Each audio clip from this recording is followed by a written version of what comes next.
Nuestro futuro es con la región de Antofagasta. Con una Antofagasta donde las personas disfrutan del deporte, donde nuestro compromiso promueve el desarrollo de nuevos talentos y los espacios públicos se transforman en lugares de encuentro. Nuestro futuro es con más deportistas. Es con todos. Es con todos. Es con todos. Es con todos. Conoce más sobre cómo imaginamos nuestro futuro con todos en bhp.com.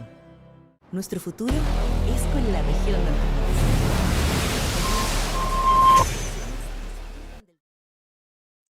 Hello everyone and welcome to day number 5 here at the 2026 Antofagasta Bodyboard Festival. We are very excited today because we're going to be starting with men round 4, which is the repechage. And Lucas, good morning. Please tell the world how the waves the waves are right now. Good morning, Bago. Good morning, guys at home. It's just insane. Both the heats that we are about to see and the conditions. We didn't really expect that. We expected the swell to lose a little bit of energy, but instead it just gained a little bit more, and quite a bit, because there's some good size out there. The sets are just sweeping everything. But I would say more important than anything, the tide, for now at least, is matching the size pretty well. So we have some running barrels on the left. We have some pretty big rides as well. And the heats about to come are just insane. Well, meanwhile, we wait for the hits to start. We have the highlights from yesterday that are really good. So we're going to check it out with you guys, and then we'll come back. So let's see it.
Wow, probably my favorite highlight. What about you? Yeah, it was very exciting indeed, Bago. I really love that. We saw many high scores actually yesterday, a whole day of competition with a break in the middle, but a full day of action. But today I think we're stepping into some more gnarly and extreme action than yesterday. Let's see. Well, we don't want to take any of your time. Let's just hit the water. We will show you how the conditions are. The heat hasn't started as of yet, but hey, check that out. Only by seeing that type of, wash, that foam, what's coming. So first heat of the men division, round number 4, repechage, full elimination round. Only first and second will continue in competition. The rest are leaving for good. They're not going to be seen anymore here at the 2026 Antofagasta Bodyboard Festival. And we will be having, ooh, Gabriel Braga, he's coming from Brazil wearing red jersey. He fell from the rapid charge round. We will also have Fabian Tazar in yellow, Tehei Tahiri from Tahiti in blue jersey, and Matias Diaz in white jersey. I mean, 4 big chargers and very strong riders, consistent riders, and they will have the hard task of going in the first heat of the day.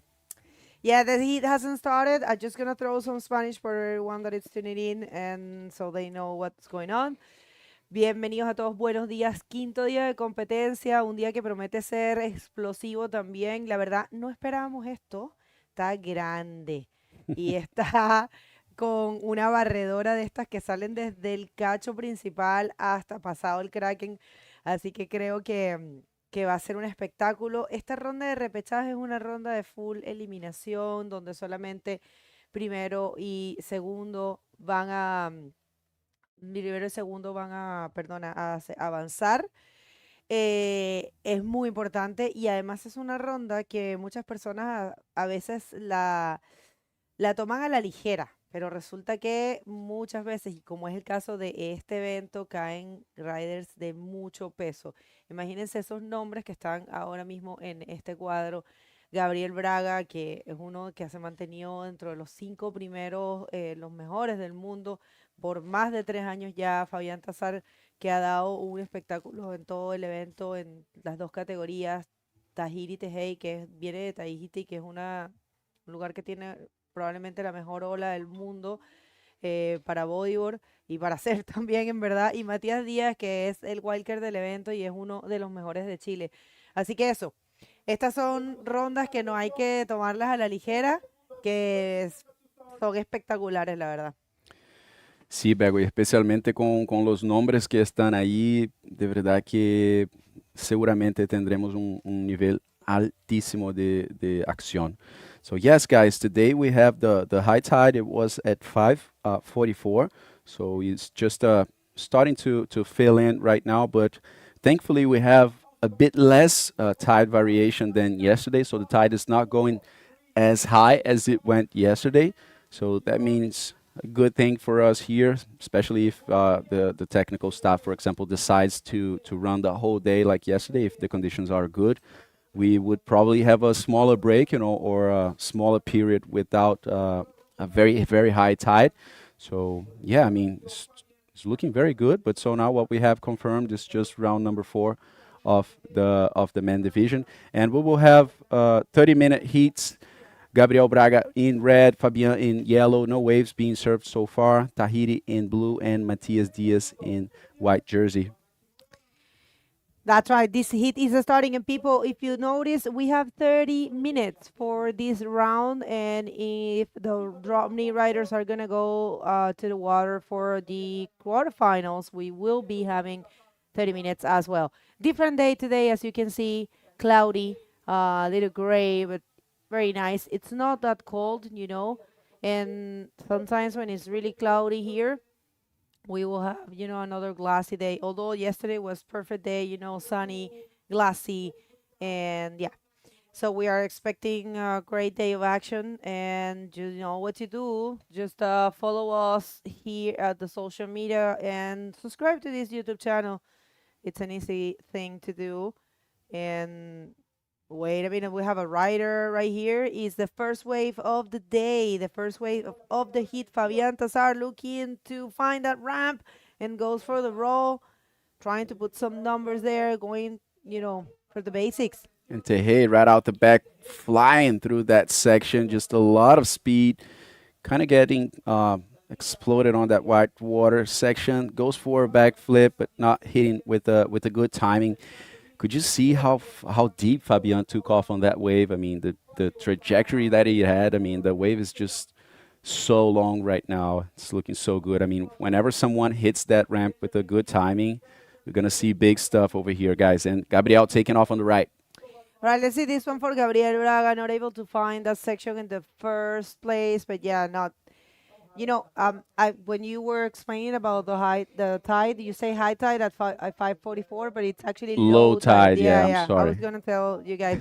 Yeah, no, it's low tide. This place right here is really good actually when tide's kind of like in the mid range, low to mid. When it starts to feeling, it's when we see kind of difficult moments. But yeah, I don't. The official call is that we're going to do this round. Let's just see this one. First wave for the Reunion Islander, Fabian Tazar, just stalling through that first section, waiting for the wave to set up a ramp for him. And it does, but probably not as good as he expected. But anyway, that's going to be a first wave and first score for him. All right, then this is the first of Blue, Tahiti Tehei, who actually managed to find a little bit of an ARS in that one, ARF, but not able to complete, probably a simple roll. And, Gabriel.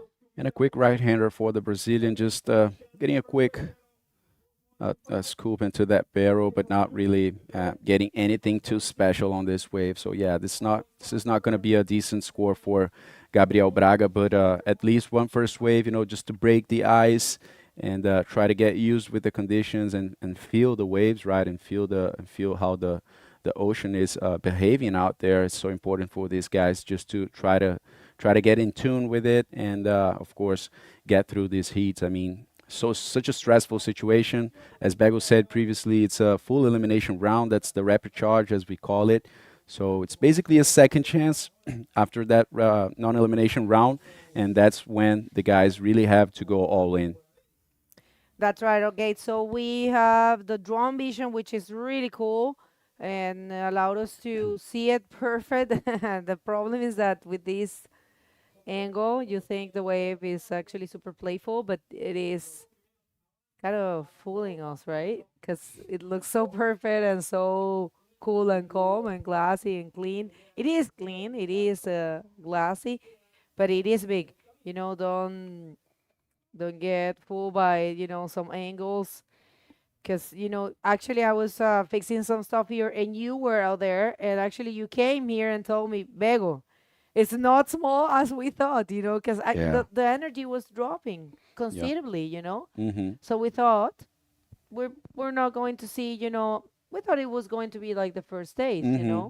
Yeah, but just to reassure it to everyone, it is indeed bigger than yesterday, but it's not like all the waves are in a big size. Like the sets are pretty big. All right. That's I would say this is due to the high period. Here in Chile, I mean it's Yeah, Pacific does the that. normal thing is a high period over here, right? So the sets are just very big. So it's even harder, because then a calm period comes and then you drift you drift to the side, you drift to another. Sometimes you're not maintaining that position, and when the set comes up, it just sweeps the whole outside zone. So that's tough as well for the guys to keep track of where they are and try to position themselves. Yeah, well, we'll see. I mean, they're super professional. They're ready for this. When you sign up here in Nilda, everyone, did the research and everyone checked the previous events and the nationals. And let's see this one for Fabian Tazar. It's looking bright for him. Let's see if he can find a section. I think he's going for that. Yeah, ARS for Fabian. And it is completed. It is? Yes. He just he actually bailed very fast, and that's a good call. You don't want to be caught by the set. You want to get back as soon as possible. We all know how, if you take it all the way down, it will take you a long time to get back, right? Yeah. And you can see Fabian's game on those lefts it's pretty good. He really knows how to deal with them, when to stall, and use that quick section, and when to just release the brakes. And check this out. Gabriel Braga takes off on a right, goes for a roll in the first section, maybe just to get a better positioning. I think he just got this wave mostly to try and drift to the left side of your screen and sit far on the outside, maybe looking for a bigger left. I'm not sure about that, of course, but just of how he finished the wave and he kept going all the way to the other side of the spot. I believe that's what Gabriel's looking for, a big left. All right, let's see this one for Matias. He is starting his campaign, attacking that leap right there. Stop playing games, last chance. Went for the flip and try to combine with the spin, but not able to complete. But yeah, it's all or nothing right here, man. It's the last battle in order to continue in competition. So yeah, you gotta put all your cards on the table. Yeah, definitely. All the money is in these heats. I mean, there's no turning back, no holding back. And pretty sure these guys, I mean, it's usually like that in the first heat of the day, right? Especially when it's big. So let's just see this one by Fabian Tazar. Takes off, the wave becomes hollow, and then he goes for a nice ARS, landing on top of that wave and then just kicking out of this one as soon as possible as the wave just closed out. And Matias' wave as well. A quick ride, goes for a nice backflip on this one. Manages to do one more spin, kind of nose diving over there and losing the rail.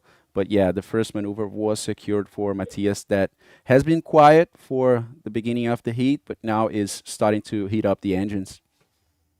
Well, you know how it is. You wanna be careful, right? He was watching the same thing you were watching, and probably they saw that big set that you told me, Yeah. and they wanna. It's a matter of let's.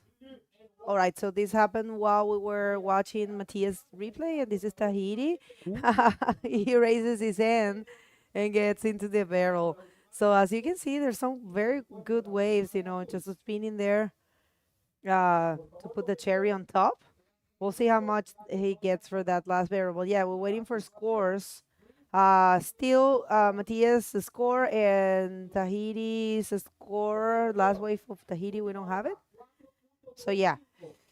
What a will be fun an ride. Yeah, man. He actually raises his hand. I think he Yeah. probably does that in Tahiti, right? Yeah, I So mean, it's whenever he helpful. sees a big barrel, right, that shows a lot how comfortable he is in that type of situation, right? What a fun ride by Tahiti. And there comes the Chilean, Matias Diaz. Looks like there's a section in front of him. The ramp sets up. He attacks it under the lip, goes for a backflip, and pulls it off. So yeah, with the 6-point ride that he already got on the first wave, that's going to be an important score to set up Matias, maybe and possibly, in the first position, I would say, Bago. Sí, es Pantía Díaz haciendo el trabajo. Primera ola, 6 puntos. Y con esta última ola va a conseguir, por supuesto, más de lo que necesita. Another look to that last wave of Matias Diaz and just showing how he is in control, surfing equally as good to left and rights, and performing the same maneuver, to both sides. Different, I will say, area of execution, because to the right he found the pocket maneuver. Here it was kind of like closing, but either way he pulled it out.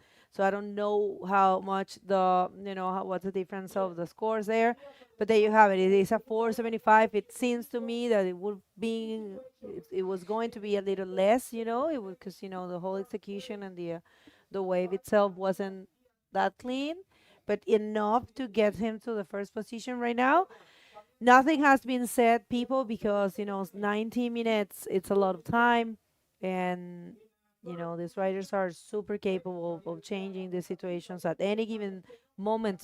Basically, I think in this repecharge round, we're going to see that classic case of having very experienced and high level riders in the water, that every single wave they take, there might be changes of situation. Yeah, that's very possible for sure, Bago. The potential is there, and once these guys figure out the positioning, and that's gonna be amazing to watch for sure, because we're gonna see those big hits. I mean, we can see already with 11 minutes into this heat, more of a calm moment. We didn't see any huge sets sweeping by, but you guys will see that pretty soon, because I was watching the waves before we started over here while having breakfast, and yeah, once they come, it's just 5, 6, 8 waves, one after the other, and they just sweep everything. But looks like Fabian getting in position right now. Let's just see this one for the Reunion. Fabian Tazar coming in hot, and no. Wow. Oh. Oh my That God, was I wanted him to hit that. I think there was a lot of foam. Did you see that on the wave?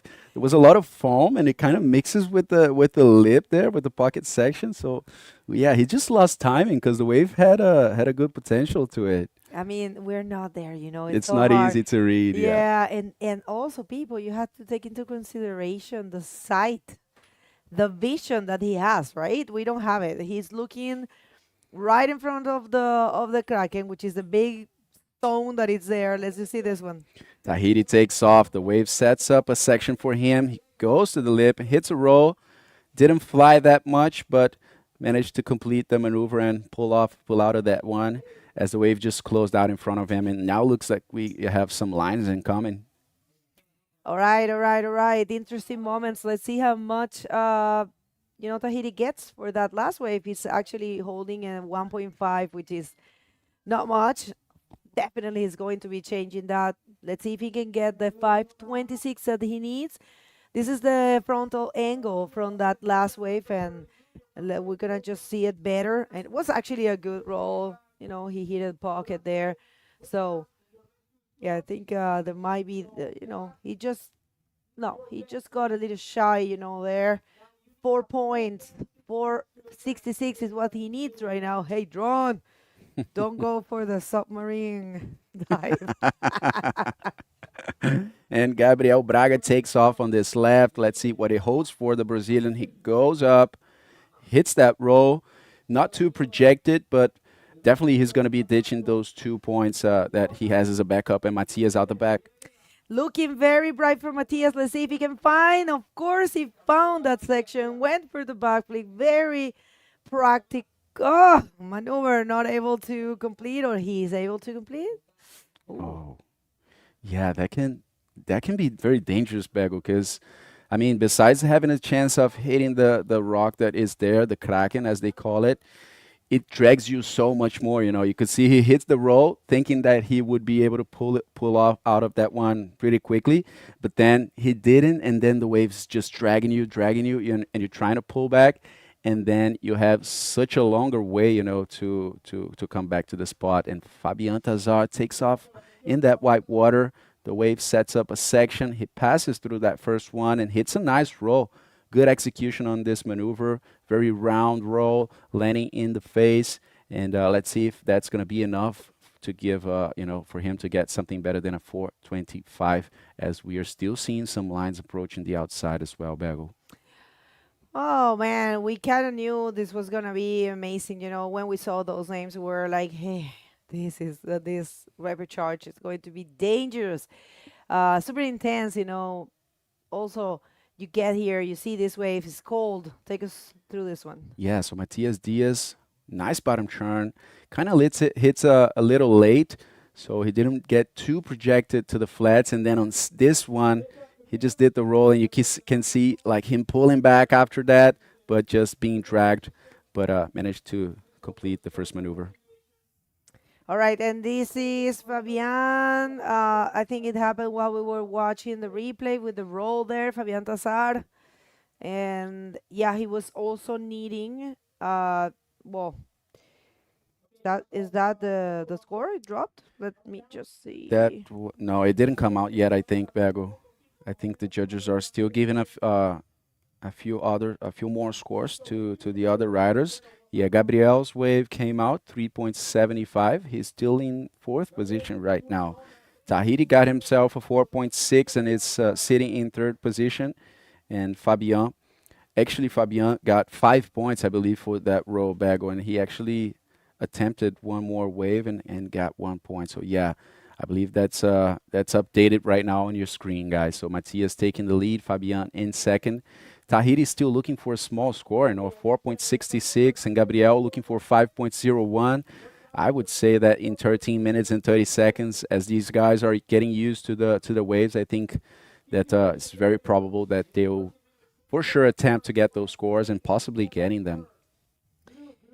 Bueno, situación en el agua, el iquiqueño Matías Díaz, que está aquí en repechaje, que es la última opción, mostrando bastante garra, bastante control, pero no excesivamente cómodo en esa primera posición.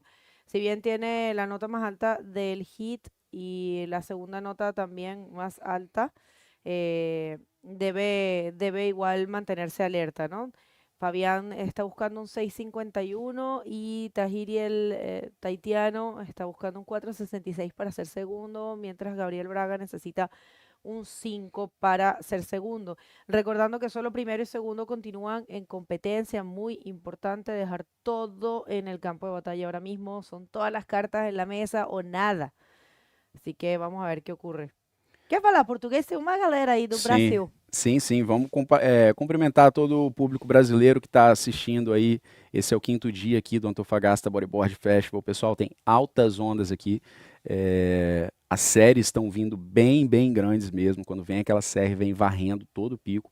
Mas é o que a gente tem falado nos dias anteriores, né? A maré vai mudando muito rápido aqui e transforma a onda completamente. Então, logo no início do dia, a gente viu lá fora umas séries bem grandes, quebrando bem. Ainda tem boas sessões ali, mas na primeira bateria do dia, como a gente espera, né? Os atletas estão ali se acostumando com as ondas. E, por enquanto, o Gabriel Braga está aí com a 4ª posição. Lembrando que esse round é repescagem, então é um round eliminatório, apenas primeiro e segundo vão avançar. E olha aí, ele vem nessa direita, agora sim, ataca o lip com pressão, fazendo um rolo em uma onda que possivelmente vai dar mais do que esses 3.75 que ele tem ali. All right, and a nice looking wave here for the Tahitian. Not able to hit that section. You can tell he's very used to dropping big waves. Imagine how, Teahupo looks inside. I can imagine. have no idea how it looks. I think it will be like in Tendencia, but like in asteroids. A lot of asteroids for sure. In Tendencia with asteroids. A lot of it. And someone took off. I believe it was Matias, just too late on that one. Yeah, no success on that left. But we could see a nice set. I mean, Tahiri's wave was looking so good. I mean, a huge pocket section. Maybe if he hit that a little earlier, but it was pretty tough. I mean, he was kind of late. The wave just ran away from him. And Gabriel Braga managed to get himself 6 points on that last roll. It was a quite big wave, he hit that under the lip on a pocket, so a good one for him, getting that 6 points, getting those 6 points and taking it to the 2nd position right now. So just looking for a 5.51 to take the lead from Matias with 10 minutes and 15 seconds remaining. All right, people, and the hits that are coming are amazing. If you haven't seen them, it is easy. Just to scan that QR code and it will take you to that scoring system where you can find all the hits that are coming or the ones that we have done. And the quarterfinals for the DropKnee division, man, don't get me started. Those are going to be on fire. You guys have to tune in. You have to stay with us, especially with this kind of swell. We really want to see the DropKnee riders. They're super capable of putting on a show. So do yourself a favor and scan that. Well, wait a minute. Fabian Tanzar going left. Gabriel went right. Let's see if he hits it. He goes for a beautiful backflip, but a lot of impact on that landing, and Fabian could not hold that one. Here comes Matias Diaz, aiming for something in this left and finds a very good backflip. Wow. You can tell it was explosive by the landing, right? He almost hurt his head with his board, but he knows very well how to land, so that was really explosive. Wow, what a nice maneuver. You could almost see that slow motion backflip rotation from Matias, and that means for whoever bodyboards, I mean, that means you spend some time in the air, and I mean, feels so good and good to see as well. Probably Matias can change that 5.5, I believe, and improve his lead on the heat right now. And there he is. He gets 7.5, but we didn't see what Gabriel Braga did on the right, so let's see if things will stay the same. There's also a score coming out for Fabian. E só mais uma atualização para o pessoal do Brasil que está assistindo esse round. Pessoal, na última bateria do dia, a gente vai ter 3 brasileiros aí na mesma bateria, hein? O Éder, o Isaías Ravik, o Sócrates Santana vão estar enfrentando um venezuelano casca grossa também, que é o Edwin Aldana. Então, Se vocês estão assistindo aí agora, compartilha, acorda o amigo aí do lado, entendeu? Liga pro pessoal para poder assistir essa bateria que vai pegar fogo, hein, pessoal? Ontem esses três estavam quebrando tudo, mas realmente nas suas baterias não encontraram ondas suficientes para poderem passar, né, direto pro round 5. Então, vai ter muita ação aí para a galera do Brasil mais tarde na bateria de número 4. Que não é a última do dia, na verdade. Não, é a é. última dessa round aqui, né? Isso aí. A gente possivelmente vai ter o round número 4 também do DropKnee, da categoria DropKnee. Então tem muita coisa no dia de hoje ainda, pessoal. And that's the last one for Matthias. Check this backflip, a slow motion move backwards and a lot of impact on that landing, but he just controlled it perfectly, you know, and completed using no resources, not putting the leg or anything in the water to get that 7.5 and consolidate that leadership on the heat right now. Just with a 6-point ride as his backup score. So just improving from there. Pretty sure we'll see Matthias going very big right now in these last 7 minutes. Well, right now we can tell Matthias is comfortable in the first position, you know. Of course, man, Gabriel Braga is really dangerous, you know. We have seen him put in more than that, you know, 7.51. It's a doable thing for someone like Gabriel, and you know, Gabriel, he is not comfortable, that's for sure, you know, because Fabian is looking for 5.26 and Tahiri is only looking for a 5.66. So let's see, you know, it's a matter of finding the ways. We always say it, you know. There's some events that at the beginning of the event we have like new names and people that it's probably not too used to the competition format, because you know, in my eyes, Lucas, when you actually register for a world tour event, is because you trust in your abilities and you know, in your skills, and you know that you're capable to actually put on a show, that you're a good bodyboarder, you know. But when it comes down to, you know, competition skills, that's a different story, you know, because you Yep. have to know how to cope with the pressure of, you know, time, being with three other people, all other guys in the water, you know, big waves, not so good waves, probably windy waves, or, you know, a wave that is so different from where you come from, you know, cold waters, hot waters. There's so many details. Yep. And then, you know, the competition tools, knowing how to use the priority, how to, you know, play your strategy. So there's so many things, you know. Let's see just this see this one for the Brazilian. Just stalls, get through that barrel. Beautiful wave for Gabriel Braga with a lot of speed going through that tunnel. And yes, Bego, I think that's very on point. And in the end, it comes down to whoever commits less mistakes, right, gets through the round. So you can't really miss too much. And in some waves, for example, if you go to Punta Dos, for example, which is very consistent, you may be pardoned, you know, like if you commit a mistake, there may be another way for you to, you know, correct stuff and get through. But here, you really can't, because there's not many opportunities out there. So if you lose one, you might compromise the heat, and there's a good chance you will. Well, for sure. I mean, it's, you know, I think probably, you know, the wave selection is one of the most difficult things Yep. to, you know, I say, Yeah. admin, you know, because Yesterday in the interview, Amaury said that it was hard to figure out where to sit. I mean, if Amaury said that, it's business. I mean, it's something that, you know, even Arturo, who was sitting with us for 2 hits yesterday, he said he knows it. Everybody knows this is a tricky wave, but it is a good wave for bodyboarding. It is a good wave. It is a wave that actually delivers, you know, gives you A-frames. Oh, let's just see this one.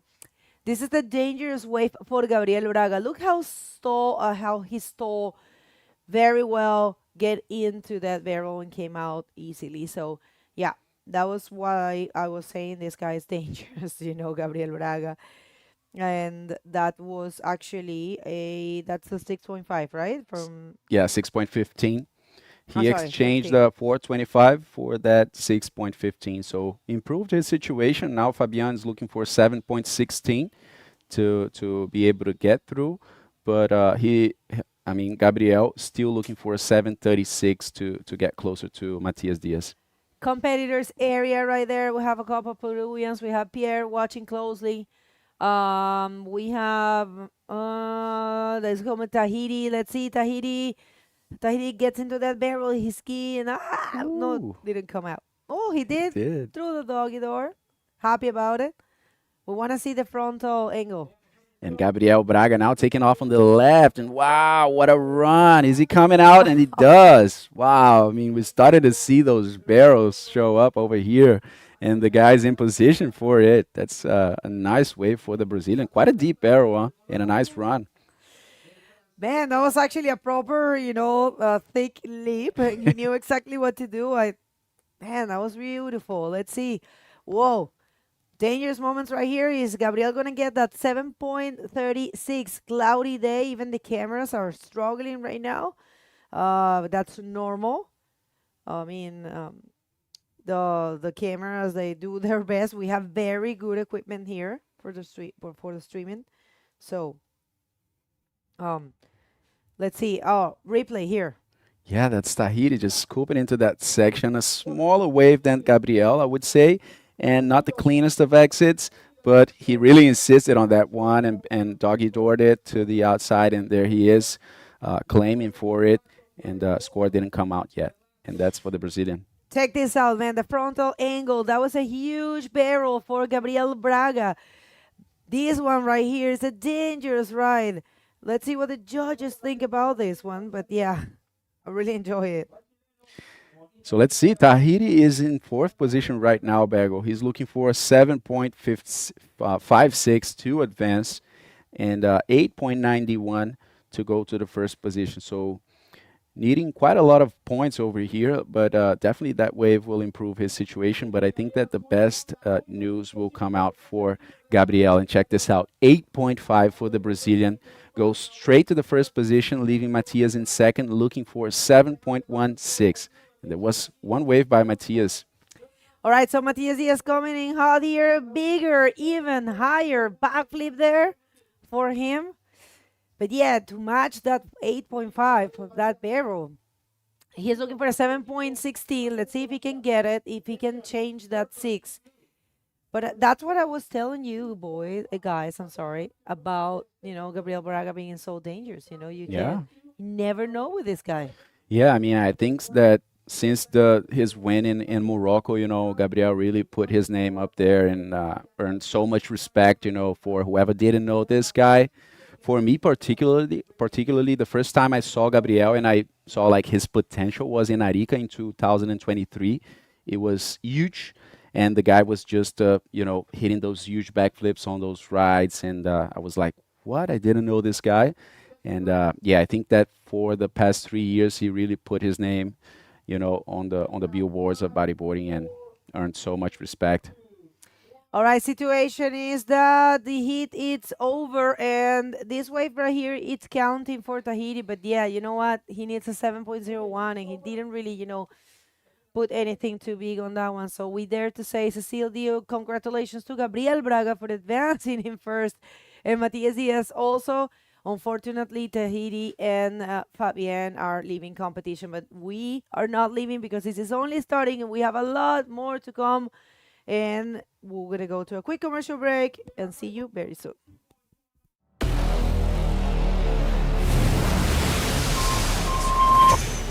Falló más de 1000 veces antes de inventar la ampolleta. A Marie Curie le dijeron que la ciencia no era para mujeres. A Nikola Tesla nadie le reconocía sus logros. A Albert Einstein le dijeron que nunca llegaría lejos. Pero la historia nos demostró que cuando hay pasión y pones toda tu energía, los sueños se transforman en realidad.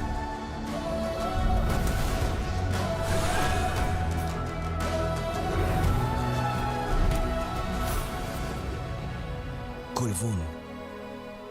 Transforma, impulsa, sueña.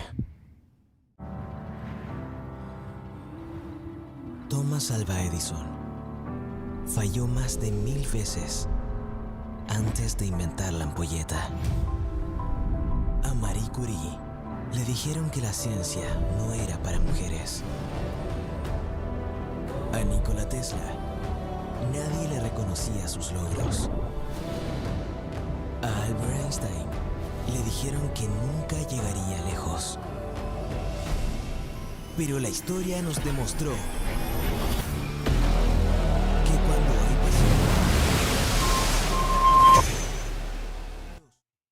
Well, hello, all of you. If you're just getting here, today is the 5th day of competition here at the 2026 Antofagasta Bodyboard Festival, and we are in the repechage round. It's round number 4, heat number 2, and next to me it's Erikna. How are you? Doing great. Amped to be here, Bago. Some action going down in that first heat, right? Yeah, that was crazy. So let's hit the water. We don't want to miss any of this heat number 2, which is fully stacked for sure. All right, so in today's heat of round 4, heat number 2 in this repechage, we have Eton Capdeville representing France. We have Rodrigo Silva from right here in Chile. We have Cristobal Paoa from Rapa Nui representing Chile. And we have Fabio Saavedra from Peru. Let's see what goes down here. I was just watching them and I was thinking all of these guys are the new generation bodyboarding. You know, they're so I mean, it is so refreshing to see them. I think from all of them, Cristobal might be the oldest, but he's not too old neither. Yeah. So yeah, it's just I love this this thing. You know, every event we get different names, and we get the chance of having, you know, a hit like this one. You know, all super young guys. Yeah, definitely good to see the young generation, see the Groms out there pushing it, right? Going up against the big dogs, you know, going up against the older generations and just putting on a show. I mean, we've seen so far in this event some young guns taking out the heats, right? I believe yesterday we saw, it was Cristobal Tobar, right? I think he's only 17, 16, having won a couple heats already. So, yeah, some action going down. These guys are amped and putting on a show. So, yeah, looks like we have a little bit of a set coming in. Yeah, so looks like we have Cristobal Paoa taking up on this first one. Gets a little bit of a cover-up. Not a super clean exit, but at least I'll get a little bit of a score on the board there for Cristobal. All right, so we'll see that replay there. You know, sometimes it's hard to get in the rhythm of things. Let's see. Fabio, no, it's actually Rodrigo Silva. Rodrigo, let's see if we can find a section. Goes for a flip. And is he completing it? Oh, wow. Almost looked like he was going to pop out of the white water there, but just tricky. A lot of water moving around there, but pretty technical, right, Bago? Like, hard enough to pull a roll out of the lip like that, but to do like a flip or ARS, whichever that was, there's a lot of white water. Couldn't quite tell, but it's tricky, right? Takes some skill, but good effort there from Rodrigo. Yeah, I mean, some sections are not the best for, you know, those maneuvers. They're tricky, but yeah. All right, so these heats are 30 minutes. So all these riders will have enough time. You know, we have the four riders that belong to new generation of bodyboarding, and we wanted to show you the rankings for, you know, what we have right now. This is the 2026 men rankings, and these are the riders. I mean, from all of them, we don't have Clement and we don't have Joel Rodriguez present in this event. The rest are here. So yeah, a lot of new names. Look at that. Matias Diaz. I think he's happy with his performance, but yeah, end up in the second position, you know, maybe just thinking happy to advance. And we have Lucas right there with Gabriel. We're going to get to hear from them very soon. But yeah, cloudy day here. Different from what we have seen, huh? Yeah, we have seen good days previously. Yes, I've, you know, every day since the comp's begun, it's been sunny every day. So it's kind of the first foggy morning, kind of like a typical northern Chile winter morning, right? Like foggy in the morning and sunny in the afternoon, but hoping that cloudiness on the positive side will keep things smooth and glassy. So yeah, hopefully that will stay so that we can continue running this comp today, because there are some waves and there's some action, the tide's right, the conditions are right. So yeah, hopefully these conditions will maintain throughout the day. I think so. I think it's going to work very well. I don't know if we're gonna do more than the DropKnee quarterfinals. So what is intended to happen today, and you have to keep in mind at all times that everything is subject to change. All right. So I mean, we can just give you what it's planned, what it's in the tally, right, for the event, but it could change. So what we are expected to run is this round in full, which is round number 4 of the men division rep charge, and going for the quarterfinals at the DropKnee division. And then I think the DropKnee it's just gonna wait for the weekend for the final, semifinals and final. Because it is so important. We're gonna be crowning a world champion, man. I'm so looking forward. I know. I mean, big event. I have to tell you something. I saw the trophy. Oh, you did? Oh man, it's so beautiful. It's so different. Awesome. Yeah, I'm just gonna tell you that I think we're gonna be bringing that trophy soon to show you. But it is really beautiful, really different. And the IBC World Tour thought about everything. It is light, It's not small, but it's light. So whoever gets it, will at least travel comfortable. They're not going to be charged Unless overage it stays fees, here. right? Oh, yeah. You never know. All right. So who do we have going on this Bego? All right. So this is Ethan Capdeville taking off his first wave. Let's see. Finds a very good section. Round, perfect roll. Ethan, who takes really good care about his style, Let's see. Yeah. Then we have Cristobal on this next one. Nice little invert right there. Good little projection. Making the best of that section. So, yeah, let's see what kind of score that will give him. But, yeah, a couple waves have gone down so far, right? So, yeah, a little bit of action to begin the heat with a good amount of time left. So, guys are just getting ready, just warming up as the action comes in. And yeah, with a little lull on the horizon. Yeah, just be sure to check out our website, ibcworldtour.com. Be sure to check out the live scores. You can go down to the green bar at the bottom of the screen for some live updates. Also, be sure to follow us on Instagram and subscribe to us on YouTube as well. And yeah, a couple sets coming in. And looks like I think we have our interview ready. So let's go ahead and take it away, Lucas. Thank you, Eric. I'm here with Gabriel. Gabriel, first heat of the day. The waves are quite big out there, and coming from the rapid charge as well. All the stress factors were there. How did you feel in the water in this first heat of the day? Sempre difícil cair na primeira bateria do dia e ainda mais na repescagem, que é uma fase muito difícil, tem muitos atletas bons. E eu estava um pouco tenso ali, falar a verdade, mas tentei manter a calma e no meio da bateria para o final consegui me concentrar mais e consegui achar aquele tubão ali para a esquerda. Então, amarradão de ter avançado. So he's saying that he was a little bit tense indeed there with such great riders in such a hard heat as well. But from the middle of the heat, from the middle to the end of the heat, he could get that good wave, that good barrel of 8.5, and then that made him get through. So you're coming from a third place in Morocco. You now passed the rapid charge. You're on round number 5, going to Brazil on the next stop of the tour in Itacoatiara. How are you feeling for this year? Did anything change on your training or your mindset, or how are you feeling? Esse ano eu tô mais, acredito que eu tô mais focado, treinando muito também lá em Salvador, tentando manter a dieta também com o meu nutricionista. Então, esse ano eu quero tentar ser campeão mundial, né? Já bati na trave 2 vezes, disputei título, então tentar fazer um bom resultado aqui, continuar para Itacoatiara e chegar em Fronton com a disputa de título real. Então, esse é o foco esse ano. Tô me dedicando bastante, e é isso. Yeah, so he said he's training a lot back in Salvador, where he is from. He's doing a nice work with the nutritionist, with all types of professionals to, try to be the world champion. He said he hit the wall for 2 times already, but he's feeling very good for this year, and that's his main goal. Agora manda um alô pro pessoal que tá assistindo lá do Brasil, essa primeira bateria aí. Aguenta coração, hein? É isso, obrigado galera, todo mundo que tem torcido por mim, minha família, minha namorada. a galera da Braga Academy, da minha escolinha lá, meus amigos.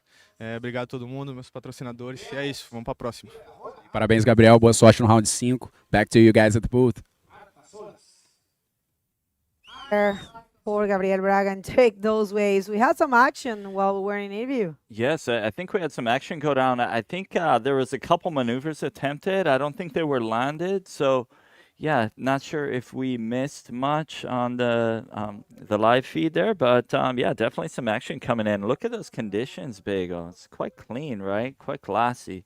So, yeah, stoked on the conditions right now. And let's go ahead and take a look at that replay here of Cristobal Paoa going for that invert right there, getting I believe he might have got a 6.5 on that one, and this is Ethan right here. Yeah, that was good, man. That was the first one, the very first one, you know, stylish roll for Ethan Capdeville.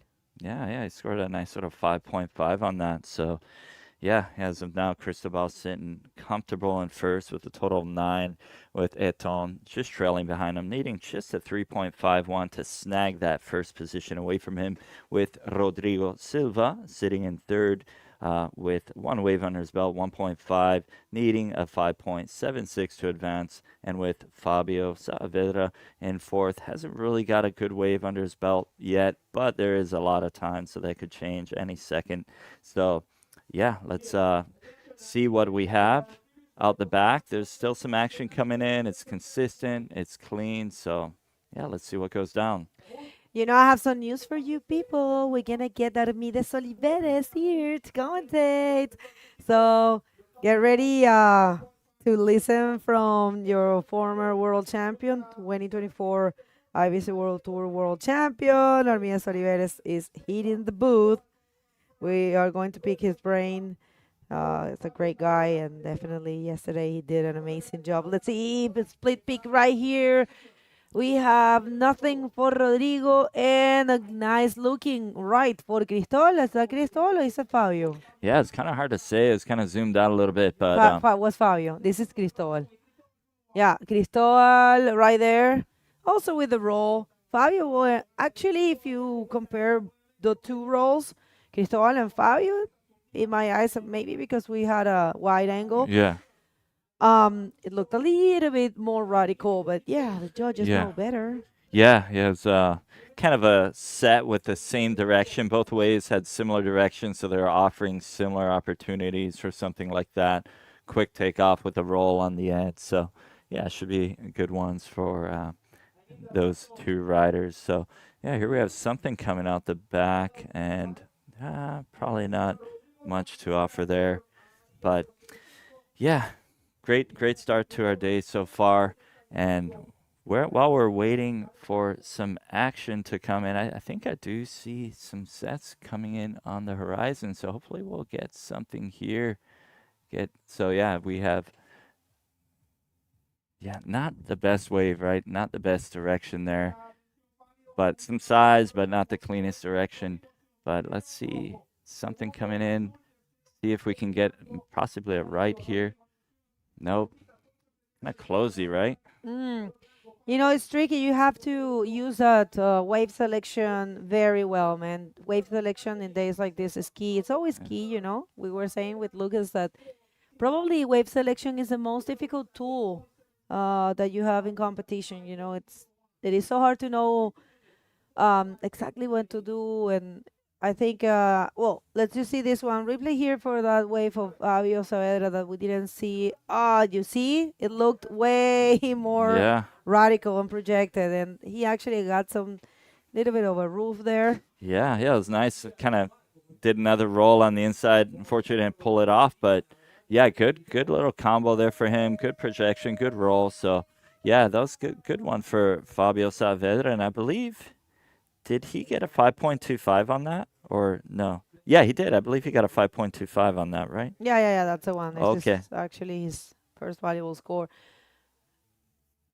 Yeah. And then here we go. Cristobal Paoa on that one right, that same set. Nice sort of roll out of the pocket. And, yeah, good one for Cristobal Paoa. I believe that one gave him a 3.75. You know, it makes sense. If you guys analyze and compare both roles, you know, you saw there's a thing in bodyboarding people, if you're not too, probably you don't follow the tour or you don't, you know, you're just starting, you notice when, you know, when a maneuver is radical, when you see, you know, the rider kind of like flying in the air. And also it makes a difference, the section where they hit and with they, you know, they hit it. And in the case of Fabio, you know, he found a better pocket and he got a little bit more of an air time. That's why there's difference. You know, you see Fabio, even, you know, the wave size was a little different. I believe the section was more radical, more difficult, and he actually got more projected. So that is why he got a 5.25 and Cristobal a 3.75, right? Yeah. Those extra, you know, points are for, you know, the execution, the area where the maneuver was executed. Yeah, because they're both similar ways, but yeah, Fabio's definitely did have a little bit more projection, a little bit more power on his. But yeah, both good rolls, just one with a little bit more power on it, right?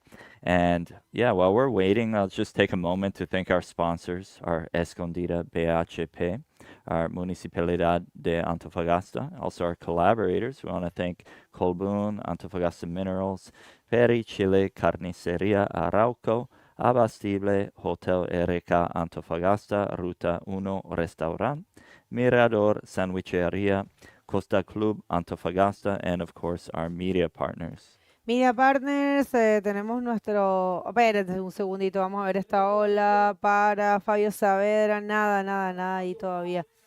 Claro, Fabio le gusta un poquito más las derechas, se siente un poco más cómodo hacia las derechas, pero sí hemos visto que las izquierdas están un poquito más largas ahora. La derecha como que se pone más con más agüita y las izquierdas como que más sequito, como acaba la marea fue la baja a las 5:44 y ahora mismo son las 8 de la mañana. Pues ahora mismo parece que es la izquierda la que está como otorgando más puntos, como más posibilidades. Ya vimos ese tubazo de Gabriel Braga, 8.50, comenzando el día fuerte. Y también se consiguieron buenos scores de la izquierda. No es que no se pueda, pero... Yeah, that's right, Pego. Definitely more action on the left right now. That could easily change with the tide coming up, as you just mentioned. So, yeah, let's see if it switches to the right. That did happen yesterday, if I can remember correctly. There were a little bit more lefts in the morning. It kind of switched to the right. So here we have on this left, we have Eton Capdeville taking off, kind of aiming for that end section. And, yeah, kind of got shut down a little bit. I think someone was on that right. Sí, creo que fue Fabio. Yeah. Sí, porque no lo veo ahí. It was Fabio going to right, but we'll see because we'll see it reflected on the scores while we wait for the replay. But yeah, Rodrigo hasn't found himself. But I tell you what, Rodrigo, he's really good to the left. So I think he's just waiting. He's holding the first priority right now. So we'll see. Rodrigo Silva, que no lo hemos visto con ningún score todavía de valor, pero que tiene la prioridad número 1. Yo creo que va a ir esperando para una bomba, porque él es muy bueno para izquierda, está acostumbradísimo a correr olones ahí en el flopo, así que me parece que esa es como la estrategia de él en estos momentos. Yo conversé un poquito antes de que empezara el campeonato, que él llegó unos días antes, y estaba súper motivado. Me dijo, estoy súper contento de estar de vuelta, de estar compitiendo, quiero que me vaya bien. Y está como enfocado, bien bonito también. Moisés también lo dijo en la entrevista, que estaba muy contento de estar aquí con su hermano gemelo, mellizo, ¿verdad? Y con Jordan Villalba también, que ellos son muy amigos desde chicos, y hacía mucho tiempo que no veíamos a Jordan aquí. Así que la verdad que creo que todos nos pusimos súper felices cuando lo vimos. ¡Ay, qué lindo que volviste a competir, Jordan! Está trabajando, está buscando estudiar también. Así que eso, los hermanos Silva y Jordan Villalba, la generación, una bonita generación de bodyboarders del Flopo. Y ahí ya va llegando gente impresionante, Día miércoles a las 8 de la mañana Yeah. y hay gente viendo el campeonato. Sí, sí, la gente está bien motivada, gente que ni siquiera hace surf o hace bodyboard, está bajando a la playa para disfrutar esa infraestructura muy bonito, esta nueva parque Trocadero, para que la gente pueda disfrutar el mar, aunque no estén en el mar, se están disfrutando, viendo ese espectáculo, este deporte increíble. Así que muy bueno para ver un deporte llevando la comunidad juntos para disfrutar el mar. Qué bien, estás español, Eric Schnitzer. Está con todo. Está con todo, mi compadre. All right, so people, remember, if you want to see the scores, si quieren ver los scores, está todo en la página de la IBC World Tour, facilito, se los pongo más fácil todavía, no tienen que entrar a la página, tienen que escanear eso con su celular y pueden conseguir todito del mundo de la IBC. Si no, entren a la página ibcworldtour.com y ahí hay un área de live y pueden ver los scores y los hits que vienen. There we go. Rodrigo coming around, hoping to get a section, little barrel roll out of the barrel. Yeah, that was a nice one for Rodrigo. I'm thinking that should put him up at least, a position, at least get him into third. But yeah, while we're waiting for the scores to drop, it questionable. But yeah, let's see what happens there. Let's see what they decide. But yeah, some action coming out the back, and yeah. What do we have here, Bego? Ethan Capdeville attacking that section with the roll. Just a simple move, you wanna be careful to not go too far away from the peak. And Cristobal Paoa looking for a 6.01. Oh, let's see, stalling, finding a roll, kind of flying on that landing, but yeah, he's able to handle it. Yeah, he handled that thing, right? He didn't have any speed at all, and he just kind of went up and let the lip just throw him over. So yeah, it was kind of like a little bit of a heavy landing, but yeah, he pulled that thing off. All right, so we're waiting for scores. We're waiting for replays, people. Nothing has been said. Remember, these riders are very good in level bodyboarding, all of them. If they have reached this point, it's because, they're in tune with the place. Very or in they're tune. part of the IBC World Tour top 16, which is the case of Ethan. I think Ethan got a seated spot here because we didn't have Clemo Okay. and Joel.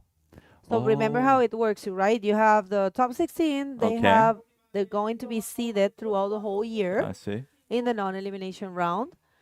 But if some of them it's not present at the event, the next person in the list, which will be the 17th, Oh, I see. takes the place, Wow, good one for Eton then, getting that place, right? Esta es la última de Rodrigo Silva, que es como su primer score de valor, que fue por un rolito. Se ve que estaba buscando algo más, pero bueno, bien que ya pone algo, que ya hace algo. Y esta es la última de Ethan Capdeville. Yeah, I sort of roll off that section for Eton Capdeville. And there's that right of Cristobal Paoa going up for that slow roll, kind of heavy landing, but yeah, handles it, gets out into the flats just to show that he completed that one. And yeah, so as of now, yeah, we're sitting with Eton leading with 12.5. There's a man right there, Arturo Soto, right? The man behind the dream, the man behind this event, the man who started Club Budeo and just took the kids off the streets. And Joaquin. And then we have Joaquin getting ready for his heat, right? Looking forward to seeing. Should be another exciting heat, right? Yeah, Joaquin Soto, what a great rider, also from Iquique. So yeah, I mean, repechage, really, really tough. We have big names. Última ola de Rodrigo es un 4.75. Ahora está un poquito más en el juego, ¿no? Entra un poquito más con posibilidades. 6.11 es lo que está buscando. Le quedan, eso sí, a Fabio y a Rodrigo 5 minutos con 30 para poder entrar en esa zona de clasificación, recordando que este es el repechaje. Aquí no hay más opciones. Aquí solamente primero y segundo van a continuar en competencia. Los otros dos competidores van a ser eliminados, lamentablemente. Obviamente no se puede avanzar todos, así que es todo o nada. Hay que dejar el pellejo en el campo de batalla. Vamos a ver esta Fabio. Nice. Yeah, got a bit of a deep little barrel there coming out with the reverse, but yeah, as Bago was saying, it's all or nothing here, right? Remember, folks, this is a elimination round, so top 2 advance and other 2 are out. So it's make or break, all or nothing. So things are a little bit more tense in this round versus the last round being non-elimination. But yeah, there's a little right kind of bending, a little ramp on the inside, but yeah, some action going down. Just 4 minutes and 40 seconds left to go in this heat. There we have. Oh, Moises is getting ready. Just the brother-to-brother heat, right? Back-to-back, the Silva brothers on top of it. Man, I remember that time in Itacoachara when they had a semifinal. That was so tough to watch, man. They had to, run.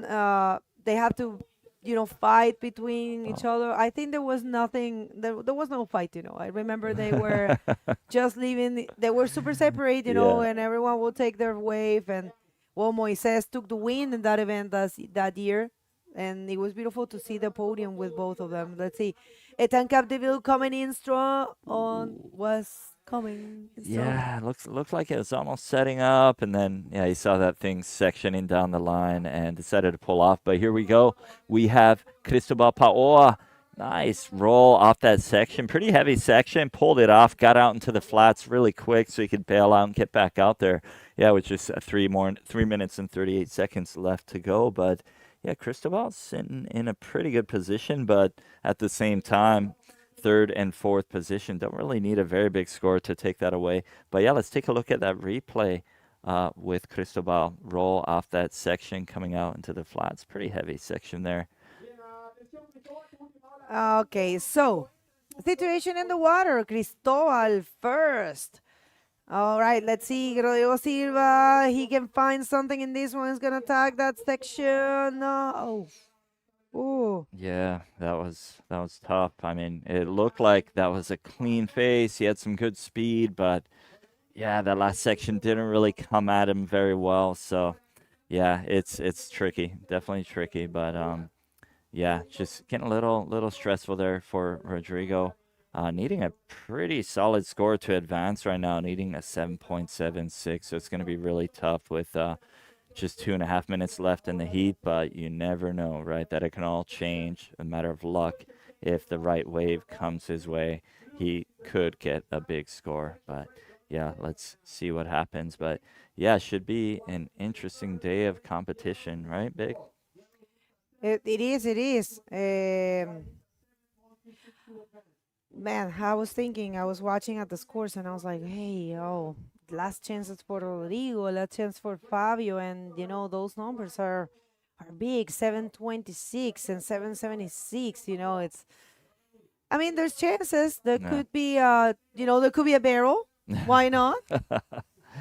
Yeah, definitely. And yeah, Bego's talking earlier in Spanish about Rodrigo. He has a strategy. He's patient. He's waiting for the right one, Coming from Arica, Gringos, his home spot, or El Flopos, right? Oh, here we go. Deep barrel by Eton Capdeville. Just, I couldn't really come out of that thing. That shocky just took him out. But yeah, he went for it. I'm sure he had some good vision there. Got to enjoy that. But yeah, he's sitting pretty comfortable right now in second position.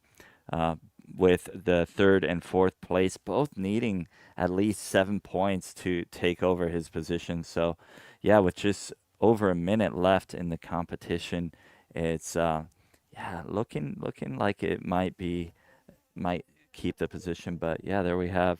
So let's see, who do we have taking off on this one? We have Rodrigo. There we go. Nice. Oh, ARS off that oncoming section. Out of the lip, kind of technical area to do it. I think doesn't have much time, so he's going for it. Oh. Ethan Capdeville attacking that lip right there to the right. But yeah, Ethan looking for a 5.66.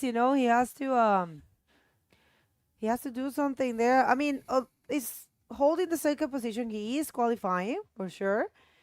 But yeah, what a good job for Cristobal, man. Cristobal has been impressing us. I'm curious to see what happened to Rodrigo on that last wave. It looks like he was going for that end section. He was about to hit it, and then the angle cut to the next camera. But I'm curious to see if he hit that end section near the Kraken. I mean, with just a little bit amount of time, I can imagine there's that pressure to kind of take risks and go for that end section. Sí, estamos esperando ese score de la última ola de Rodrigo que busca un 7.76 para ser segundo. Vamos a ver. Fabio Saavedra trying in this right last chance for Fabio Saavedra. 7.26. I don't really see it there, you know. But let's see. We're waiting for Rodrigo Silva's wave. All right. Yeah.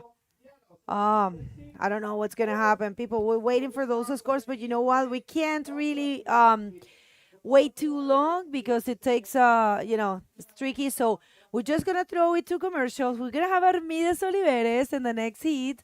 And we're gonna come back with those results with that.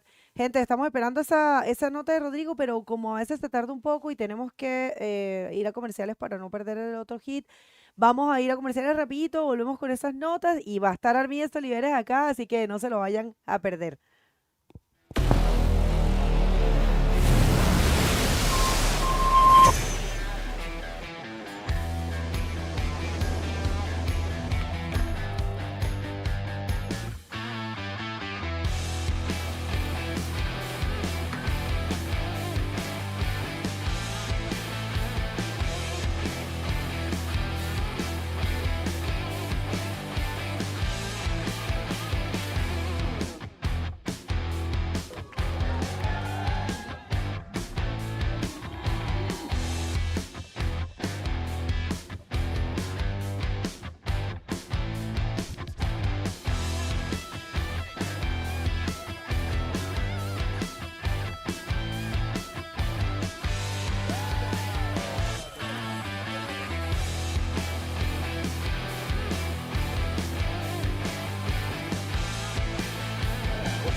So welcome back, everyone. Fifth day of action here at the 2026 Antofagasta Bodyboard Festival, and I'll have the pleasure to commentate this heat with 2024 World Champion Armide. Welcome back, Armide. How's it going? Good morning. Hola a todos, hola a todos. Buenos días a todos aquí en Chile. That's Sintonizando, se dice, ¿no? Yeah, sí, sí. Vamos a hacer 50-50, inglés, español para toda la gente, así que vamos al agua directamente ahora para ver la manga de número 4. ¿Qué te parece ese repechaje, las condiciones de hoy? Hay nombres muy fuertes, ¿no? En el repechaje. En el repechaje. Y las olas están buenas también, ¿no? Difícil, como siempre, ¿no? Sí, total. Pero hay un potencial, ¿no? La ola, la verdad que es complicada. Yo he estado también mucho tiempo fuera del agua viendo la ola, cómo funciona, porque es un poco difícil de entender. Tiene como... Creo que la ola bota mucho porque hay mucha agua después de la baja y entonces a la hora de frenar la ola hace que se creen los rebotes, pero sí, después es bastante buena. Bueno, O sea, tiene tenemos olas buenas. a Hugo Naure de Sudáfrica de rojo, Joaquín Soto de amarillo, Moisés Silva de azul y Víctor López 3 chilenos. de blanco, sí, 3 chilenos y un sudafricano. Que 2 iquiqueños y un ariqueño, ¿no? Eso, eso. Buena manga esta, ¿eh? Acabamos de ver a Rodrigo Silva, su hermano, Sí. también en la manga. Ahora Mira viene esa, métele. Joaquín. Buen rolito. Sí, eso pasa mucho eso de que fue a subir ahora a pegar el labio para intentar una maniobra, pero el bote hace como que llegues a veces un poco tarde y no puedas generar ese impulso que necesitas. Y a veces cuando te llega bien el rebote vuelas demasiado. Sí, tú haces una proyección, ¿no? De la trayectoria que Sí. tiene que hacer, pero cuando viene el bump, lo cambia todo, ¿no? Sí, sí. Así que hay que estar con el rail muy Sí, listo así, ¿no? Muy presto listo. en la pared de la ola y hay que estar muy listo para que no pierda la ola, ¿no? Exacto. 6 puntos para Moisés Silva, ya hizo alguna cosa ahí y ya hay par de Ahora- olas, la verdad. A lo mejor un baflito ahí habrá hecho de izquierda de los suyos, a lo mejor. Ya está muy acostumbrado. La verdad que ahora con la marea vacía la izquierda se ve mucho más potente, pero a media agua la derecha tiene un potencial increíble, la verdad. Si la izquierda empieza a perder poco de Sí. energía, ¿no? Las secciones no se quedan tan buenas y la derecha Exacto. sigue fuerte. Pero Mira, hay ahí viene el algunos replay. replays. Vamos a ver esta.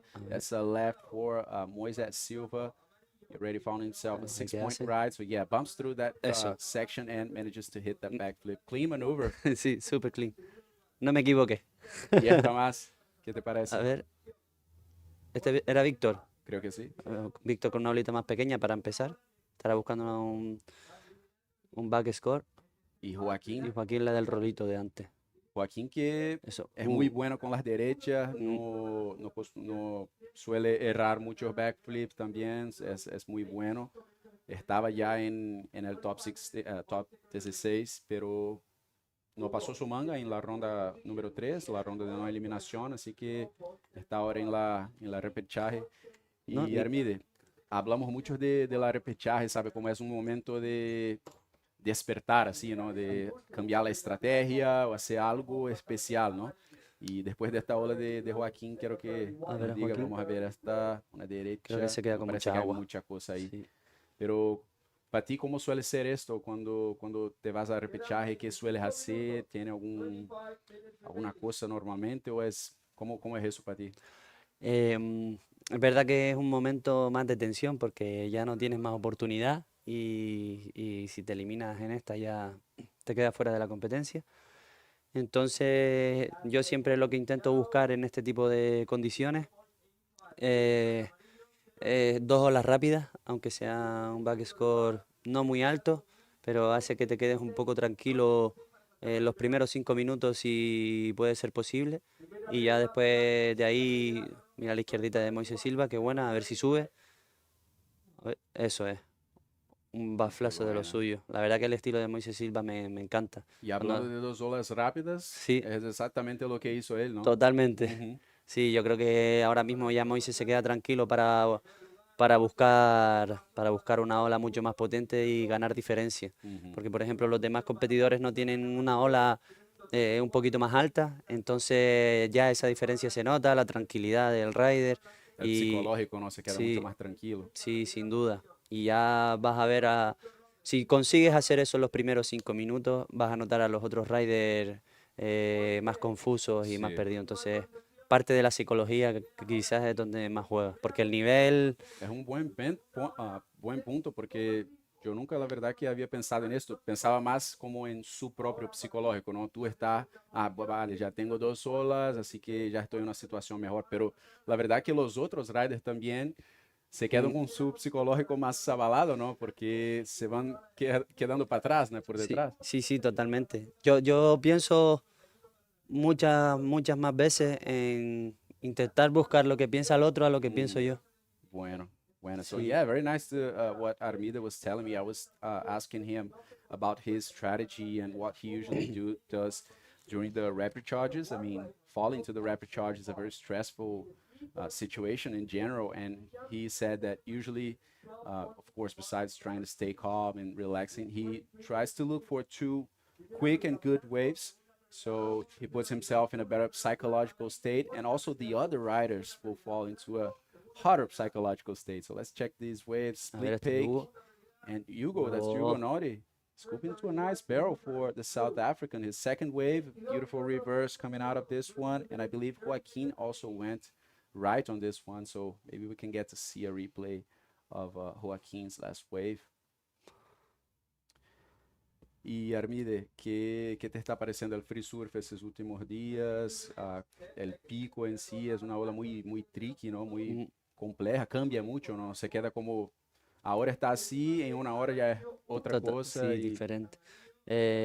La verdad que incluso no he hecho tanto free surf porque como hemos sido bastantes riders dentro del pico, ha sido complicado y me he estado fijando más fuera del agua, mirando la ola, dónde cogerla exactamente y cuál va a ser buena y cuál va a ser mala, que luego se me hace más fácil a la hora de estar en el pico dónde tengo que cogerla. Porque dentro del agua, con tantos riders en el free surfing y demás, pues se hace bastante complicado. Entonces he buscado la alternativa de mirar la ola desde fuera y buscar ese potencial fuera del agua, no tanto dentro. Y una pregunta, tú eres, vamos a ver porque parece que viene algo ahí, la entrevista está lista también, pero parece que se viene una ola, así que parece que es blanco. A ver si está a la izquierdita. Víctor López, nadie vino en esta, vamos a esperar unos segundos más y parece que ahora está seguro para darle con la entrevista, así que por favor, Bego. Well, thank you so much, Lucas. Well, Cristobal, that heat was super difficult, really good conditions actually, but we see that in our screen. We want to hear from you. It is good, it is difficult, how is it? Bueno, sí, las condiciones dentro están súper complejas, la verdad. La marea está buena, sí, pero hay una calma, entre medio de la calma salen unas buenas olas, de repente entra una serie grande que barre con todo, así que nada, hay que buscarla bien y ser bien quirúrgico para escoger la ola. Boy said the waves are actually good, but there is a little low, you know, there's a moment that it just go like flat, and then all of a sudden you will see a big set. So he really feels, you know, choosing the wave is the most difficult thing to do. You know, you have to be super critical on choosing that. You're living here right now, you're from the island, you're from Rapa Nui, but you live here, you study here, and actually you used to compete a lot in the World Tour, and you were away because you were studying. So I want to know, how is that comeback? Actually, you got the free pass here, and yeah, we want to know how you're feeling about all that. Bueno, sí, la verdad es que es mi cuarto año viviendo acá en la ciudad, me vine para acá por lo mismo, las olas son súper buenas. Aquí los chiquillos también, los locales, son súper buenos organizadores, siempre hacen competencia, entonces siempre el nivel es súper fuerte aquí. Y dentro de eso se realizó un campeonato acá para poder ganarse el Free Pass mundial y bueno, gracias a Dios logré llevármelo, así que aquí estamos, seguimos avanzando, súper contentos, súper agradecido también de la gente de acá que me recibe súper bien, me siento muy acogido y eso. Boy said he actually chose this place because the waves are really good. So he came to study here in Antofagasta. And he's also, there's a very important thing, you know, the Budeo club always organize events here. And, you know, he gets to practice, he gets to be active in his sport while he's studying. So it's pretty cool to know that, you know, and very happy to, I mean, won that free pass. You know, they did a competition here in order to give a free pass, not paying for, you know, enter this event. And yeah, just very grateful and happy. ¿Quieres saludar a alguien más, mandar algún agradecimiento? Sí, obvio, mandar un saludo a la gente de la isla que manda full apoyo, a mis amigos de allá, a los caros acá, el Bodyboard aquí en Antofagastino también que siempre apoyan, a mis patrocinadores y eso, Maururu. Felicitaciones y lo mejor para el resto de la competencia. Back to you guys. Thanks, Bego. Rapa Nui, very well represented over here, and you guys can see Moises managed to get another good score. So I was talking to Armide here about repertoire strategy, and he told me about getting 2 quick waves, and that's exactly what Moises did just to put himself in a very good situation in this heat right now.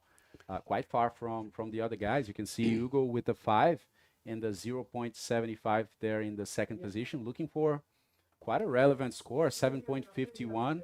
It's not that easy to get. It's not too frequent and constant out there. And that's the last wave by Moises.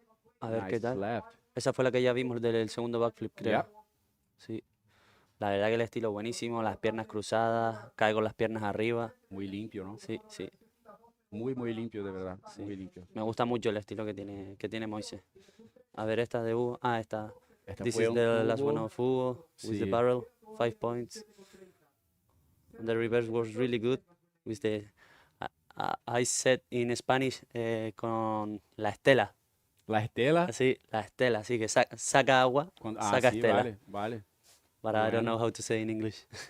I mean, just throwing some water, we Yeah. usually say it, but yeah, So yeah, I don't know. But getting back to, I mean, we're here, we have 30 minutes with Armide here, so I'll try to get a few questions from him. Vamos a hacerlo en español, Dale. Armide. Tú eres de los riders más progresivos así del touring en los últimos años, siempre innovando mucho, sabe, intentando cosas diferentes, siempre intentando, vamos a ver esta de Víctor, Sierra delante Qué pena. de él, no hay nada mucho especial para el chileno. Pero se ve que tú eres un atleta muy que realmente cuida su estilo, la perfección de las maniobras, la progresión y todo.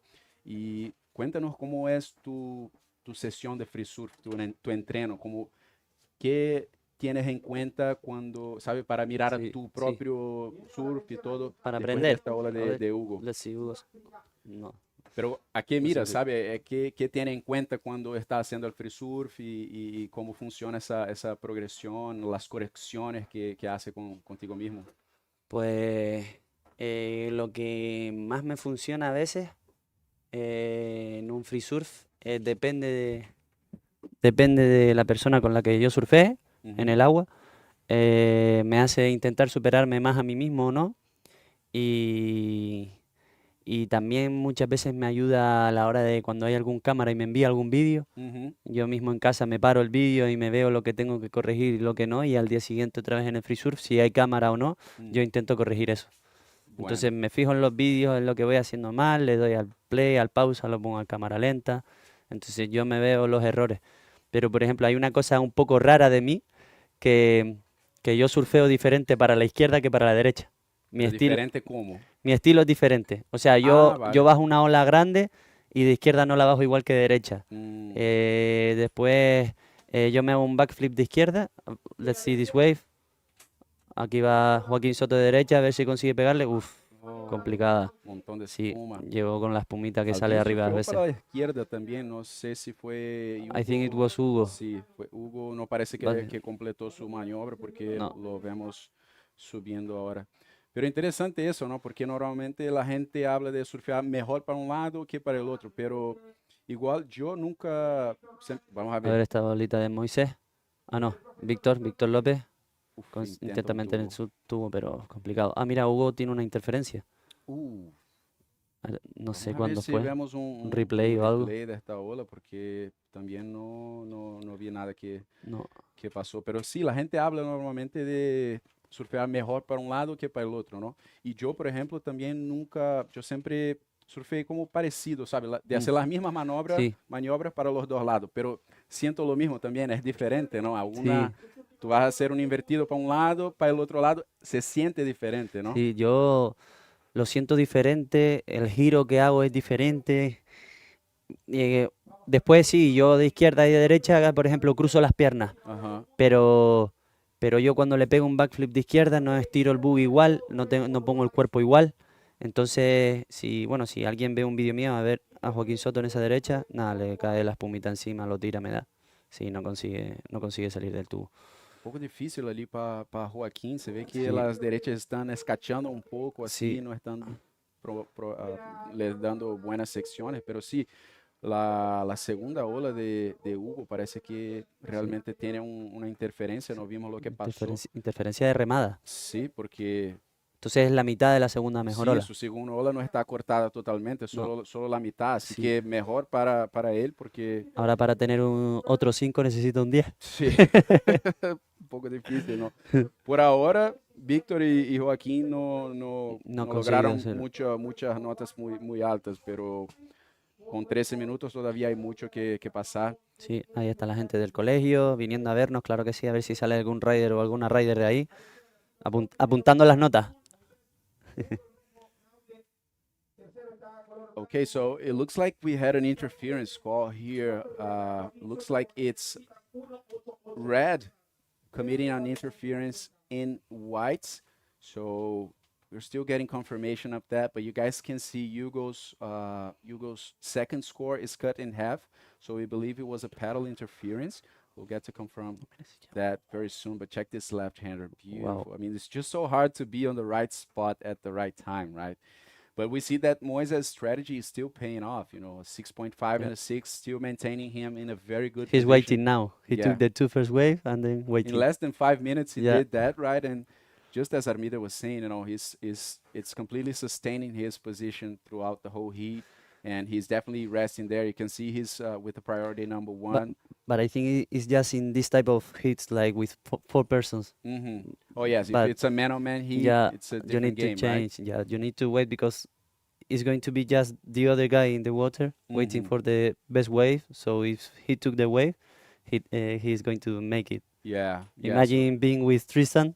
You don't want to you don't want to leave him to get like 2 waves straight and you're floating, right? Yeah. Otherwise, you'll get like 20 points.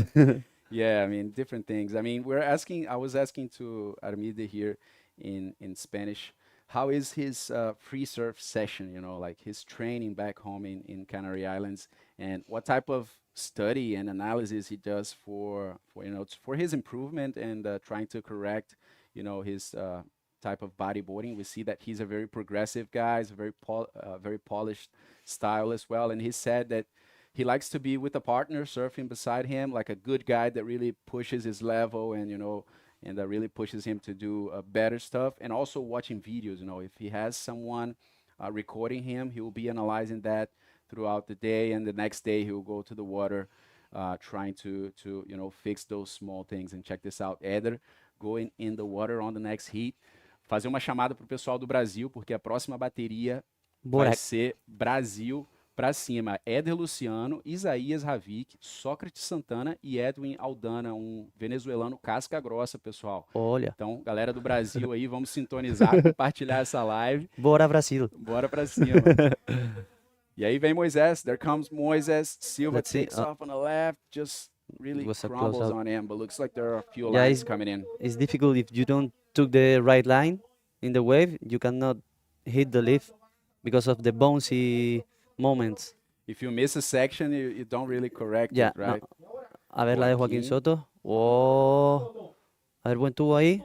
Oh, esa fue buena. Qué tubazo. Sí, esa fue muy buena, la verdad. La consiguió leer bien. Let's see Hugo. Let's see if he make... Oh, no, too late. Yeah, if you lose the line, you're not going to make it. You cannot change nothing, I think. I was talking to Bagel before here, and like if you're surfing at a different spot, maybe like Punta Dos, which is super consistent.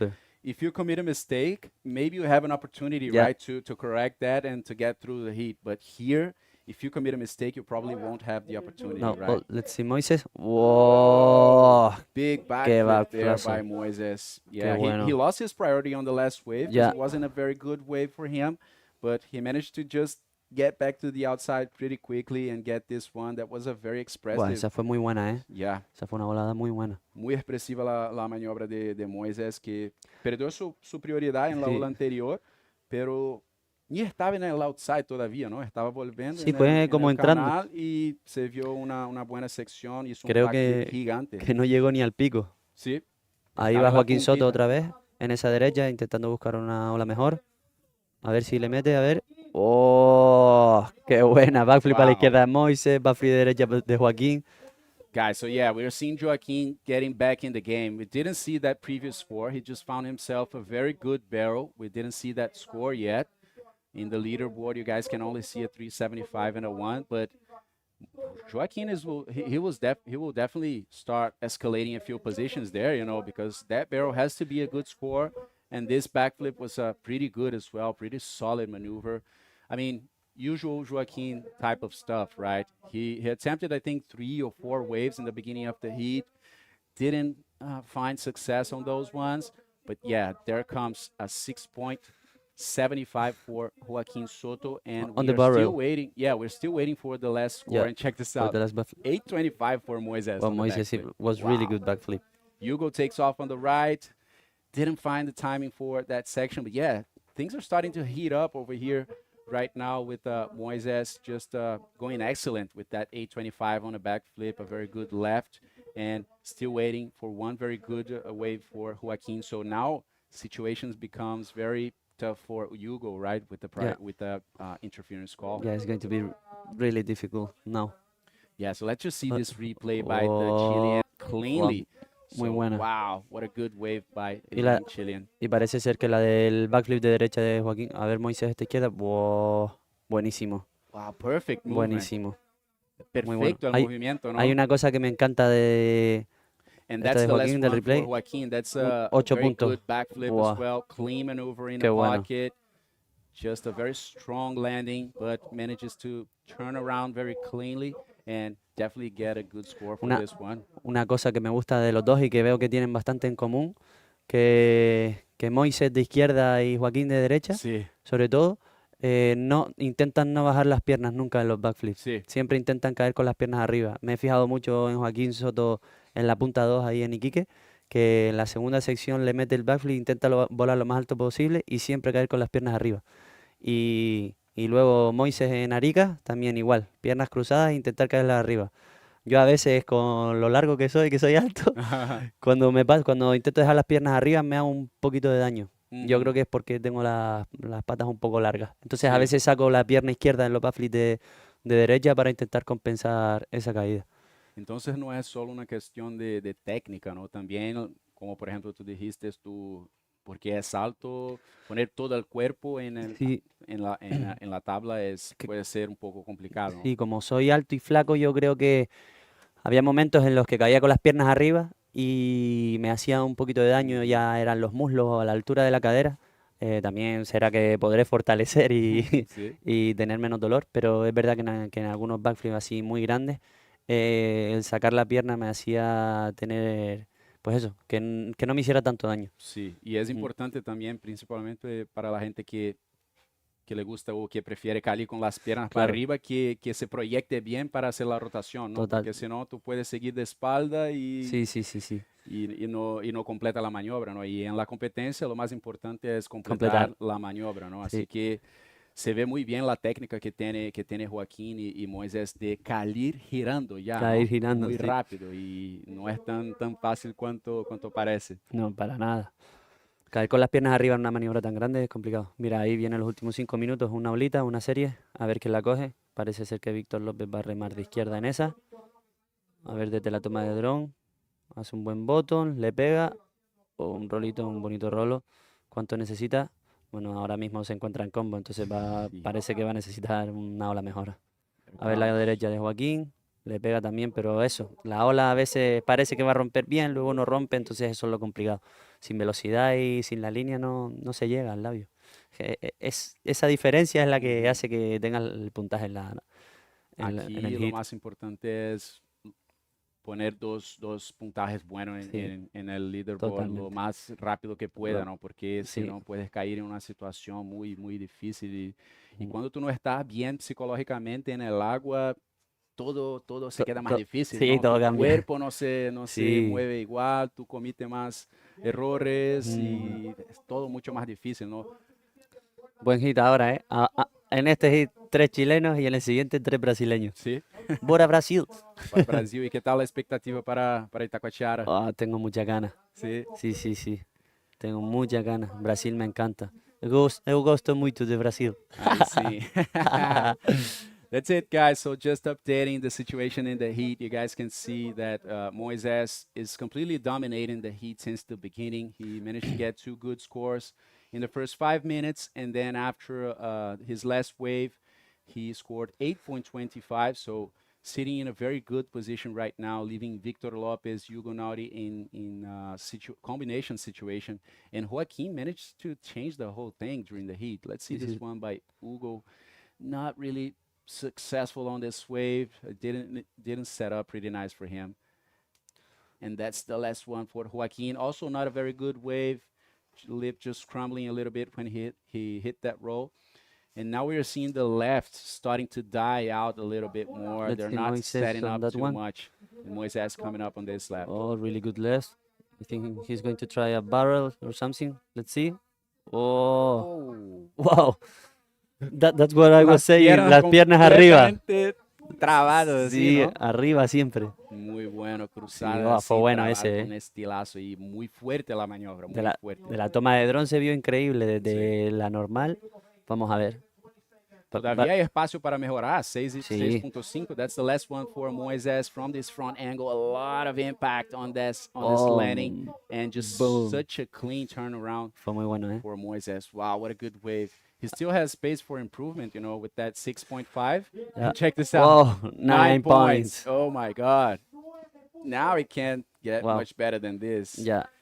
Así se sale cuando coge todas las buenas, ¿no? Y Sí, después tiene toda la todos los tranquilidad 20 y- minutos que tenía, 25 minutos 25 creo, la minutos. verdad, para mejorar y para arriesgar también, ¿no?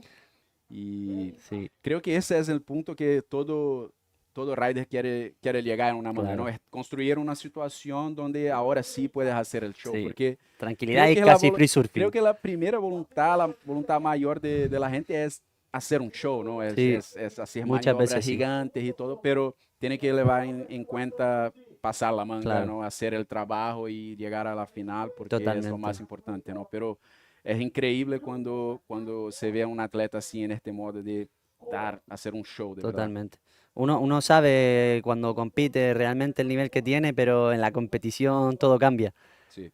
Muchas veces pues intentas hacer la maniobra solo para seguirla, no lo haces con tanto estilo, pero ya desde que tienes eso al principio, dos buenas olas o te sientes mucho más cómodo en el agua, se nota la diferencia de que realmente sacas todo tu potencial y se está viendo con Moisés. Parece que Coge. viene alguien. A ver, otra vez Moisés. Otra vez. A ver si le Pega pega. velocidad. Mira el labio, pero la ola parece que no, No, muy no le larga. presenta una buena sección para maniobra. Sí, solo 30 segundos para terminar. Aquí va Víctor López a ver qué intenta. Intenta ahí un tubito, pero la ola con la marea escalla un poquito y no es posible conseguir Sí, esa Víctor nota. que tuvo un poco más de dificultad de encontrar aquellas olas más fuertes, con más tamaño, ¿no? Sí. Y sesiones para hacer como backflips y maniobras más difíciles. Así que queda con 4.5 y 3, que no fue suficiente para pasar, porque Joaquín y Moisés realmente lo rompieron todo y Sí. eso, Moisés y Joaquín siguen la competencia, Víctor y Hugo se despiden de ella. Ramírez, algunas palabras, últimas palabras, muchas gracias por estar aquí, fue un placer. Pues sigan viendo nuestro bodyboard, cada vez va a haber más espectáculos, las olas van a seguir sorprendiendo, así que nos vemos tanto en la playa como en el YouTube. Vamos a darlo todo. ¡Woo! That's it. Muchas gracias. We just had a nice conversation with Armides Oliveres, and we're going to call a quick commercial break before we come back with heat number 4, so stay tuned.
Welcome back, ladies and gentlemen. 5th day of action here at the 2026 Antofagasta Bodyboard Festival. We are now about to see the last heat of the rapid charge, round number 4. And I have the pleasure of having Arturo Soto. Buenos días, Arturo. Un placer estar aquí nuevamente. ¿Cómo está? Very good, very good. It's a really good day, good morning, the big wave, you know, I'm very happy with this start of the competition, you know. Estoy muy contento, realmente muchas gracias a todas las personas que nos están siguiendo desde sus casas. Con mucho cariño realizamos este evento y apareció Nilda Point, bonitas olas izquierdas, derechas, y estamos cumpliendo el sueño de poner Antofagasta a un buen nivel de ola, como lo es el frontón, como lo es el flopos. Creo que Nilda tiene ese nivel, esa consistencia, y hoy lo está demostrando. De verdad, vamos directo para el agua porque la acción está increíble. Y ahora tenemos a 3 brasileños y un venezolano. ¿A quién tenemos en la manga, Arturo?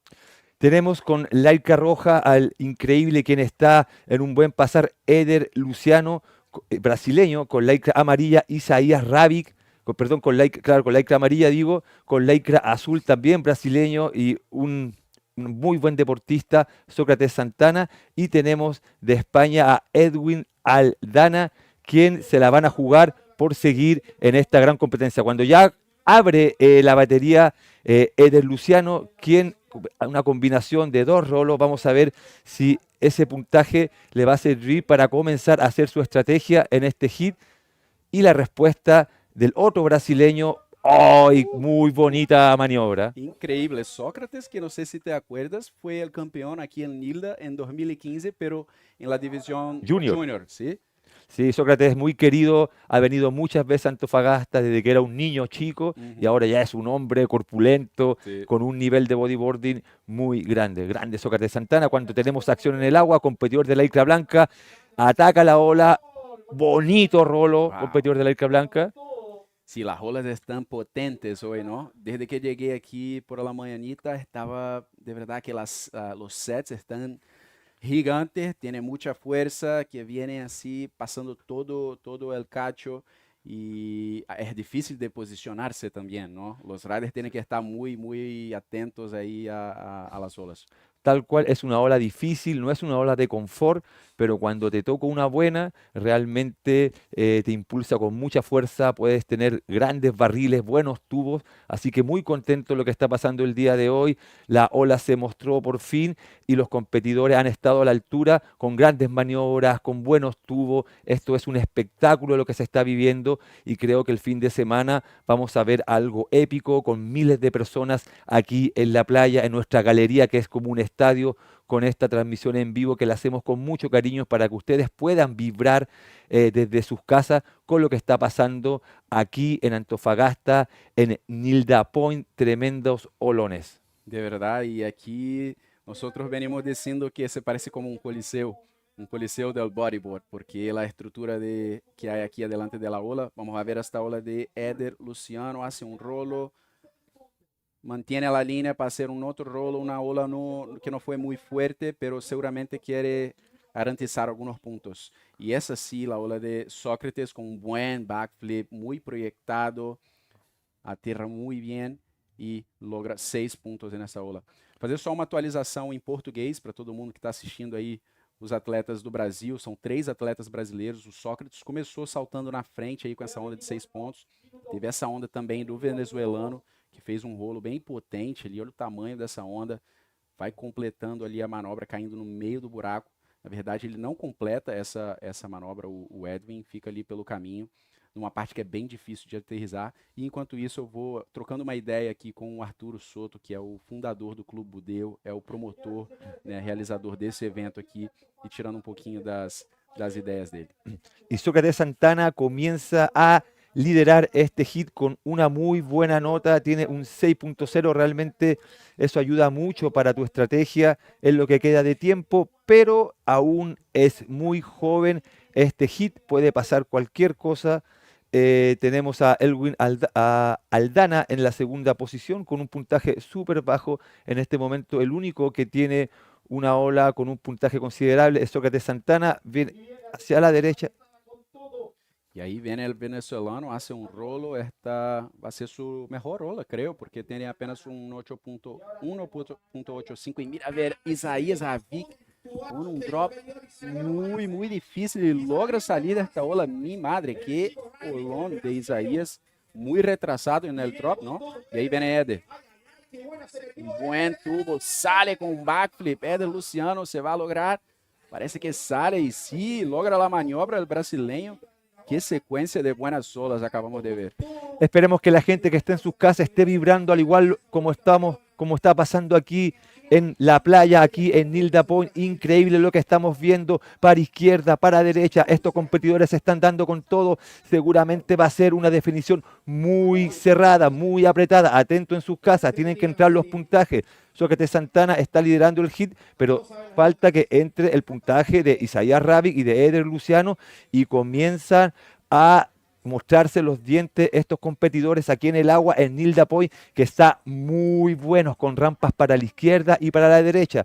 Así que a las personas que están en sus casas que sigan atentos a las competencias y vamos a las repeticiones. Let's see this one, a steep takeoff, almost airdropping on this one. Isaías Rabic, you can see that shockwave going pretty high, and what a barrel by the Brazilian, a short one, but definitely a very thick wave for Isaías. And on the other side, Eder Luciano just taking off deep on this one, bottom turning inside that barrel and coming out with this beautiful backflip and completing these maneuvers. So definitely going to be two good scores for the Brazilians that are starting to accelerate into this heat.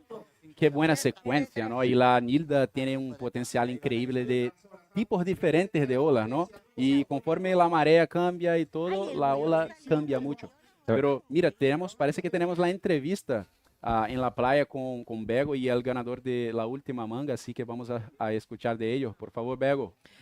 Well, people, we were just so shocked here watching with Moises because, you know, the waves are so good and everyone's doing such a great job. But talking about your heat, spectacular performance. You actually came out of the repechage in the best possible way.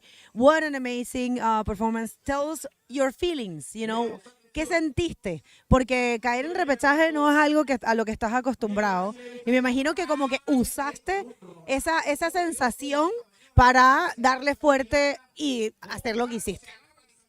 Sí, la verdad que ayer cuando caí a repechaje me sentí un poco frustrado, picado.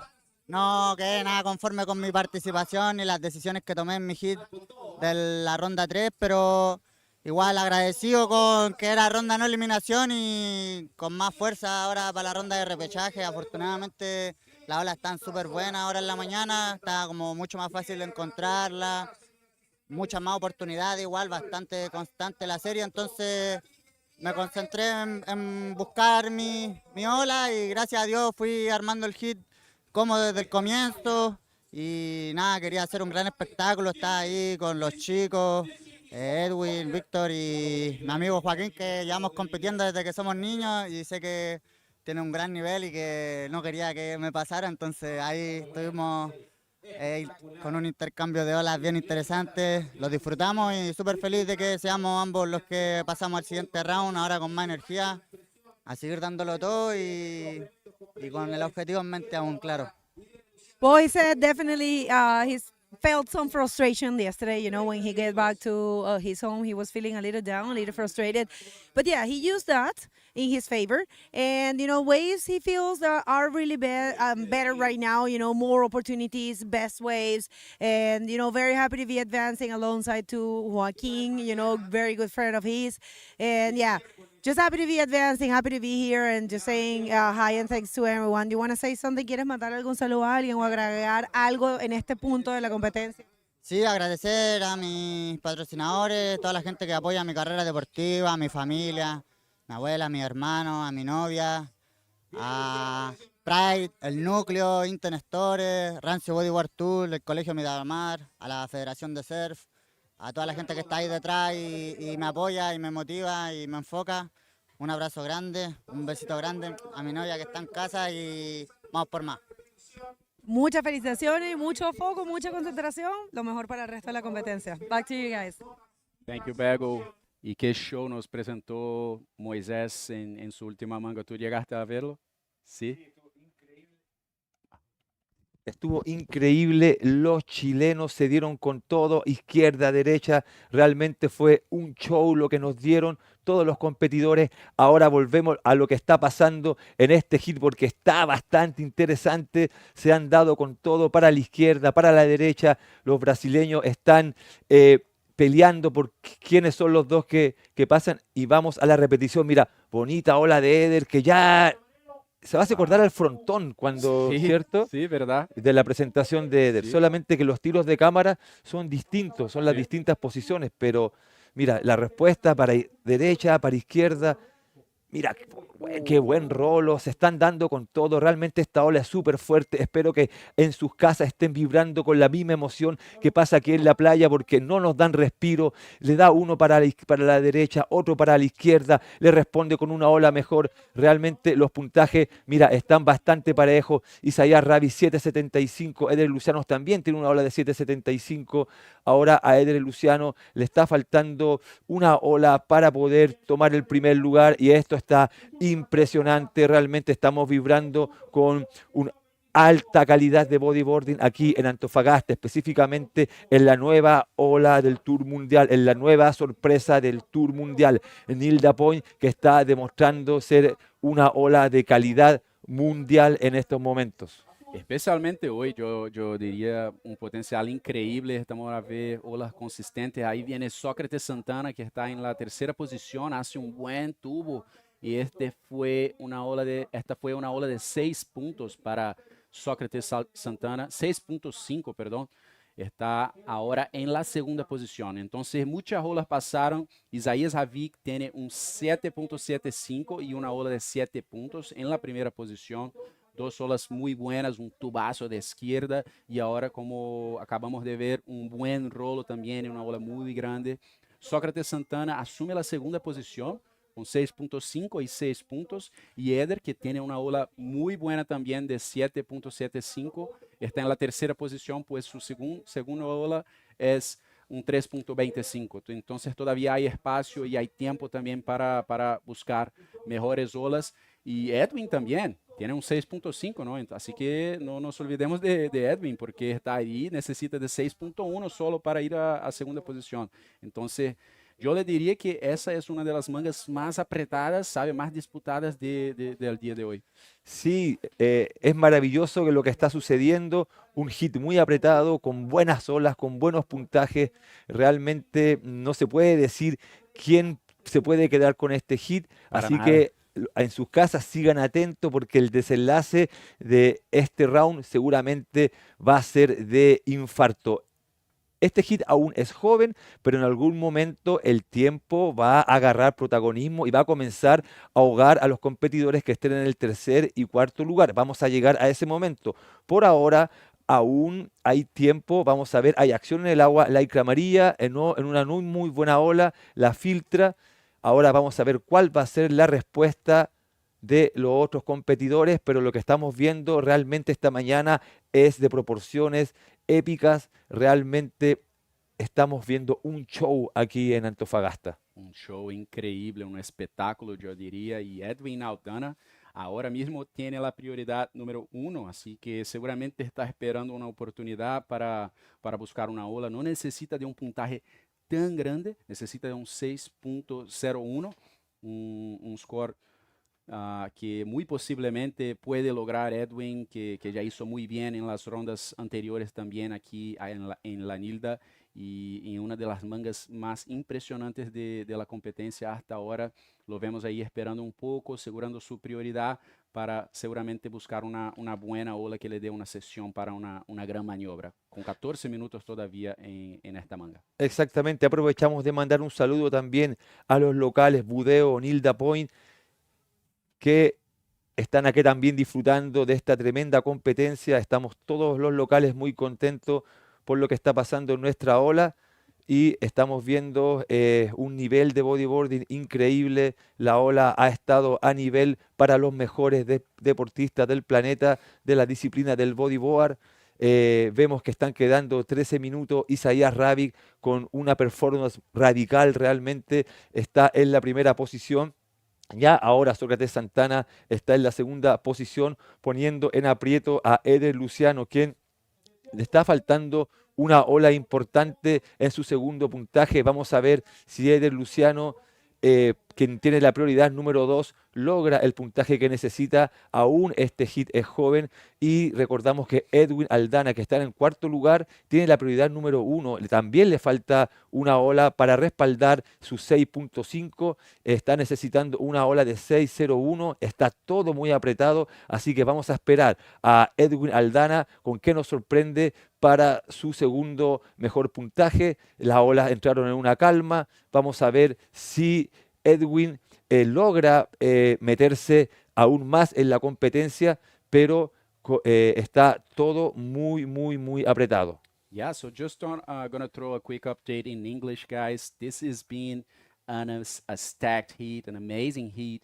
Isaías Havik is taking the first place with a very good barrel and a pretty high roll as well, an air roll, we could put it this way, 775 and a 7-point ride for the Brazilian in yellow. Sócrates Santana right behind him in second with a 6.5 and a 6-point ride. Sócrates found himself a very good backflip to the left on the beginning of the heat. And don't just forget about the other guys just yet, because Eder Luciano has a pretty good score, 7.75, and he's just looking for a 4.76 to go to second position. And remember, just first and second will get through to round number 5. And the Venezuelan Edwin Aldana also has one good wave under his belt, 6.5, and is looking for a 6.01 to qualify on the second position. And don't forget, guys, we have the DropKnee round number 4 coming up next. So don't leave us just yet. Things are very good over here. The conditions are amazing. There's no wind. The waves are very powerful. Arturo, ¿qué tienes a decir? Vamos a ver la ronda de DropKnee ahora, la ronda de número 4. Así que vamos a avanzar un poco más también en esta categoría del DropKnee. Pero ¿qué tienes a decir a la gente chilena que está nos vendo ahora desde el trabajo, desde su casa, que no pudieron venir a la playa hoy?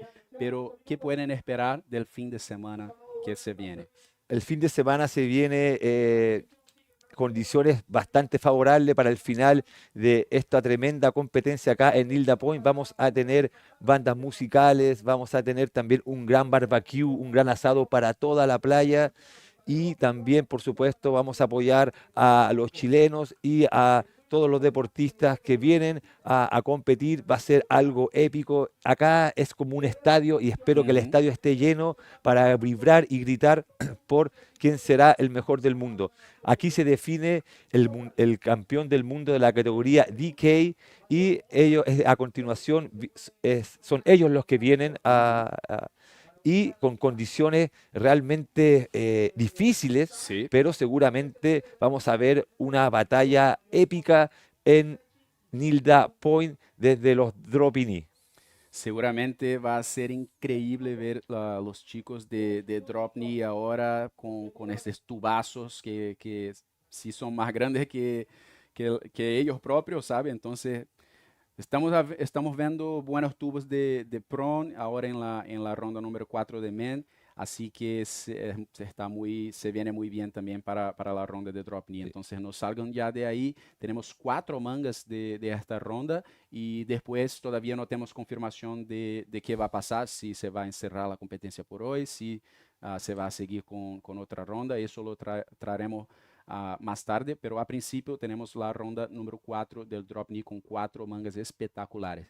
Tal cual, mira, ahora están en calma, ya el hit comienza a bajar de la mitad hacia abajo, el ambiente está tenso porque están apretados los puntajes. Edwin Aldana está esperando con calma, sabe que tiene la oportunidad y necesita una buena ola, está manejando bien la ansiedad, está esperando. Vamos a ver si esa estrategia le va a favorecer al momento de que avance este hit. Seguramente Eder Luciano está esperando lo mismo, está cuidando su prioridad, sabe que necesita una ola de no muy alto puntaje para poder pasar a zona de clasificación. Hay movimiento en el agua y filtra la ola, están esperando, están todos con calma. Isaías Havik tiene la prioridad número 4, se puede arriesgar un poco más a las olas que salen más abajo, pero vamos a ver. Y Ahí tenemos acción, competidor de la Isla Blanca. Vamos a ver si es que esa ola le sirve. Y lamentablemente Edwin Aldana no ocupa bien su prioridad. Se adelantó, no esperó una buena serie, una buena ola y pierde una gran oportunidad porque ahora el tiempo va a comenzar a apretar a Edwin, quien está en una posición desfavorable, necesitando una ola de 6.1.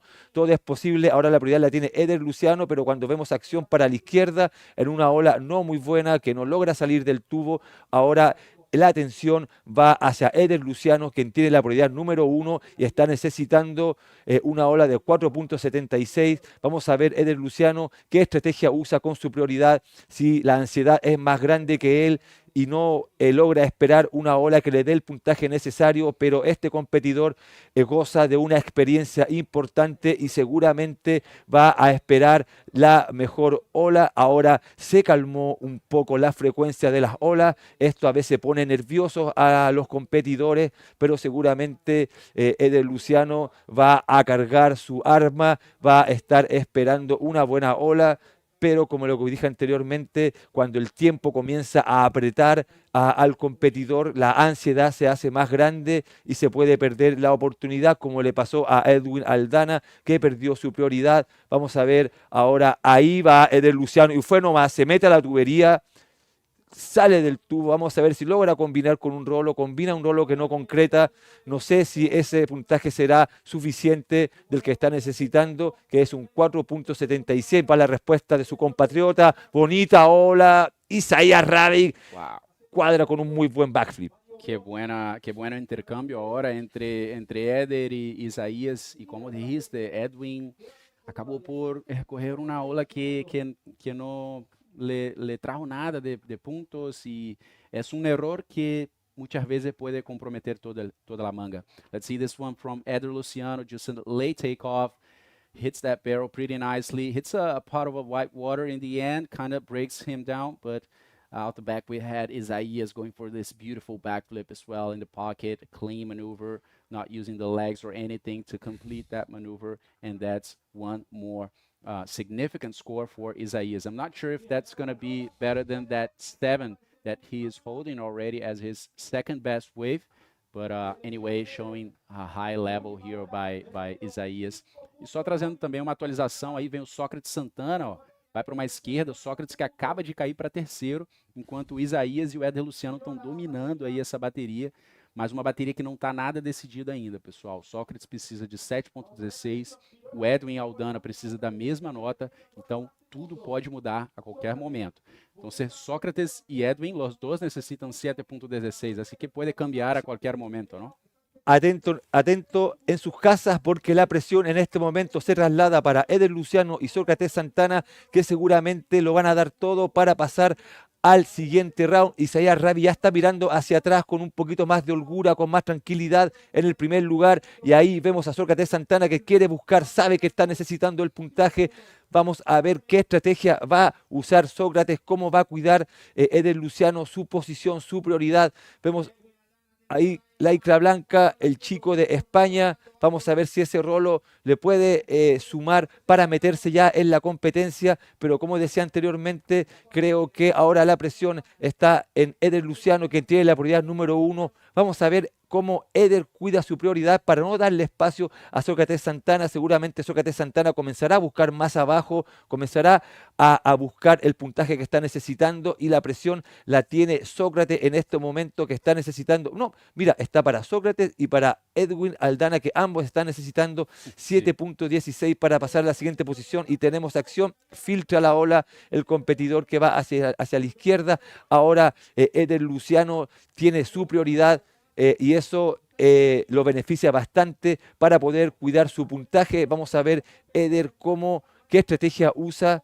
teniendo la prioridad. Cuando la suelta, Eder Luciano va hacia la izquierda, busca un back que no concreta. Probablemente Eder Luciano comete el error de soltar su prioridad porque esa ola no le da ningún beneficio. Y ahora vamos a ver cómo se le mete Sócrates Santana, que tiene la prioridad número 1. Atento con Sócrates, que le está quedando solamente 3 minutos y 30 segundos. Vamos a ver si la Nilda le da la ola que necesita Sócrates para pasar a la segunda posición. Y ahora el tiempo comenzó a jugar un rol importante. Vamos, ahí vamos a la repetición. That was the last one by Edwin Aldana. Was sitting in the 4th position looking for 7.16. I'm not sure if that's going to be the way for Edwin. That was actually a 5-point ride. Así que esta fue un 5 puntos para Edwin, que necesita 7.16. Así que necesita de un poco más todavía. No tiene la prioridad número 1, tiene la prioridad número 2. Entonces, todavía hay posibilidad, todavía hay 3 minutos en el reloj y vamos a ver si Sócrates ahora con la P1 puede lograr cambiarlo.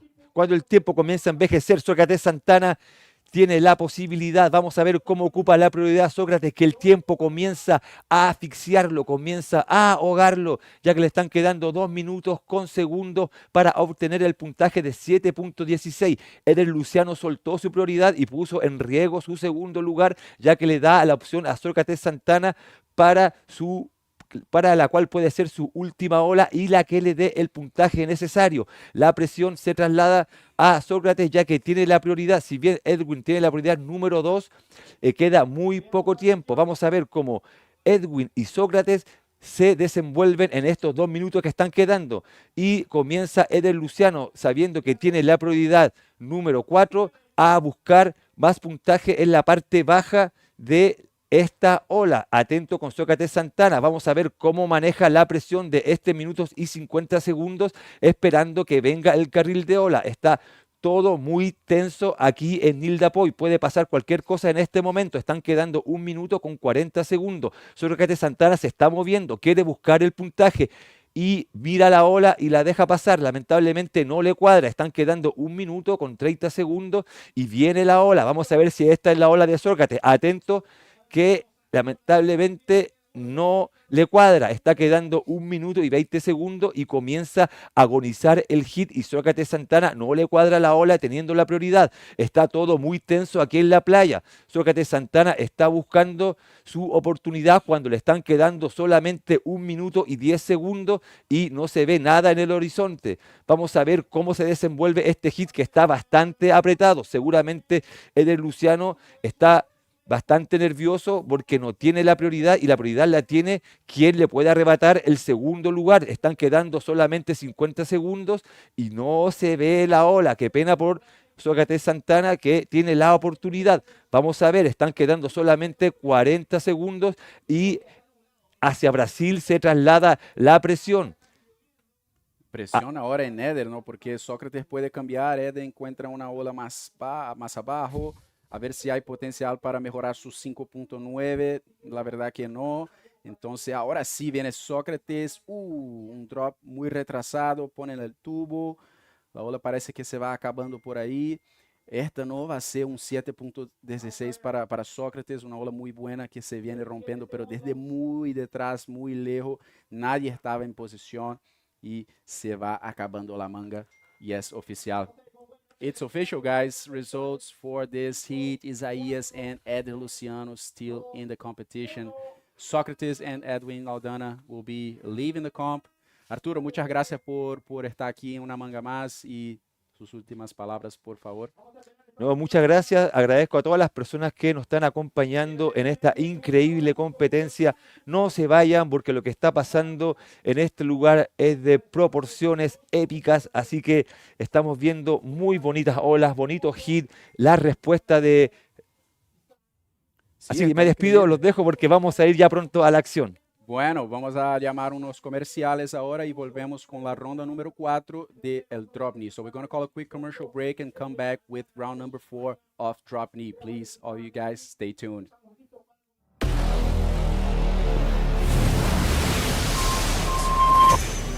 Falló más de 1000 veces antes de inventar la ampolleta. A Marie Curie le dijeron que la ciencia no era para mujeres.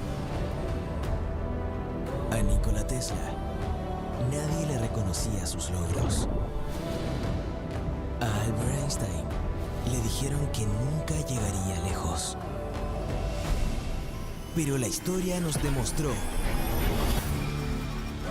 que cuando hay pasión y pones toda tu energía, los sueños se transforman en realidad.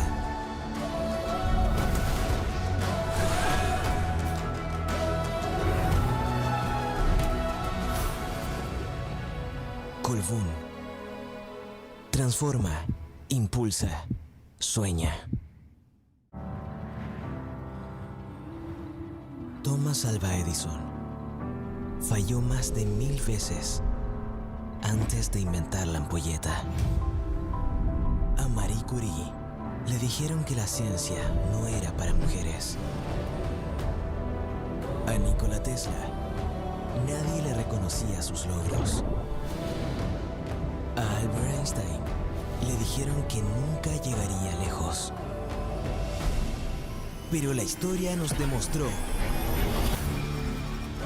que cuando hay pasión y pones toda tu energía, los sueños se transforman en realidad.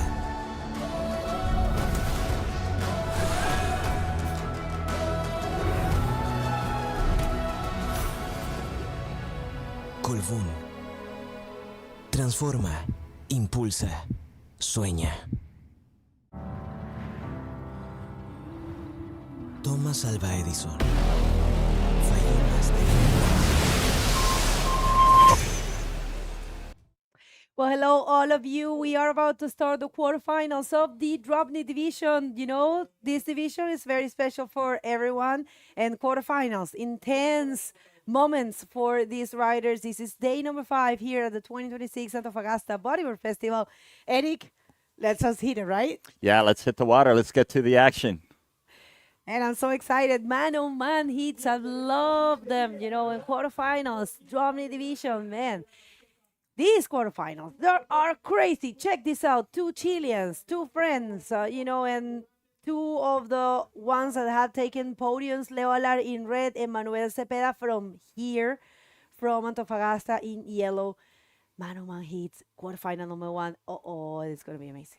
Yeah, it should be interesting with some size in the DropKnee action. So first wave, oh, someone almost took off on that left. Wow, that thing barreled pretty nice, but kind of a quick one. But some action coming in. Wow, there's some good sets coming in right now. So, yeah, it should be entertaining. But, yeah, we have the Iquique local, Leonardo Alar, with the Antofagasta local, Manuel Cepeda. So, yeah, good to see. I know Leonardo spent some time in Antofagasta. I believe he lived here for a while, so he's quite familiar with the scene here and the waves here. So, yeah, it should be an interesting heat. Good to get into the DropKnee quarterfinals. And conditions are looking good still. With a little bit of cloud coverage, keeping the ocean nice and smooth. So looking forward to seeing what goes down in this heat today. Bueno, para todo Chile vamos a estar haciendo sus actualizaciones en español porque tenemos a 2 chilenos, el último aquí en competencia, Leonardo Alar, que es un excelente bodyboarder y representante del DropKnee de Iquique, y Manuel Cepeda, que es quien ha llegado a 2 terceros lugares en esta categoría, 2 podiums, y es de aquí de Antofagasta. Y lo que tú decías, Leonardo tiene familia aquí, entonces como que los dos tienen un poquito de corazón en este lugar. Oh, y el hit anterior estuvo una locura. Estuvo buenísimo. La verdad que las olas están súper, súper buenas. Yeah, the last heat was action-packed. It's been a good day. A lot of stuff has gone down today. Good maneuvers, good barrels, good variety of moves. And, yeah, looking forward to getting to some DropKnee action. So here we go. First wave, little backside wave of Manuel Cepeda. Kind of looking for a little inside wall, little snap, not much going on there, but regardless, good to get a score under his belt as we have some action coming in, some lines coming in. Looks like Leo might be paddling over this as this set looks a little bit on the closed side. Those lefts are a little bit wally. Almost looks like it had like a little bit of northwest to that one, kind of a bend on it. So probably not a very good set there. It's just kind of bending. Closing out on itself. So, yeah, kind of hard for the DropKnee there. But, yeah, there we have Manuel paddling out through the right, as you mentioned. That's the technique they do here, right? Yeah, you gotta do that in order to, you use that current to push you out, so it is more, it is safer. So I was just thinking, these two guys, Leo Alar, he got a podium here. These two guys are the only guys, the only Chileans that have had a podium here in Antofagasta Wow. Bodyboard Festival in the DropKnee division. Leo was fourth back in 2019. Uh-huh. And Manuel Cepeda had a third place in 2019 Wow. and a third place in 2023. Wow. Okay, good. On the podium. And are they similar generations? Do you know, No, Leo? not at Manuel's a all. younger generation, I believe, right? Yeah, I mean, for sure. Like 10 days of, I think, 10 years. in between. Yeah, I'm Oh, sorry. yeah, yeah. 10 years, thank you. That was fast. It's like, years. Yeah, no, like probably more than 10 years, I think. Yeah, 'Cause yeah. Leo should be around maybe 49, I Yeah, think. yeah, I think it's kind of similar because I met him here in Antofagasta back in 2005. He was living here, so yeah, I know he's been on the scene for a while, but always been a very good DropKnee, very, very stylish. Sursa Cupola, very nice, very good DropKnee wave too, right? Well, both of them are front side to left, so goofy footers. Yes. So, this play suits them. Of course, there's amazing rights. I mean, we Yes, just there saw is. Eder Luciano. Yeah, yeah. But, I think they're still getting Wow. into the rhythm of things. It's big right now. For Wow. DropKnee, it's a bit more complicated, but Yeah. they're professionals and they are capable. They can put on a show for sure. Wow, look. Manuel's still running away from Está that. pagando ahora. Oye, te sacaste un término súper coloquial del agua chilena. Manuel está pagando, dice.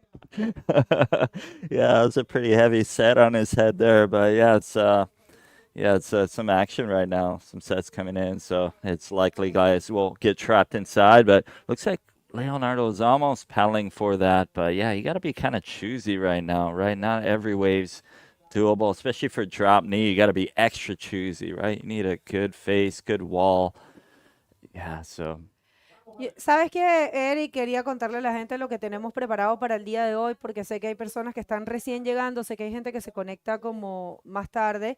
Ya hicimos la ronda de repechaje de la categoría masculina. Si ustedes quieren ver toda la información, está en la página de la IBC World Tour. Pueden entrar y ir a la parte del live. Ahí tienen toda la información sobre los hits que ya se han hecho, los que vienen. O también pueden escanear, un QR que les vamos a ir presentando. Pero si ustedes les estaba diciendo que lo que hicimos fue el repechaje de la ronda 4, vamos a ver esta ola para Leo. Yeah, let's see this one for Leo coming down, kind of getting under that face. Nice little snap there, good, stylish, and coming around, pulled it off. Should be get a decent first score on the board for Leo. Sí, bien, ahí Leo ya poniendo la primera maniobra, la primera olita como de valor. Vamos a ver esta para Manu. Se ve bien, Manu viene fuerte, el antofagastino con mejores resultados en este evento. Primer snap, un snap to reverse y más completa esta ola porque tuvo 2 maniobras. Vamos a ver cómo les va a estos chicos. Va a ser una batalla campal, de verdad. Estos cuartos de finales están espectaculares, ya se los vamos a mostrar. Quería simplemente, bueno, después vamos a seguir, pero tenemos la entrevista con el ganador del hit anterior y no lo queremos hacer esperar tanto, así que vámonos con Lucas. All right, let's take it away. Okay, thank you guys. I'm here with Isaías Havik. Isaías, first of all, yesterday the things didn't align for you perfectly, and today it was a whole different situation, different conditions. How did you feel in the water? Muito feliz de ter conseguido performar nesse mar, porque ontem o nosso terceiro round entrou com uma bateria com vento, assim, um mar mexido, e hoje já consegui me soltar e surfar em boas condições, que é o que eu queria, e tentar mostrar meu surf e conseguir pegar algumas ondas boas e avançar a bateria. Agora vamos com tudo para a próxima fase. Yeah, so yesterday he said that he went in the water with totally different conditions, a lot of wind. You know, it was mostly in the end of the day, and the conditions were not so good. And today he could show his performance, you know, could apply his strategy better, and he is stoked to advance to round number 5. And Isaias, let us know, you didn't go to Morocco in the beginning of the year, but you'll be competing in Itacoatiara, maybe Mexico. Let us know about this year's plans, if anything changed on your training, your projects as well. Let us all know. O circuito mundial começou agora para mim, porque eu não fui para Marrocos. O objetivo é ir para quase todas as etapas dos mundiais, mas quero primeiro esperar e ver como é que vai ser o resto do ano. Vamos agora esperar o resultado de Antofagasta, Itacoatiara e provavelmente vou tentar ir para o México e Sintra e depois Fronton, que é a última etapa. E bastante animado, cara. E começando agora o campeonato, quero agradecer a todo mundo que está torcendo aí em casa, no Brasil, toda a família, minha esposa e todos os meus patrocinadores. Muito obrigado, galera. O governo do estado também que disponibilizou a passagem e todos os patrocinadores que vocês estão vendo aqui. Muito obrigado. So this year he's just getting started with the tour. He didn't go to Morocco. So basically he wants to compete all the events of the tour, but he will take it step by step, event by event, and see how the results will be coming for him. And then if it goes right, then he'll go for the last stop and all the stops of the tour. And he just sent a big thanks to all the sponsors and family. Isaías, parabéns. Boa sorte no round 5. Back to you guys at the booth. All right, congratulations to Isaias. It's always great to have him on tour. What a great battle we had in that last heat of the repechage. Situation in the water is Leo Alar with a 5 and Manuel Cepeda with a 3 and a 125. But it looks like Leo took another wave while we were in interview. And here comes a replay. Oh, this is the wave for Manu going backside. And maybe that happened also when we were the interview. So yeah, just a quick check turn there, and this is the last of Leo Alar, and he is waiting for scores for this one. Nice bottom turn there actually, and tail side. Yeah, That snap, right? Yeah, it was. So there's that replay of Manuel, little snap off the takeoff. Looks like he's gonna do a little reverse right there. So not a super powerful wave, but good to get a score under his belt. And another replay of Leo. Yeah, doing a little snap off that takeoff, little snap on the inside. Not much wall to work with. So yeah, just getting the most out of the beginning of this heat and getting as much waves under their belts as they can. But yeah, Leo sitting on top with 5. And yeah, just waiting for the scores to drop on that next wave. I'm not thinking it'll give him much of a score, as it wasn't a very powerful wave, but yeah, still a lot of time left in the heat, so let's see what goes down. It's a nice action. All right. So situation in the water. These riders are starting the engines right now. Estamos esperando notas de ambos competidores. Se corrieron un par de horitas, la verdad. Ya están como más adecuados al área. Igual debe ser difícil un poco cuando llegas recién. Vamos a ver, difícil, un backwash ahí para Manu que no lo dejó seguir en esa ola. Yo creo que ellos van a ir poquito a poquito arriesgando algo más, ¿no? Como que van a ir adecuándose un poquito más a la ola. Recordando, son hits de 2 personas, que es un formato espectacular, el formato donde podemos ver el fair play, donde podemos ver a los riders con todas sus oportunidades, usando las herramientas de competencia más libremente, ¿no? Usando la prioridad, usando el posicionamiento. Vamos a ver esta ola de Leo. Yes, look at Leo taking off on that end part, coming around to that inside wall. Is he going to take it much further? Probably not with that Kraken on the inside, but yeah, this is exciting to see the man-on-man style, right? It's pretty entertaining, the back-to-back waves between 2 riders trying to get into the next round. Yeah, we kind of knew when we saw the conditions today that, it was going to be a little tricky for the DropKnee, but you know what I was thinking? These riders have a lot of, their level is super high, bodyboarding, so they're definitely capable. Also, energy is dropping as the day unfolds. Yes. So, I think in the morning we saw the biggest, moments of the swell here. It was whatever is left from yesterday, right? Yeah, I was worried big on the morning. It was like closing out. I was like, oh, are they going to hold the DK today? I was like, this isn't looking DKable. But, you know, as the tide came up a bit and swells on the decline, it's starting to get a little more organized, right? So, Well, I mean, all these riders, I'm telling you, if you take a look to the, which I think we're gonna be able to show it to you in a bit. We have the bracket, right, of how the quarterfinals are looking like, and if you take a look at this, you see Manuel Cepeda, Leo Alar. Quarterfinal number 2 will be Jerico Rosero and David Valladares. Sabi Moritino, Gabriel Durantes, and Mauri Laverne, Fabian Tazar. All of these riders are super capable of surfing these kind of conditions. What do you think? yeah, these are all excellent riders with versatile styles, right? From all over the, you know, different areas. We got Europe, we got South America, we got Hawaii. So, yeah, it should be a good variety of riders, all very well experienced riders as well. A lot of these guys are super versatile too, right? Like good and prone as well. All right, so we have a wave here for Manuel Cepeda. It's looking good for him. If he finds a section, needs to perform something, just a quick, not too much of a snap there because, you know, he was holding the rail. Yes. And the judges, they notice that, you know. So there's a different thing when you use your arms and you twist your torso, you know. That thing gives you the power to actually, you know, execute the snaps without using the rail. But sometimes you just gotta go for that, you know. It's, at least it's something. Yeah, make the best of it, right?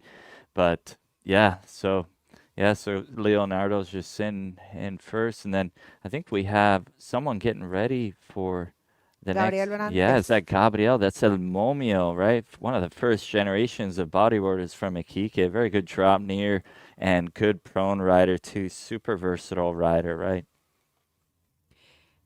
El Momio es uno de los competidores, es uno de los waterman. Full on. Él hace de todo, siempre lo decimos. Salvavidas, en la moto, es profesor, surfea en prom, surfea en DropKnee, surfea en todo, en tabla, está todo el día en el agua, graba. Bueno. Yeah, he's one of the first generations of bodyboarders out of Iquique. I remember he was even in one of the first videos that, you know, showed Chile bodyboarding scene. I believe it was Boogie Nights, and he was in that video. So he's super old school generation, but still ripping and still keeping up with the Groms, you know, keeping up with the young generation and both prone and DropKnee. So, yeah, such a good rider, such a friendly guy. And like you said, he's a waterman, right? He's still out there charging. Súper completo, dedicado al agua, el gran Gabriel Brandes. Se viene con todos los cuartos de finales de DropKnee, gente. Si no lo han hecho, suscríbanse a este canal de YouTube para que tengan la información de primera mano. Realmente se están haciendo cosas muy lindas, se está creciendo mucho en el bodyboard y la verdad que yo sé que si estás aquí sintonizando es porque te encanta este deporte, porque amas este deporte. Entonces vamos a suscribirnos a este canal, vamos a conectarnos con la IBC, con los riders, con todo lo que pasa en este lindo mundo de nuestro deporte. Solamente escanea ese código QR y puedes conectarte. Yeah, definitely check that out. Give that a scan, everyone, for live updates. Get the scores. Check out our top 16. Check out our calendar of our upcoming events on the tour. So, yeah, give it a scan and check it out. Get these updates. Bueno, situación en el agua, Leonard primero, una ola de 5 y una ola de 3,5. Luego estaba Manu buscando un 5,51 para ser primero, recordando que solo sirve ser primero. Un piecito en el podium, qué gran diferencia, ¿no? Y como no es un tour, en este campeonato digamos, la visión es quedar primero, es quedar campeón del mundo. Gente, estamos coronando al campeón del mundo en este simple evento.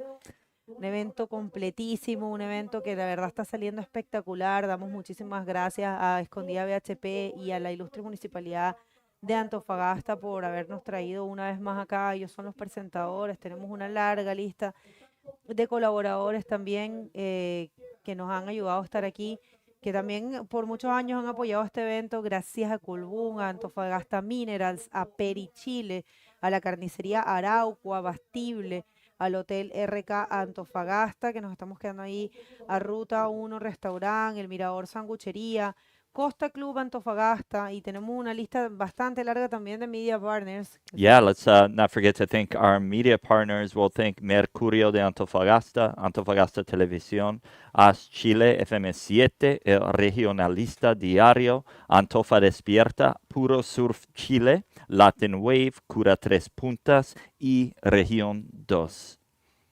Yeah, thank you so much, everyone.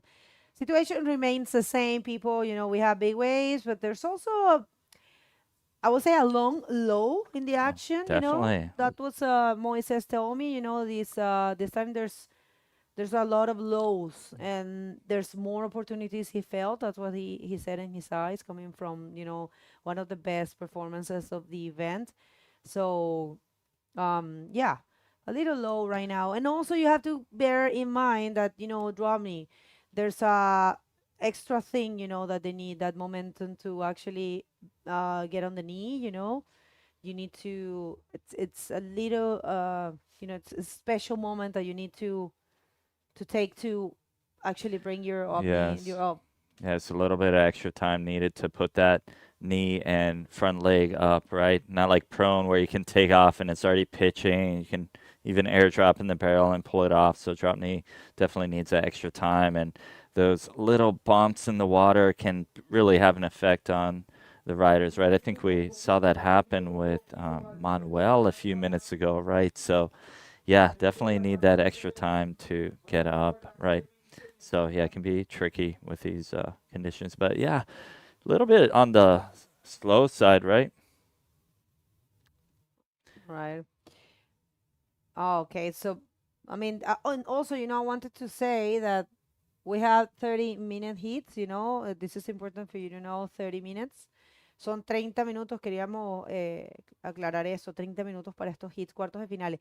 Y también tenemos noticias de que el evento se va a poner en un break, ¿vale? Para ver si se continúa o no, porque como hasta ahora se ha visto muy buena acción, probablemente los riders quieran continuar. Obviamente eso se va a conversar con ellos, se va a conversar con la gente local, con todo. Con los organizadores, por supuesto, y ahí nos van a pasar la información. You wanna say that? Yeah, so it looks like we're going to put the comp on hold. After the last quarterfinals. Yeah, after the quarterfinals, we're going to take a little break just to see what happens with the conditions here. And here we have Manuel taking off on this left with the bird flying in the front and going down the line. And unfortunately, not any wall to work with, not enough power there, but yeah, it looks like we have some action coming out the back. Let's see if Leo is going to go for these wide ones on the end. But, yeah, just not a very good wall to work with there. So, yeah, again, yeah, we're going to put it on hold after these quarterfinals just to analyze the conditions, get everyone together and figure out what the best call is and see if we'll – plus the tide's coming up. It's going to be filling in. And as the swell is declining pretty quickly, it might be good to take a pause during the peak high, right?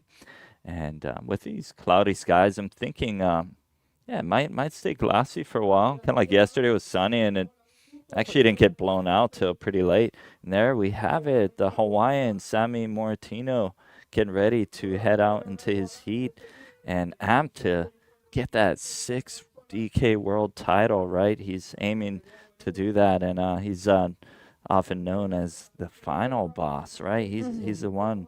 He's really good in these finals. So yeah, with his 5-time DK, hoping to take that 6th one. But yeah, very, very good rider, very versatile, good, epic bodyboarder and prone and DropKnee. So yeah, looking forward. That should be an exciting heat. Yeah, I think it's gonna be great to watch him again. And you know, he's got all that power, a lot of energy. You know, vibrates with DropKnee. You know, so yeah. I think it's going to be on fire. He's going to be facing the local. I mean, not from here, from Antofagasta. He's from Iquique, but he is a great bodyboarder. He's a local. Yeah. We call it locals because they're Chileans. Yeah, right? yeah, definitely. Yeah, he'll be going up against Momio, right? So yeah, it should be an interesting heat. Well, some waves are there, you know. Don't get fooled by the drone angle because it looks like you know, Yes. super mellow, but it's not that Yeah. mellow. It's interesting how the drone angles are there. They can be deceiving depending is, on the yeah, angle. I yeah. mean, I've even seen like heavy waves at Chopo, like not look very heavy because of the drone angle, right? Like, it can definitely be deceiving, right? That kind of upper angle looking down, but all depends on the wave too, right? But yeah, it's definitely some power out there. Yep. Bueno, situación en el agua que se continúa de la misma forma, los riders esperando olas. La verdad que ha sido bastante loco porque en el comienzo del día hemos tenido como una frecuencia altísima de olas, pero sí lo comentó, yo lo estaba diciendo que Moisés Silva lo dijo en su entrevista, que habían como unas pausas bastante largas en el hit, o sea, durante los hits. Y eso te permitía como también subir más rápido, poder escoger mejor. Moisés decía que pensaba que la selección de las olas en este preciso momento era clave. Y bueno, estamos viendo que sí, eso debe ser un poco la marea, ¿no? Que está subiendo. Tuvimos la marea baja a las 5:44 y en estos momentos son las 9:46, o sea, nos falta 2 horitas para que esté la alta máxima. Entonces sí, claro, definitivamente afecta. Vamos a ver. También separados los riders. No sé si es que Manuel va a buscar la derecha o está buscando la grande. Y lo que estaba saltando para algunas personas que yo leí unos comentarios, ya saben que no vemos mucho, eso que está ahí, no es una foca, es un león marino, ¿vale? Que aquí hay muchísimo. Sí. Y de hecho no hacen nada, ¿vale? Nosotros surfeamos, la otra vez surfeamos en el baúl como con 30 leones así marinos y ellos estaban en la suya, te pasan por al lado, no se acercan tanto tampoco. Sí, son tranquilos, ¿no? Sí, no hacen nada. Igual hay lugares en el mundo que a veces se pueden ataquear, no sé si tienen alguna enfermedad. Sé que ha pasado en California varias veces. ¿Que atacaron? Sí, atacaron gente, como murieron, no como un ataque completo, pero igual murieron, es un asunto de territorial. Ahí vamos Leo a hablar with a little snap and into a 360 on the inside. Yeah, well, I mean, something, right? Yeah, he got... He's getting some scores there under his belt. Although, I mean, he's leading, but not too comfortable, you know. Well, I mean, 6:26 is a difficult thing, you know. We don't have a score like that.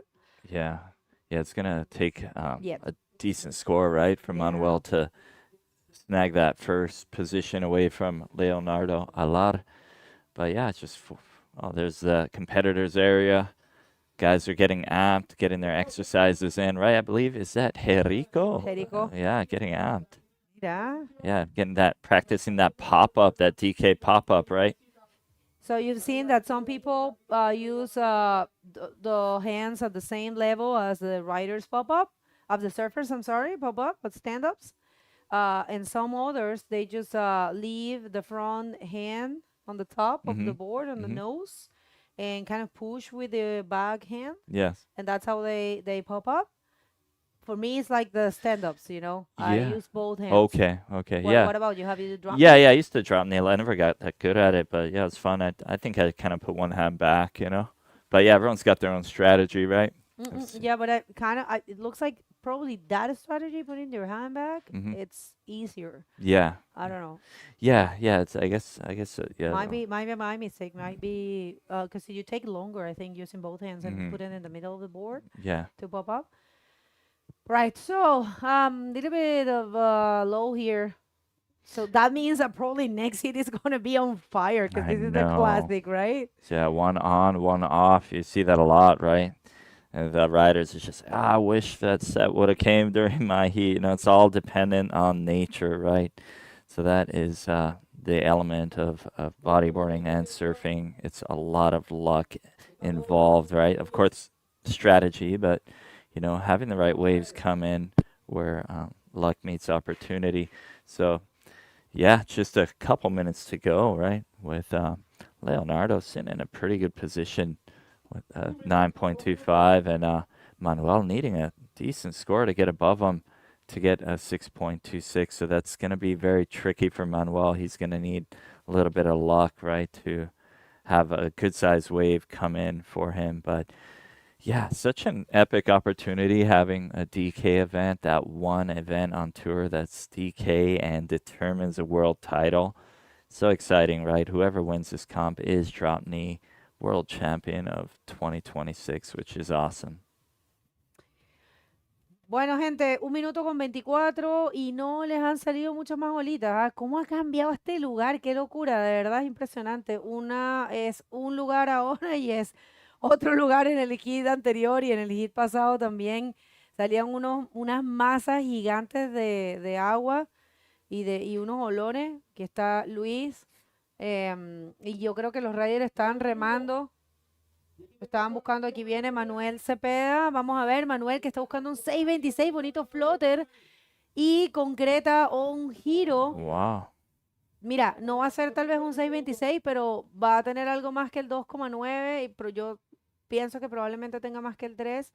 Pero claro, ya se está acabando el hit en realidad con segundos. Yo no creo que pueda lograr a tiempo volver. Yeah, not sure if he's going to get that needed 6.26, but that should put him a little bit closer, but he's going to need a lot of luck to get another way. Let's take a look at that replay of Manuel Cepeda taking off on the knee and going around that first section. There's a little floater off there, kind of a stylish little floater. Not a lot of power, but nice and clean little spin on the inside, but yeah, I'm not sure if he's going to get that needed 6.26 to take that position away from Leonardo Alar. And yeah, just waiting for the scores to drop on that. And as this heat ended, looks like we have Leo has taken off on that, but I think he's not too worried, right? He's just going to prone it to the inside. He's like feeling good and confident about that one. Bueno, resultados oficiales. Felicitaciones a Manu Cepeda, pero esta vez es Leo Alar el que se va a podium y el que se va a posibilidad de ser campeón mundial. Primer semifinalista, Leo Alar, el iquiqueño. Gran felicitación a Manuel. No se muevan, vamos a seguir con el corto de final número 2 después de estos cortes comerciales.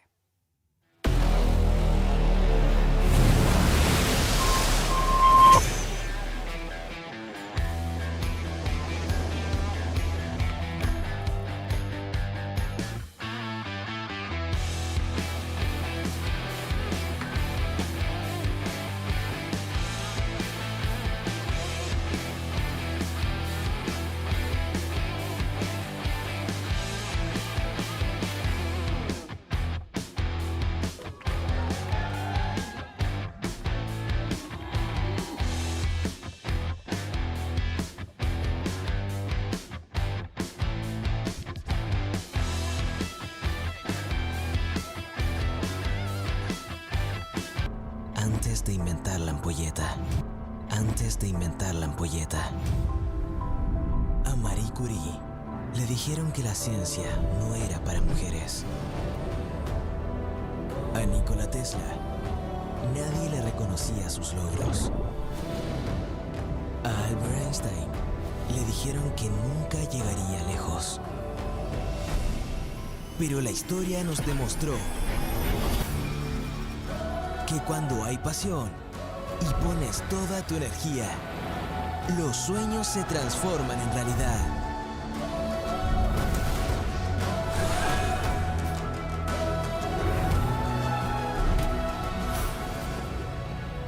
Colbún. Transforma, impulsa, sueña. Thomas Alva Edison falló más de 1000 veces antes de...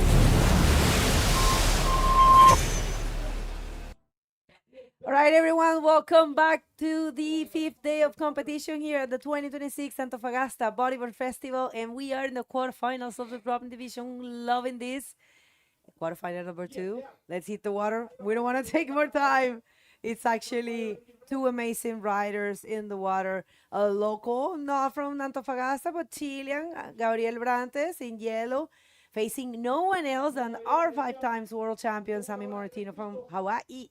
Yeah, that's looking insane, Bago. Good to see Sammy and Gabriel facing each other. I mean, such great legends. I mean, everyone knows Sammy, 5 times world champion, the second guy with the biggest amount of titles out there, and Gabriel, Also, as you guys have been saying, a water man. And check this out. Sammy taking off on this one. We could see that he did a snap right behind those graphics. And another one. He already has a 3.75, so he definitely wants to start strong, you know, just putting some score in the leaderboard and then improving from there. La gente, unas chicas aquí con nosotros, acompañándonos. Estamos en un día hermoso de competencia. Vamos a ver a Sammy Moretino con el gran Gabriel Brantes replay here. Sammy just going backside, going for that beautiful snap. Stylish, you know. Split peak. Yeah, that's Gabriel, the Chilean, taking off on a right as well. The wave didn't mount too much for him, but he managed to do a nice snap to reverse. And that's the first wave, I believe, from Sammy. Just a nice snap that provided him 3.75 points and another one. You can see how he just uses the any space of the wave, you know, he uses the whole wave in his favor, you know, either doing a snap or getting that speed, you know, and drawing nice lines as well. So this guy is super assertive out there, you know, and really this is a heat where you can't commit any mistakes or it'll make a whole lot of difference, you know. And he got 6 points, so just increasing the lead right now, leaving Gabriel looking for a 6.76 at this point. You know, not wasting any time, Sammy Moretino. That is why he's got so many titles right there. That exchange was good, but definitely Sammy got the best out of it. 6 and a 3.75, 30-minute heats. A lot of time to go, you know, in the first 5 minutes, both of the riders took a couple waves. Last heat was kind of low. We had a low, very low in the action, very low in the wave, and it was kind of slow, though. It is so interesting to see how this place changes, right? It is So a much. whole different story from, you know, 2 heats ago. Yeah, I mean, it doesn't stay more than 2 heats looking the same, you know, it really changes so much. The smallest variation on the tide or wind, but in this case, we have no wind still, thankfully, but the minimum change on the tide will make a whole lot of difference and just transform the whole wave. So at this point, we start to see that much water in the over the reef where the left starts to lose a little bit of its power, you know, it doesn't become too long anymore. And on the other side, the right kind of maintains a little bit its shape a bit more, you know, it's still a bit hollower as it is. So we could see that Sammy is kind of looking more at the rights. I would love to see him surf the left as well, but let's see if that's going to be his strategy, you know, just sticking to the rights, because by what I'm seeing, it's working a little better and they are a little bit more consistent in these changing times. And there's so much in stake, right? This is worth a podium already in the World DropKnee Tour. So yeah, so much in stake over here. I agree with you. Let's just see. Sammy's getting ready, and let's just see what's happening. Sammy it was taking a wave there. Yeah, maybe we can get to see that replay pretty soon. It didn't look like it was a very good wave. We saw him doing a snap, but we'll check that that later on. Probably he wants to change, you know, that 3.75 as soon as he can and just put some more distance between him and Gabriel, not to leave any chance to the Chilean, because you know this guy is dangerous, right? He is very dangerous. Let's just wait. We know Eric is ready. Sorry, Eric, we're waiting for to see if there's takers, and there's a replay for Sammy Moretino that he took a wave, and we want to know. It looks like it's a 5. Yeah, it's coming here. So yeah, this is the last wave of Sammy. It's a 5-point ride. So you see, I just love the fact that he never grabs the rail. You know, he just goes for a very radical snap there. So yeah. Now I think it's a good moment to send it to the interview with this view of the riders. All right. Thank you, Bego. Congratulations, Leo. So, from my understanding, in 2019, you were up against Manuel Cepeda, and I believe he got 3rd on the podium and you got 4th. So, how does it feel going up against him again and having beat him this time? Bueno, primero muchas gracias, estoy muy contento, en un momento de felicidad de estar aquí, poder subirme al podio. Ya lo busqué el 2019, como tú dices, me tocó un cuarto final con Manuel Cepeda también, muy complicado, localazo él en su playa, en donde me tocó quedar fuera y él subirse al podio. Así que este es un triunfo muy importante para mí, yo respeto mucho, admiro mucho a Manuel, es un gran corredor, muy profesional, es un ejemplo para los jóvenes, para la juventud, para todos los niños que quieren aprender a surfear. Aparte del talento natural que tiene para surfear, es una persona maravillosa, ¿ya? Ojalá más gente, ¿cierto?, que participa en el bodio pueda tener la personalidad, ¿cierto?, y la manera de desenvolverse como lo hace él. Es un competidor completo dentro y fuera del agua y un ejemplo para todos nosotros, incluso los mayores también, ¿cierto?, de cómo se lleva una carrera deportiva. Así que para mí es un triunfo muy importante estar aquí, competir con Manuel en condiciones difíciles, correr como caballeros, ¿ya?, porque eso también es muy... Se agradece eso, es muy loable, ¿cierto?, poder correr de una manera tranquila, ¿cierto?, como personas adultas que se respetan. Así que muy feliz y estoy muy contento de estar acá. Yeah, he had nothing but good words to say about Manuel. A huge respect for him. He's such a good example for not just the young generations of DropKnee bodyboarders, but also for the older generation. So he felt very honored to compete against his good friend Manuel here again. And, you know, it's been a while since he's had a quarterfinal with him. And, yeah, good to be back on it. And, Leo, what would you like to see with DropKnee, the world of DropKnee? Mira, el DropKnee, bueno, es una modalidad muy especial dentro del bodyboard, ya es tan especial que en los años 70 inició, ¿cierto? Y en los años 90, 2000, ¿cierto? Fue tan fuerte su presencia en el bodyboard que se tuvo que hacer una categoría dentro del circuito mundial para tener el bodyboard como una categoría especial. Ha sido difícil durante el transcurso de los años, distintas organizaciones, ¿cierto? Siempre se considera la categoría Open, Junior, Junior Damas, Junior Varones, que es lo lógico, ¿cierto? Las nuevas categorías, las nuevas generaciones, que es lo que viene. Pero a veces por X motivo que uno lo puede entender, político, económico, ¿cierto? Siempre se deja de lado la categoría de DropKnee. Este año volvió la categoría al Mundial, ya en otros años, ¿cierto? Se ha tenido que quitar y estamos con la incertidumbre de que va o no va. Entonces estamos muy contentos los DropKnee Riders de Chile y del mundo que esta categoría se vuelva a instaurar, que sea una categoría definitiva dentro del circuito. Y siempre vamos a disfrutarla junto con las otras categorías que también son igual de importantes. Así que muy contento, muy feliz con todo para seguir en la competencia. Awesome. Well, yeah, a lot to say about DropKnee. He definitely wants to see it back on the tour. So hopefully this will be a good example to get DropKnee back on the tour. Congratulations, Leo. Any saludos, algún saludo, algún shout out para la familia, los amigos, lo que sea? Sí, es un momento especial saludar a mi familia, a mi mujer, a mis hijos, ya. Estaba un poco nervioso antes de la manga, ¿cierto? Pensando en los puntos aquí, en la ola, en la roca, en eso, y me olvidé de eso, me llamé a mi señora. La llamé, me puse a conversar con ella, ¿cierto? A hablar cosas de la casa, ver cosas de lo que viene para la semana, qué sé yo, así que ahí logró transmitirme su tranquilidad.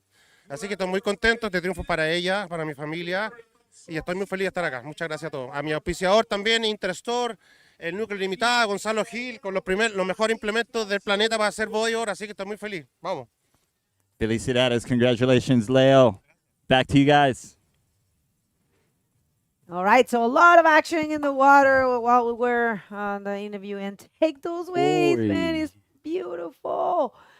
Man, it's the glacier that we have seen. Yeah, I mean, the wind is not bothering us at all today here, and it looks like the sun is starting to shine a little bit since we woke up to a very cloudy day here in Antofagasta today, and conditions are looking amazing. Yeah, so let's check this one. That was the last wave surfed by Sammy Morentino. That was a 5-point ride, a nice snap, and just one quick maneuver for him and the Chilean. Uno aquí para Gabriel Brandt, es un poco saltona, un poco difícil de controlar, pero aún así trataba de concretar ese reverse, recordando que es importante salir hacia adelante, concretar la maniobra hacia adelante. One more here for Sammy, aiming for a huge snap there, backside, and one more, he got those unlocked. Very control on those snaps, backside snaps. Just love them. Some people feels that, you know, backside is easier, you know, than the stand-up, and sometimes even than the snaps. But in my eyes, I think it is hard, and it looks so beautiful. And did you see how he looked the other way when he did the snap? Like he did the snap kind of looking the other way. That's really nice. I've never seen that actually. and remind me of some basketball players, you know, when they do the pass and they give the ball to someone else, they look the other side. And Ronaldinho also does that used to do that a lot in soccer. So yeah, very nice to see Sami bringing different type of stuff. 6.75 is what he got on that last wave. And situation is aggravating quite a lot for Gabriel Bego. He's falling behind significantly right now with just a 3 and a 1.75. He definitely needs to start moving, and get rid of that 175 as soon as he can and try to slowly improve those scores, because depending on a huge score will become very stressful as the time goes by, right? Yep, totally. I mean, right now it's kind of difficult for Gabriel, and I was thinking about what you were saying. It's a tendency. It's in bodyboarding, to use your body, the body language, right? We say, you see in prawn sometimes they look at the beach before they're gonna hit the leaf, and they say the body follows the head. Yep. So in the case of, I guess, in surfing and in DropKnee as well. The use of your torso, right? If you twist your body, and you use your arms, kind of like the rest, the down body will follow the upper body. And I think that's what they do. Some riders, they are more stiff, I believe, in the execution of their maneuvers. But that's the thing with Sami, and it's a full-on Hawaiian style. They're super, I would say, kind of like elastic. They use their body. They're kind of like, they're super expressive. Yeah. Their hands. Do you remember in the case of Dave? Dave opens his fingers. Have you seen it? And that's the way he talks as well. If you see him, look at this guy. You'll see this guy doing that a lot. Using his torso and projecting his body. And kind of like using his arms. Kind of like, as a whip. Yeah, for sure. I mean, as you have no part of your body in contact with the water, right? You really have to twist and project your body and direct it towards the right place to create those movements. And that's what we see these guys doing, with such fluidity, with such radicality as well. So yeah, it's hard to combine, the flow and the radicality sometimes, because these guys, you see how they, draw those nice lines, how they flow throughout the wave, and also being very sharp, when you're doing the snap. That's the perfect combination. And check this out, unresting Sami Morentino taking off on this first left, I believe, of the heat. A quick snap. You see that the wave is not providing that energy, it just don't carry you too much, just as the ride is doing on the previous waves. Yeah, very smart, Sami there. The meerkat. Yeah. So all things, we don't call him like that. It's just so good to have him back, looking very sharp for his sixth title. Not taking Gabriel for granted, but, looking for a 9.75. He got to go for something big. No one has had that kind of score in the DropKnee division, so he definitely feels like he has to rebuild his scores, kind of like very close, kind of like if he was in combo. But yeah. Para todos quienes están sintonizando Situación en el Agua, quien tiene 5 títulos mundiales, Sami Morentino, está ganando con una muy buena sumatoria. Gabriel Brantes, que bueno, no es imposible, pero necesita cambiar esas notas. 9.76 no es combo, pero es cercano, ¿vale? Porque no hemos visto esa nota en todo el campeonato en DropKnee. Es una nota alta, bien alta. Entonces, prácticamente él tiene que replantearse en estos 12 minutos, tratar de hacer 2 scores altos para poder conseguir esa sumatoria. And Gabriel actually almost lost his priority over there. You can see he pedaled on a smaller wave. Sami was almost reaching the outside. He didn't do yet. So that's why I think Gabriel pedaled into that one. He saw that there was still some time there. So he's keeping the priority number 1, which is very important for him at this point, looking to not just find that 976, but he definitely needs to start improving both of his scores, you know, in order to get the first position against a guy like Semi. And check the potential on this left. Bago building that speed, nice takeoff. He's flying through the section. Wow, goes for a hit on that lip, and what a tough landing. But that would have been a big score for Semi Morentino. Wow. Wow, yeah, man. He's searching for that, you know. It's been a while since he wants to, you know, go for like that kind of like aerial floater, you know. Maybe he gets it. Well, DropKnee Championship here. We're crowning a world champion in this division. If you guys missed it, we had some pretty cool info about the DropKnee format. The world championship format, we had different rules when it comes down to a world championship. As you can see, one single event will crown the champion of, you know, this division, as well as the junior woman and the master division this year. It will be meeting the greatest standards of competition. You know, it's the same as the Prime Series. Total prize money that we have here is 10,000 just for them. And no age and gender restriction for this division. Man, if I wouldn't be a commentator, I will register. Maybe I couldn't even do a heat, but why not? I mean, if it's open. We're missing Araya here, right? Oh, Araya man, would charge Araya. these waves. I mean, such a ripper. And yeah, just following with that, we have a mandatory waiting period to ensure optimal wave conditions. That what you guys are seeing here in Antofagasta, how this waiting period is being used so well, you know, to get just the best moments, especially in a wave that changes so much as La Nilda. And guarantees a professional judging panel and a good quality streaming and media as well, guys. You have no idea how many people and equipment goes into, you know, having this streaming that we have over here. And Sammy taking off. Yeah, just for the sake of fun, I guess. He doesn't really need that one. Yeah. It's looking really in control. And next hit, people, is going to be on fire. We have no one else than Jerico Rosero and David Valladares. Wow, that's going to be crazy. Man, I don't even know what to expect. I mean, Jerico is fired up. He already found himself those 9.5s and those big scores since his first heat on the DropKnee division. And the potential is there, guys. You just see that wave. I mean, it's pretty clean over here. There's still no wind.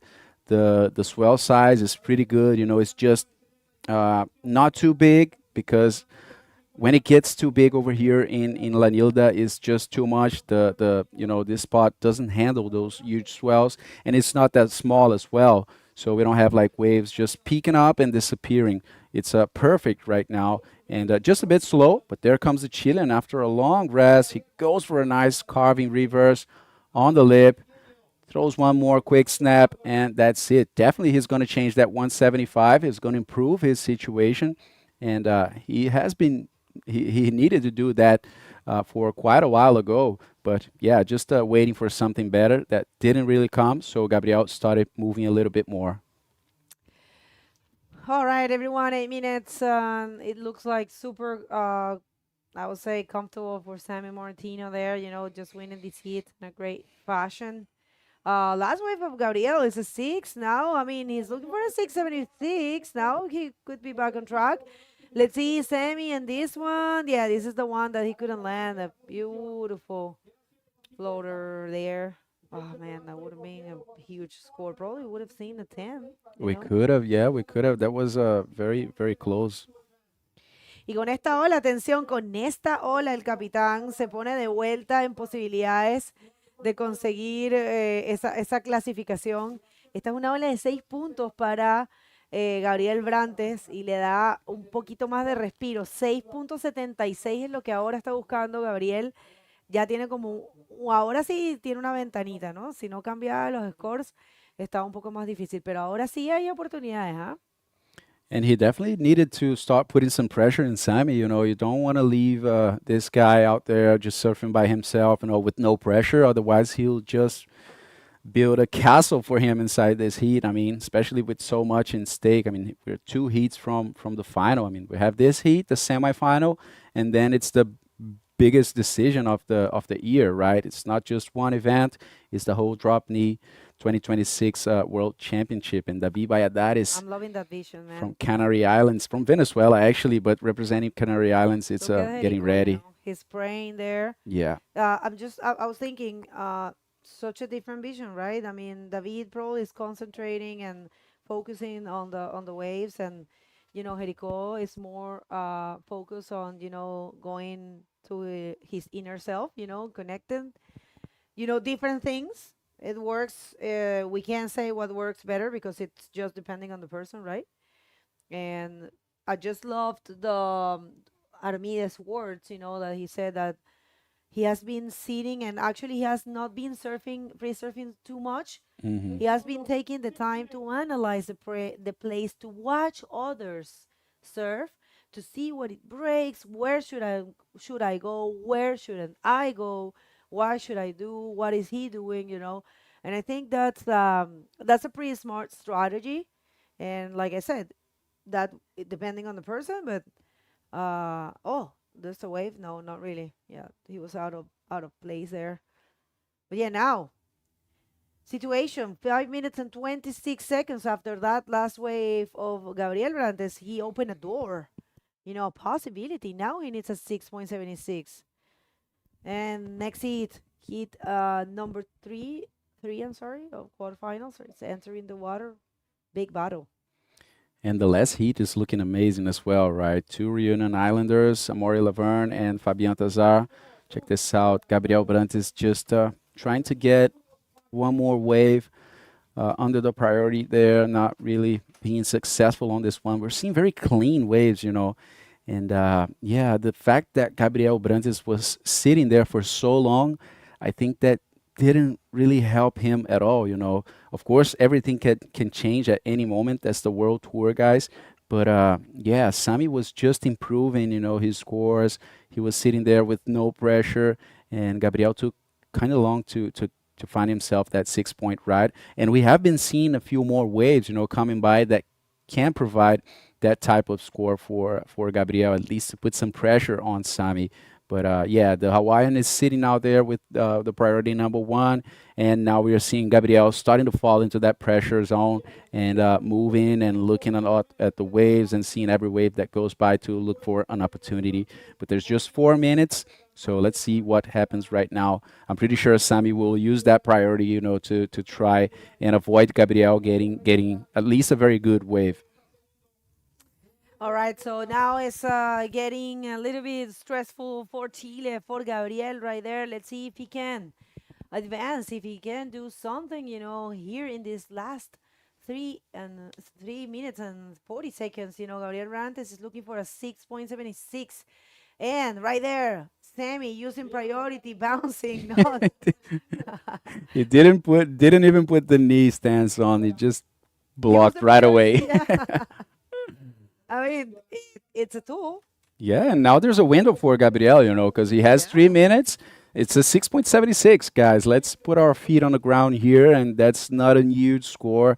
I mean, these guys they have done so much up until this point, so pretty sure that now the pressure is falling on Sami's side, He's praying for sure for this heat to just get over as soon as possible. And Gabriel just need one opportunity, and he can't miss it. Bag was just about one wave right now, I would say, for Gabriel for sure. Buena situación en el agua. Estos minutos son claves para el capitán Gabriel Brantes. Lo llamamos capitán para quien no sabe, porque fue el capitán del equipo de la selección nacional del ISA, creo que en el 2014, no sé si los 2 años, pero de ahí se quedó el capi. Y bueno, es con cariño que se le dice el capitán. Bueno, estos son los minutos decisivos. Tiene la prioridad, busca 6.76. Ya tiene, o sea, sí tiene oportunidades. Ya hizo un 6 y solamente quedan 2 minutos. Lo que pasa es que se está enfrentando con uno de los más fuertes que tenemos en esta categoría, que es, si no el más fuerte en realidad, que es Sami Morretino. 5 títulos tiene Sami y está buscando el 6º. Así que vamos a ver. Claramente no está, todo es posible hasta que haya tiempo, ¿no? Dentro del hit, hasta que no suene digamos, el horn. y se acabe el hit, ¿no? Todo puede pasar. Vamos a ver qué pasa con estos riders. And check this out, the stressful moments out there for these two Bagos. Sami, without the priority, is just sitting by Gabriel's side, you know, just very close to him, trying to put that pressure on. There's a whole psychological thing going on there, you know, just trying to get into the other guy's mind, you know. That happens a lot, and it's for everyone that don't really compete and don't know about competition, you know, sometimes don't really see it happening. But I mean, we're very used to it, and that's what we try to do here at the streaming with you guys. Just pass some of that experience and try to give some of the perspective from the riders, you know, inside the water. But, you know, Sami has to watch out, because if he just pursues Gabriel too much, maybe the judges can give him a warning, you know, for an interference call. That didn't happen yet. He knows that type of stuff, and he's just sitting very closely and trying to pressure up Gabriel Brantes. Yeah, 44 seconds here to go, man, and it looks like our 5-time world champ is going to advance to the semifinal and meet Leonardo Alar. And semifinal number 1. Oh, man, looks like a little win is coming. Maybe, who knows? Do you see the texture a little bit? Yeah, it looks like starting, right? Maybe. I mean, hopefully it's just an impression. 20 seconds, Bago, and still same thing. I mean, just one wave. Will that last wave come by for Gabriel? And yeah, we can see the wind starting, right? I think so, yeah. Wow. Maybe, I mean, you know, the official call, it's like, wait a minute, you know, the heat, it's ending right now. Yeah, there's some texture. Wind's picking up. So it is a seal deal for Sami Moratino. He is first, advancing to the semifinal. The usual suspect, of course. And congratulations to Gabriel Brantes, you know, for his performance. He's going to get an equal fifth. People don't move. We're going to come back with the heat, the crazy heat between Jerico Rosero and David Valladares right after this commercial break.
Welcome back, ladies and gentlemen. This is the 5th day of action here at the 2026 Antofagasta Bodyboard Festival. We are currently running the DropKnee round number 4, and we are just about to see heat number 3 right now taking place. So let's take it straight to the water right now and check who we have coming up in this heat.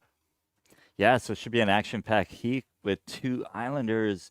We have Jerico Rosero from Galapagos in Ecuador, representing Ecuador, and we have David Valladares, who is from Isla Margarita in Venezuela, but living in the Canary Islands. So, yeah, 2 very good riders. And here we have on the first one, we have Jerico taking off on this, and nice snap. Good amount of water thrown on that thing, coming to the inside, and going, I'm almost thinking he might have gone for something else, but yeah, we're back out at the lineup. But yeah, it should be a nice heat. A little bit of wind coming up, but still clean enough to put on a show here. Yeah, hopefully at least it holds for this and for the next heat, right? It's what we had in schedule for today, the round number 4 for men division. We already saw that, and it was amazing. And also the quarterfinals here at the DropKnee division. And check this guy, he's fired up for sure. Sami Morentino after beating Gabriel Brantes on the last heat. I mean, seeing the man-on-man heats is so nice, right? Just two guys out there, all the waves just for them.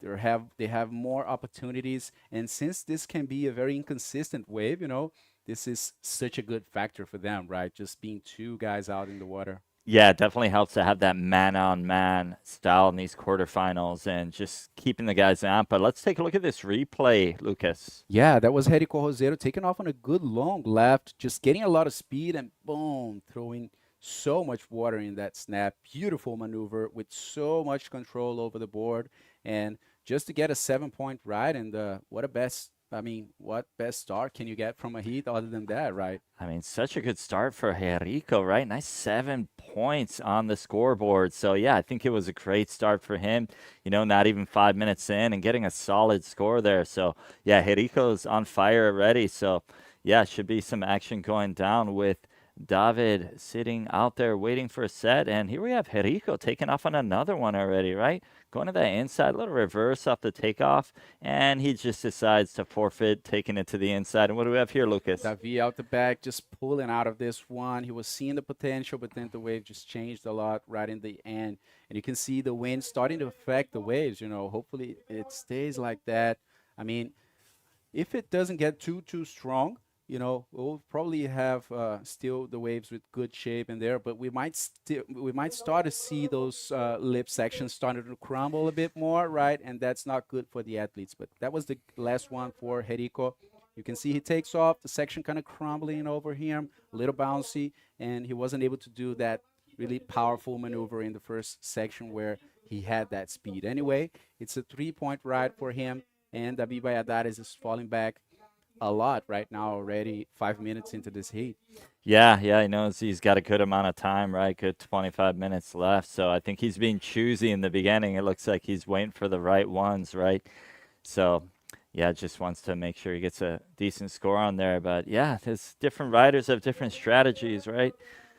Some people want to get scores right on the board right away, but yeah, should be some action coming in. But yeah, while we have a little bit of a lull as we're waiting on some sets, just want to take a quick second to thank our sponsors. We want to thank Escondida, BHP. We want to thank Ilustre Municipalidad de Antofagasta. We also want to thank Colboon, Antofagasta Minerals, Peri, Chile, Carniceria Arauco, Abastible, Hotel RK Antofagasta, Ruta 1 Restaurant, Mirador Sandwicheria, Costa Club Antofagasta, and also our media partners, not to forget. Yeah, we have Mercurio de Antofagasta, Antofagasta Televisión, AS Chile, FM7, El Regionalista Diario, Antofa Despierta, Puro Surf Chile, Latin Wave, Acura Tres Puntas y Región 2. Son algunas de las instituciones que hacen la cobertura mediática de este evento que está increíble aquí en Antofagasta. Uno de los mejores eventos que ya vi. Seguramente tiene una infraestructura. Parque Trocadero acaba de ser construido por la Municipalidad de Antofagasta, la ilustre Municipalidad, y está aquí listo con toda la gente utilizando ese espacio, ¿sabe? Y aprovechando mucho del bodyboard, ya que fue un factor llave para este espacio para que fuera creado, ¿no? Es como un anfiteatro que está mismo hacia la ola, ¿sabe? Entonces, increíble. Al fin de semana ahora tendremos posiblemente los últimos días de competencia, así que me gustaría invitarlos a todos para que vengan a ver, para que acompañen las redes sociales de IBC, de ABF Chile y el trabajo increíble que hace a todo el equipo del ABF, el equipo del Club Budeo aquí en esta ciudad, utilizando el bodyboard como una herramienta social para quitar tantos niños de la calle, de otras vidas que seguramente no van a ser tan buenas como las vidas que tenemos con bodyboard, ¿no? Bodyboard es salud, es felicidad y es todo de bueno, la verdad. Sí, todo bueno. El bodyboard cambiando vidas. Y aquí tenemos David kind of going for that one and just couldn't really get over that ledge. If he would have tried to gotten into it, he probably would have got pitched. So good call there on David, being a little bit more choosy, playing it safe, as he does have a good amount of time left to get a good score on his plate. And then, yeah, just two riders in the heat, right? So they can be a little bit more choosy. But yeah, you know, Lucas was just saying in Spanish how much bodyboard has done for people. It has the opportunity to change people's lives, you know, and this Parque Trocadero, this park, this infrastructure, this costanera that was created because of bodyboarding is a perfect example of it, bringing the community together, bringing everyone, not just bodyboarders and surfers, but families and kids, everyone just getting down here and getting stoked. You know, the other day here we go. We have David. I think he's paddling for this insider, going for it, gets up. Unfortunately, I think it might have hit like a wind chop or something. Unfortunately, he couldn't get much of a face on that one. Yeah, the wave maybe just, you know, the lip just threw him away and he couldn't really step up on the board and put that knee stance on. But yeah, David really needs to start the engines, you know, and start moving at least, you know, making some attempts, you know, because that type of stuff can happen. I mean, if you can stay long, wait for a wave, and then when it comes, you can miss the maneuver, you know, you can miss the takeoff. Yeah. And that's going to be a lost opportunity. So on the last heat, we saw Gabriel Brantes just waiting too much, you know, and that definitely didn't help him at all, you know, and Sammy was with no pressure at all, just improving, and Herico already has a 7 and a 3, so he will be just working to improve, and that's what he is doing right now, going up, throwing some water, and I believe, he just didn't complete that. Yeah, that would have been an exchange, I believe, for that 3 points. It almost looked like he had it and then he fell, so I'm not sure what the judges are going to think about that, but that was stylish, like nice fan, like not a lot of water, but super clean, right?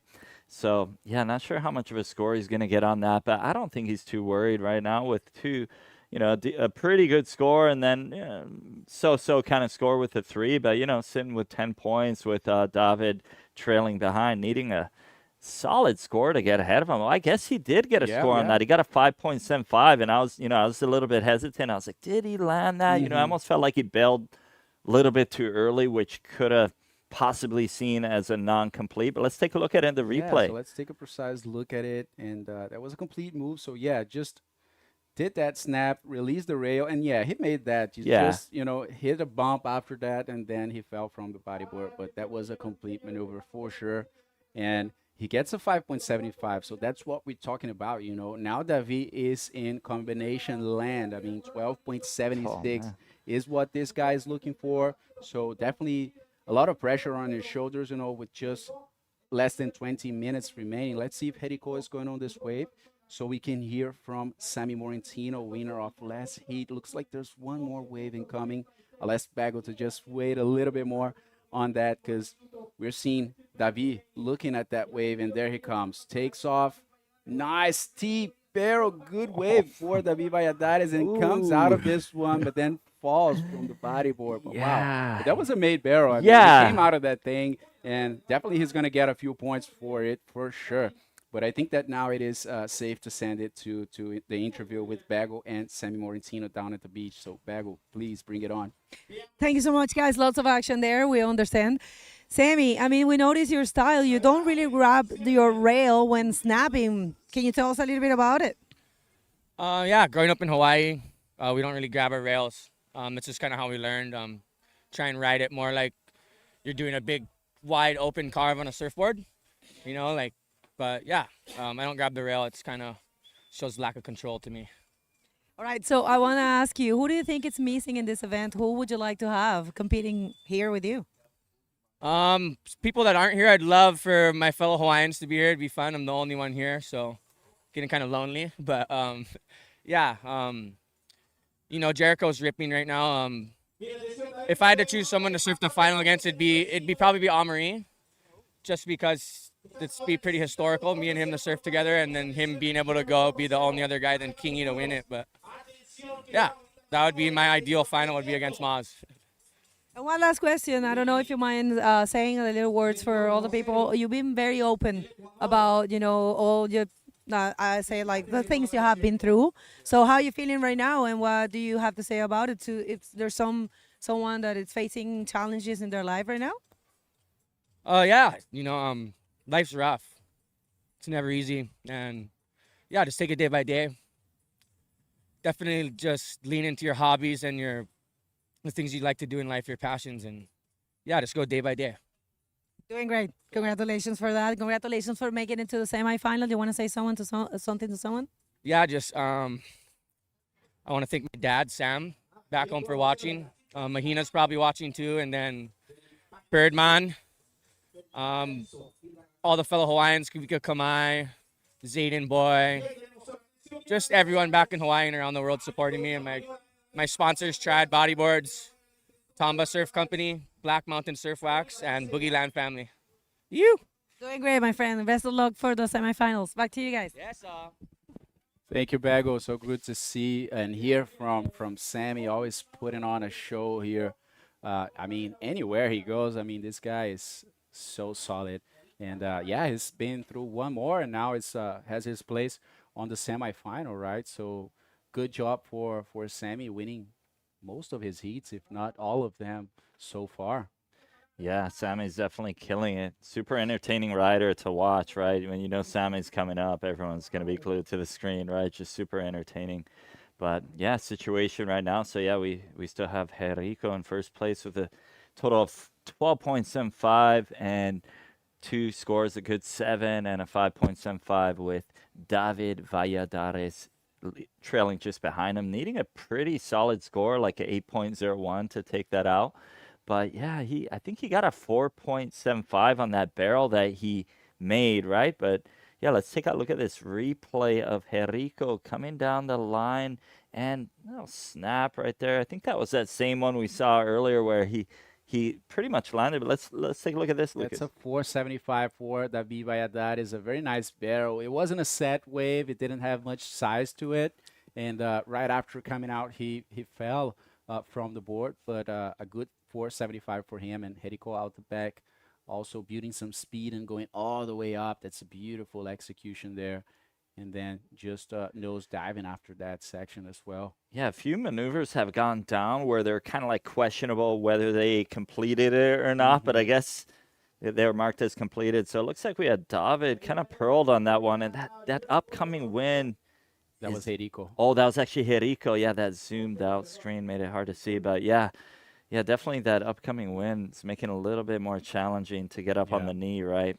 Yeah, the wave maintains its shape, especially when you're looking from here, from the outside, but it definitely becomes so much bumpy, it just starts to have all these bumps and becomes very bouncy for you to do the ride. And on the drop, it's pretty tough, right, for you to kind of soften those bumps and get through those bumps. It must be very hard, because differently than in a surfboard where you're standing up and you can use your knees as a leverage.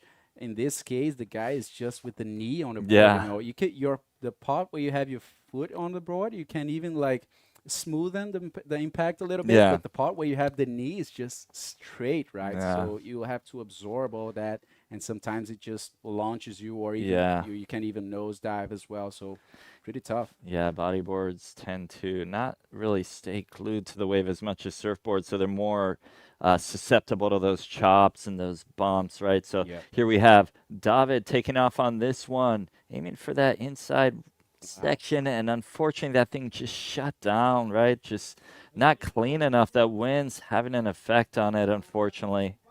And especially the lefts, the lefts become more and more bumpy, and the rights, they maintain a little bit more, its quality. It maintains a little shallower part of the wave. But yeah, I'm curious to see how the rides are looking, because these guys are just sticking to the lefts, they're not even looking at those rides.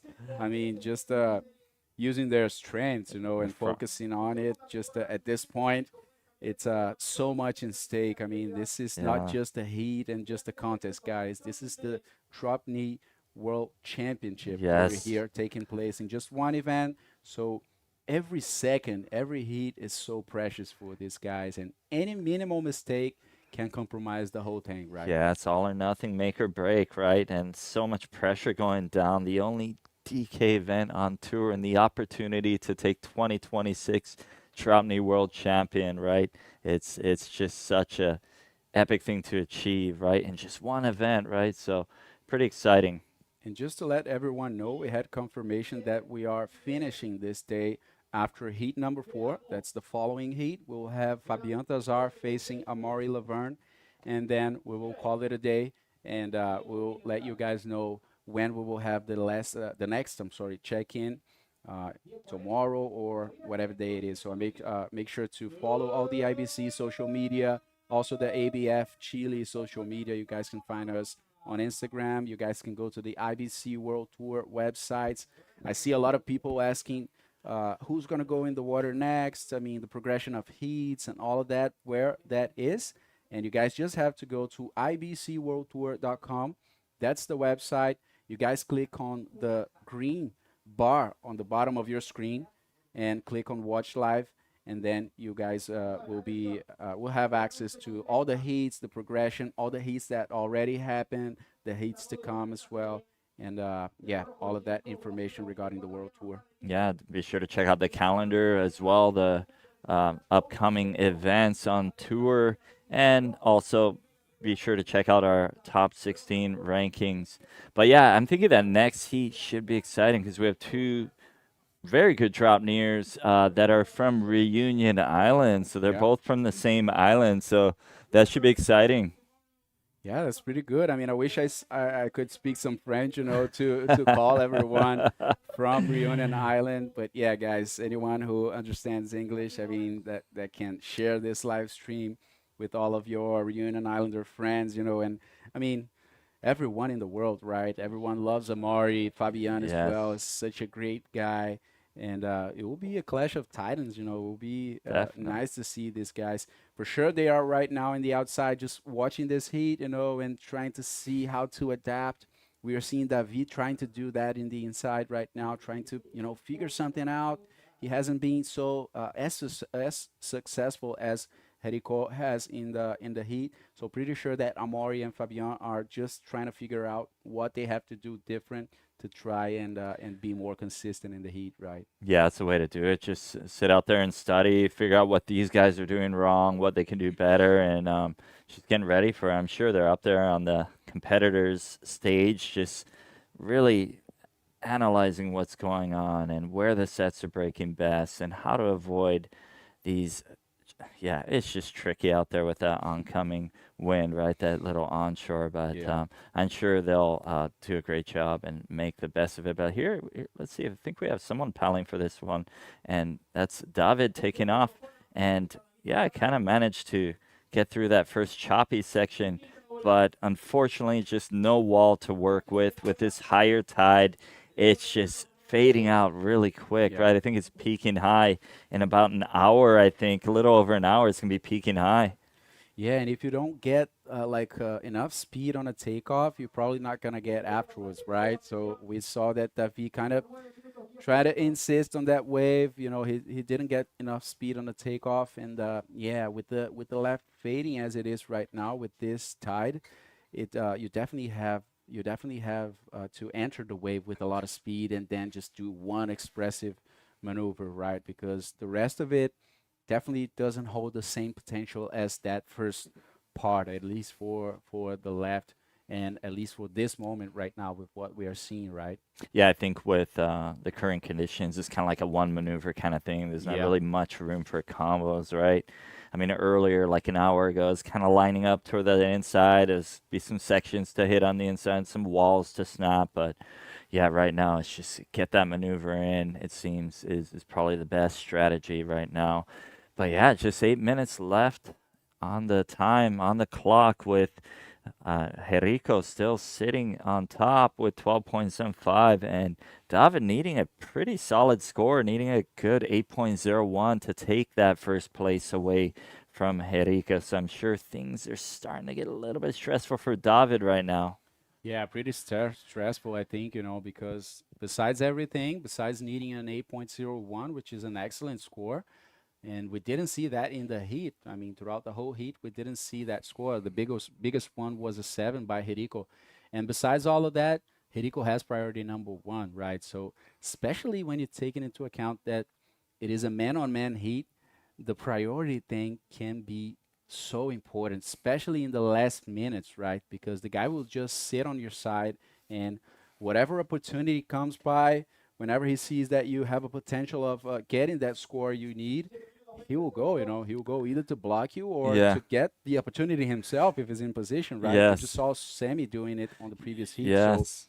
definitely you have to work it out in a way that, for Davi, I would say, he has to work it out in a way that Herico loses the priority, and then he can have a few more minutes to get that last wave, and definitely he can't miss that. Yeah, definitely. There's some strategy when it comes down to those moments, right? So, yeah, different riders have their different ways of dealing with that and figuring it out. But, yeah, it looks like we have a little bit of a paddle battle right here. I think David might be paddling for this wide shifting set. But, yeah, with that slight onshore, it's not helping, right? Not helping to take off on those ones. You kind of got to take off on the ones that kind of come from deep and don't have too steep of a takeoff because it's shutting down easy right now with this onshore. Yeah, and Herico is probably very pleased to just sit and wait, for a wave to come in Davi's Valladares direction. And Davi on the other side is definitely wanting to, it doesn't really look like he's doing it too much, not really too worried about the priority thing. But at this point, I mean, the guy with the priority just want to wait and block the other guy, and Yeah. the guy without the priority really want to, paddle and show interest on the Yes. wave to try to induce the guy with the priority to lose it, right? So it's Yeah. a lot going on in there, more than we can see, definitely. And check these two monsters going in the water. Yeah, Mario the- Laverne, 2 times world champion, and Fabian Tazar, who so far didn't get a win on the World Tour, Yeah. but he's definitely always very close, Yeah, amazing rider. I mean, we saw that DropKnee backflip he did a few days ago, and I'm like, wow, that was like one of the most innovative things I've seen in a comp, And guys usually don't do those kind of things in comps. Yeah. They kind of say that for free surfing, so it should be an interesting heat. Definitely looking forward to it. And yeah, the good thing is they're both very versatile riders, right? Fabian, good bodyboard on the prone, and DropKnee, as well as Amaury, right? So, and yeah, they have a lot in common. They're both versatile. They're both from the same island, right? So, yeah, definitely should be an interesting heat coming up next. So be sure to stay tuned for that one, guys. That's it, guys. Next one is going to be the last heat of this 5th day of competition, and then we will call it a day. We'll be over for today. Make sure to follow all the IBC social media and stay updated with everything. We will let you guys know afterwards what time the next check-in will be. And check this out. There's movement on the outside. Herico willing to maybe block Davi on this wave. Not really. Davi was not in position. You guys can see the wind starting to pick up and just crumble those sections, make David's life so much harder right now. Yeah, we have Herico sitting priority, but it looks like he let David snake that little inside nugget, and let's see.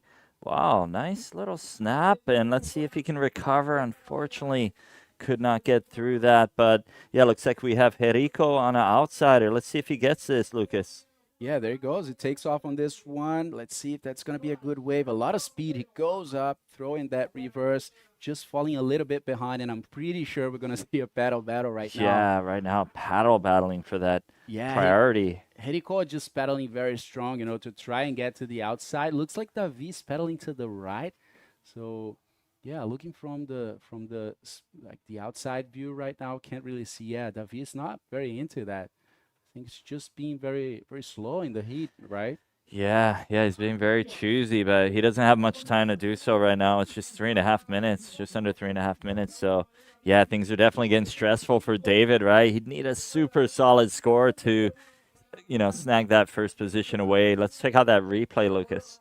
Yeah, that was the last one for the rider running from Spain, and he tried to compensate that. I think the wave was not that good, so he tried to compensate throwing the rail, but couldn't complete that one. Yeah, that would have been a solid score, I think, if he would have pulled that off. But unfortunately, he couldn't quite get around it, couldn't quite maintain himself on the face after getting caught up in that white water. So it's quite tricky with these conditions. Bueno, gente, una actualización entonces en español. Tenemos a Jericó Rosero, que vienen desde las Islas Galápagos de Ecuador. El único atleta representando a Galápagos aquí, a Ecuador. Y David Valladares, que es venezolano, pero vive en Canarias hoy y representa la bandera de España, que está en una situación muy difícil. Y ahí viene Jericó, que mira esta ola, pero no va. Y David, que no cogió muchas olas en esta manga, no logró buenos scores. Ahora pide la prioridad. Vamos a ver qué pasa con esto. Creo que sí cambia la prioridad para Maío, sí. Ahora tiene David, entonces tiene 2 minutos. Es todo lo que tiene David Valladares para cambiar la situación y mantenerse en la competición, gente. Y tenemos que acordarnos que esto no es solo un evento, no es solo una manga, eso es el título mundial de DropKnee de la IBC de este año. Entonces, cada segundo, cada ola es muy, muy preciosa y David necesita un gran score. Necesita un puntaje de 8.01. Ahora viene una serie muy grande y vamos a ver lo que pasa en los minutos finales con David Valladares en esta izquierda. He's going for it. And unfortunately could not get around that, but he knew he only had less than a minute and a half on the clock, so he's just going to take that risk and, you know, with all reason to do so, right, with only a little bit amount of time. So, yeah, it's looking really stressful for David right now to take that first position. He's going to need a lot of luck, but looking at his current position, it's going to be quite hard to get out to that lineup in under a minute's time and catch a set, right, and score an 8.01. So not going to call it yet, but it's looking tough for David. Yeah, and we never call it. We never say it's impossible because, I mean, this is all about, you know, overcoming the challenges and trying to do what nobody else has done. It's about competition, but definitely every second that goes by, David's situation and the turnaround becomes less and less probable, right? It's not impossible, but not probable at all. 30 seconds, it's even physically almost impossible to get out there, you know, and taking into account that Jericó has that priority number one. He's just sitting and waiting for the clock to, you know, take away and for the horn to sound, and that's worth Jericó a spot in the semifinal, a spot in the podium already. So important for him, and it is over. there we have it, guys. Jericó has won this heat. He has gotten first. David just behind him needed a 8.01, but unfortunately David could not get a score to bring him up. So congrats, David. Good effort, good job, and congrats to Jericó for winning this heat. Let's go ahead and take it to a commercial.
Hi, welcome back, everyone. We are heading into the quarterfinals, number 4. Let's hit the water. That's right, last heat of the day, man. That's it's been great.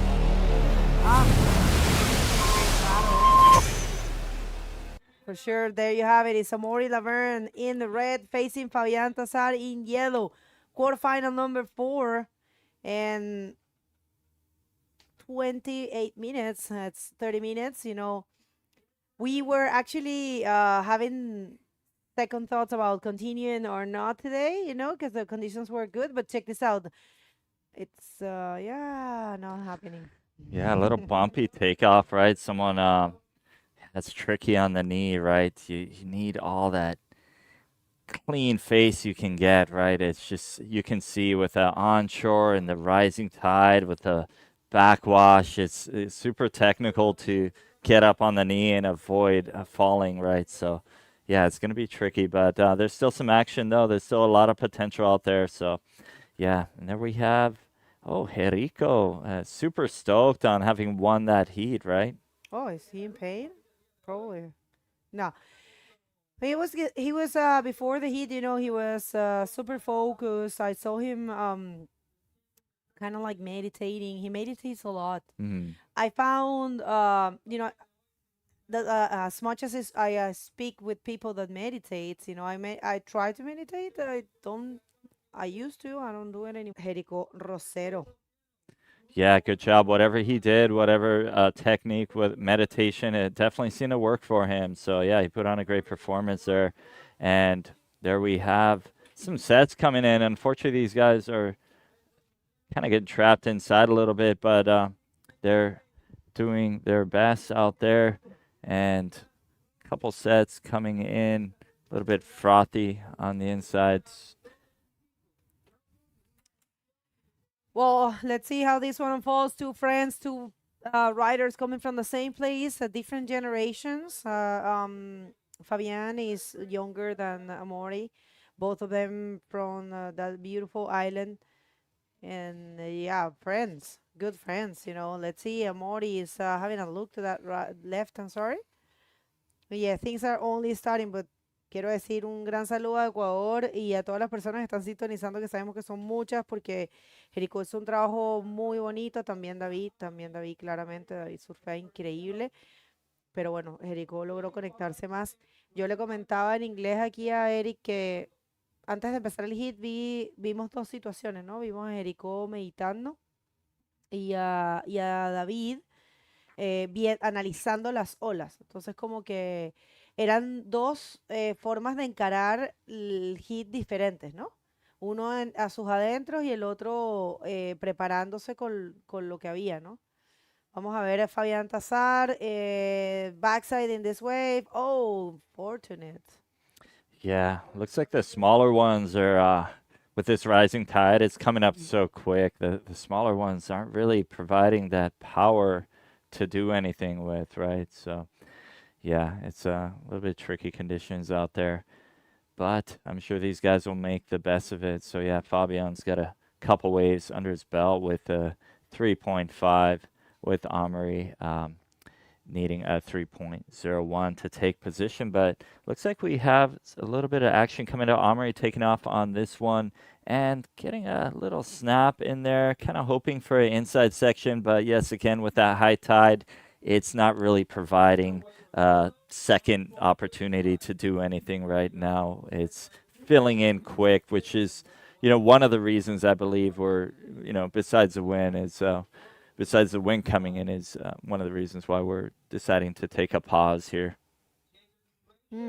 I was just saying at the beginning of the heat that we had second thoughts. I know the technical team was having second thoughts on continuing or not. That's why they put the event on hold. But it has been communicated that we're not going to continue because, you know, winds here. But the conditions were so beautiful. You know, there was a moment that it was perfect, right? It was like silky. It was so nice, silky, glossy. And here we go, Amaury.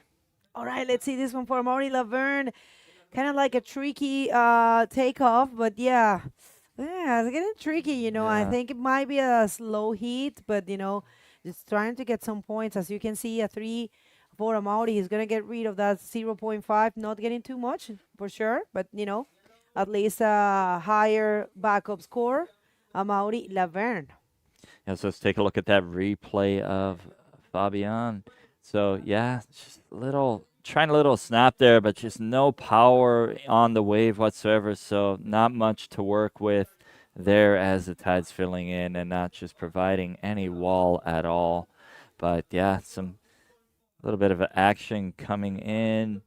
Let's see, I think we have Fabian paddling for this one. And yeah, getting up and trying to hope that wall stays there. But yeah, a lot of speed bumps on that, a lot of chops. So really hard to maintain the speed, right? Especially on a boog, it's hard when you have these little amounts of texture on the wave. But yeah, looks like we got like a little bit of a lull, and just want to take a quick moment to thank our sponsors, Escondida BHP, Municipalidad de Antofagasta, also our collaborators, Colboon, Antofagasta Minerals, Peri Chile, Carniceria Arauco, Abastible, Hotel RK Antofagasta, Ruta 1 Restaurant, and Mirador Sandwicheria. Here we go, guys.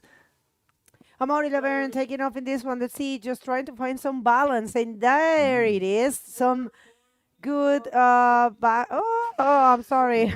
Snap. I was thinking while he was executing in Fabian Tassar. These ones look, man, they're struggling. Yeah, those chops, right? They're making it super technical to maintain their line and stay on their boards, right? It's just, yeah, DropKnee, it's tough with those kind of winds. Even just a little bit of texture can make it difficult. I saw, Amaury was struggling to maintain the balance, He was kind of like going, bouncing a bit there. But yeah, they will have chances. Yeah, this is not the last one. This is the second to last. That was it was actually good. I think that's going to be deemed as a complete maneuver. Yeah. He did pull that off, and he kept riding towards that inside section, and I don't think he really wanted to do anything after that with that Kraken lurking on the inside. So, yeah, I think it was a good call to pull off. But, yeah, Amaury's stoked. He got, a decent score in there, 4.75. So he's now in the lead with a total of 8.25. So, yeah, it looks like we have a little bit of a lull here. So I think it might be safe to take it away, Lucas. With Jerico Rosero. Jerico, let us know a little bit about that heat. David couldn't really find anything too special. You started very strong. You used the priority. Let us know. Bueno, dentro del agua teníamos mucha presión, pero tuve que iniciar rápido con buenas olas para tener el score más alto. Y trabajé muy bien la prioridad, lo tuve que tener en presión. David Valladares es una persona increíble, un buen competidor, somos como hermanos aquí y fue una locura tener este encuentro con él y lo felicito a David Valladares por el esfuerzo que está haciendo también. Pues bueno, tuve mejores resultados y estamos avanzando más para semifinales. Yeah, he's saying that was a nerve-wracking heat, definitely. And he had to use the priority very strongly. He had to put some pressure on the V as well and get the waves as quick as he could in the beginning of the heat. And he's also congratulating David, saying he's a very nice guy, a very nice person and athlete, both inside and outside the water. Jerico, you are the only Ecuadorian to get this close to the world title. There's never been someone getting this close. So how has it been for you, and what do you feel you need to get this title? Bueno, sí, soy el único ecuatoriano que está aquí representando y creo que soy el que más lejos ha llegado y estoy feliz por eso, pero también necesito más apoyo como para seguir el Tour Mundial completo. Me gustaría vivir 100% del bodyboarding y eso, necesito más apoyo para seguir en las competencias y seguir desarrollando mis habilidades para competir, porque eso me hace falta bastante y también es muy caro salir de Galápagos. Yeah, so he's saying that he's, first of all, super happy for this accomplishment, for taking Galapagos and Ecuador in general this far. And he says that what he's lacking the most right now is financial support, is a sponsorship, for him to have the time to train and to dedicate to whatever he needs to do to get this title and pursue the World Tour. I mean, this guy is a charger, not just on the DropKnee, but also on the prone stance. So that's what he is looking for. Un saludo a la gente que te ve desde casa. Claro, por supuesto, familia, todos los que están ahí en la televisión, bueno, estoy muy feliz, mandarles saludos, los quiero muchísimo, sentí esa vibra positiva, me sentí súper motivado dentro del agua. Pues nada, seguimos avanzando familia, los amo demasiado, les amo a todos los que están ahí apoyando. Vamos a seguir hasta llegar al final. Vamos, que sí se puede, Ecuador. Felicidades, Jerico. Buenísimo trabajo. Gracias por el show. And back to you guys at the booth. All right, epic performance there by Jerico, taking out that last heat. Stoked to see the Ecuatoriano from Galapagos doing very well. So, yeah, it looks like there's some action coming in, got some lines coming in. Yeah, as far as the status right now. So, yeah, Amory is still sitting in first position with an 8.25, with Fabian trailing with a 3.9, needing a decent score of 6.01 to take the lead here with 17 minutes left in the heat. But yeah, just want to continue thanking also our media partners who are doing a great job. Mercurio de Antofagasta, Antofagasta Televisión, AS Chile, FM7, El Regionalista Diario, Antofa Despierta. And there we go. There's Arturo just amping up the kids, you know, just such a community-driven guy, right? Just getting the kids involved in the sport, right?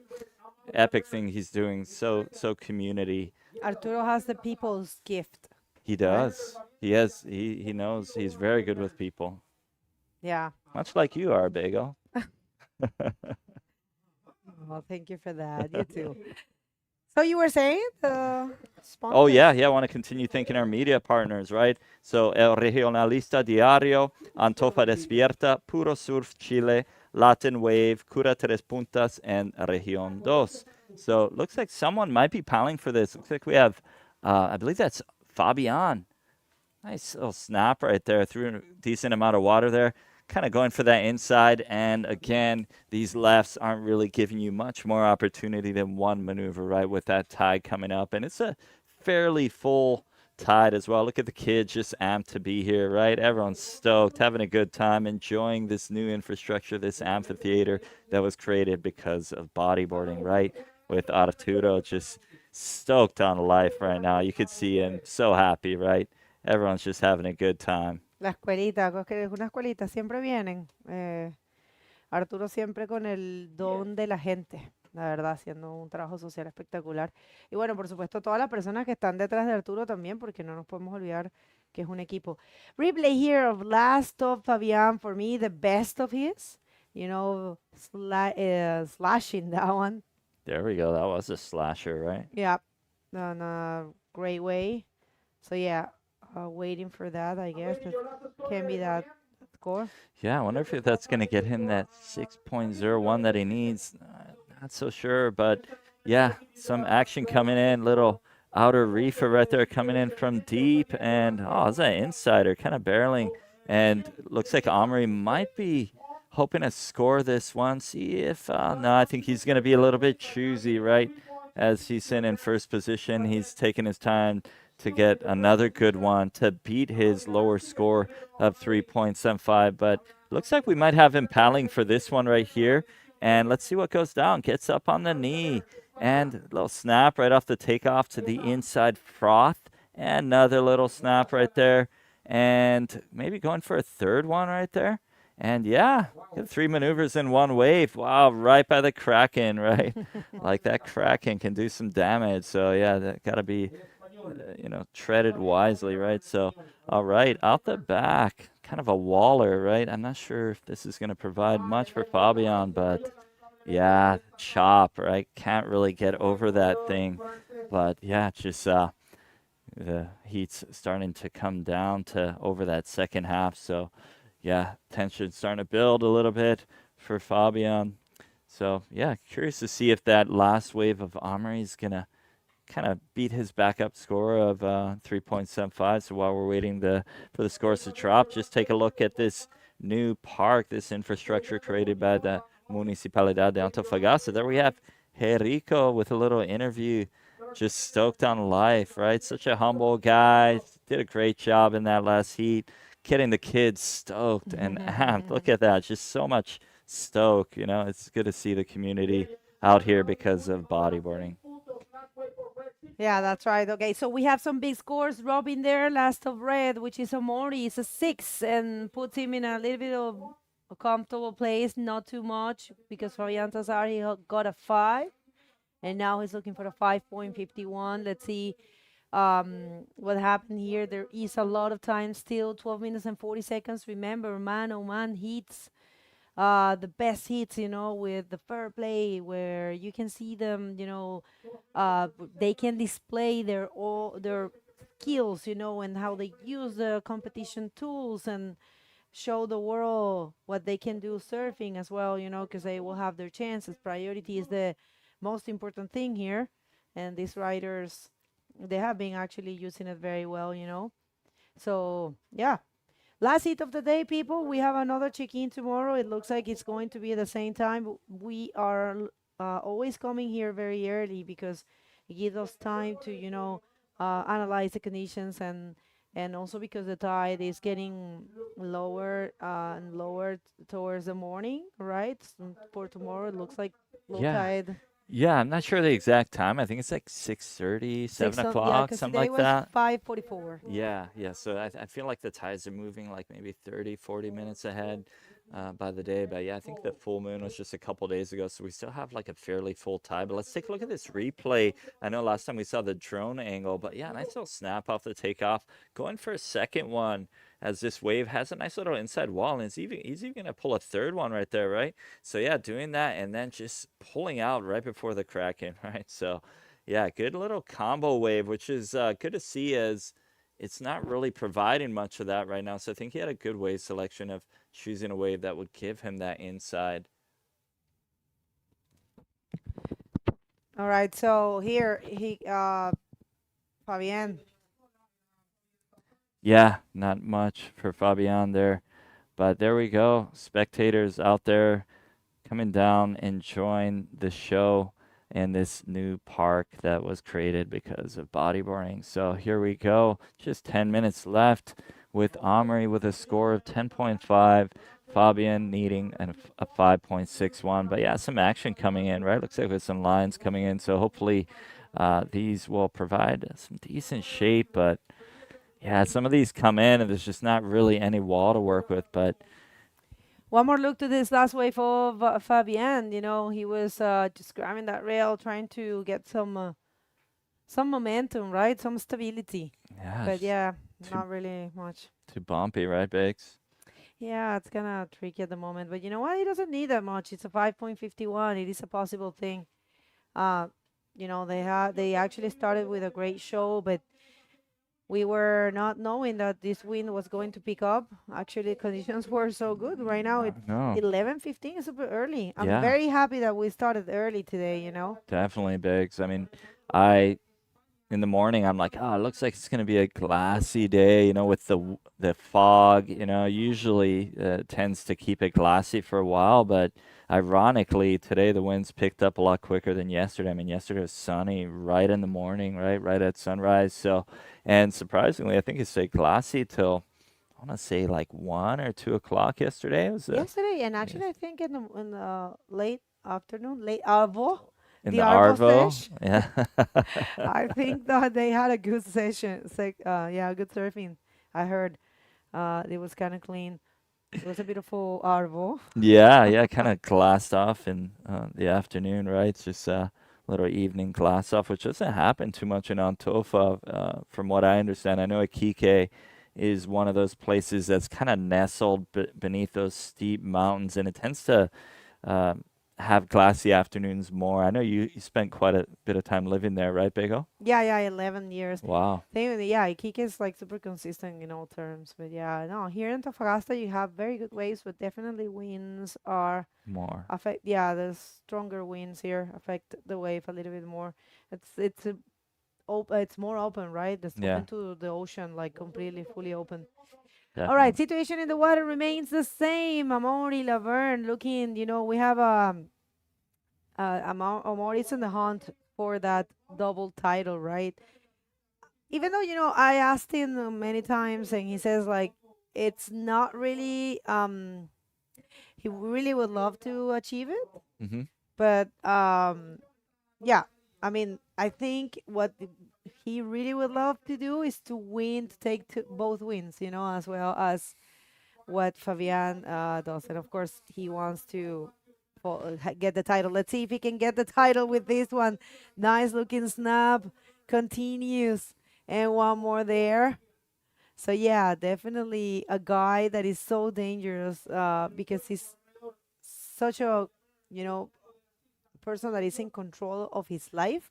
Yesterday in the last interview, I asked him, what does he think? So what advice can he give, you know, to all those riders that already are good, you know?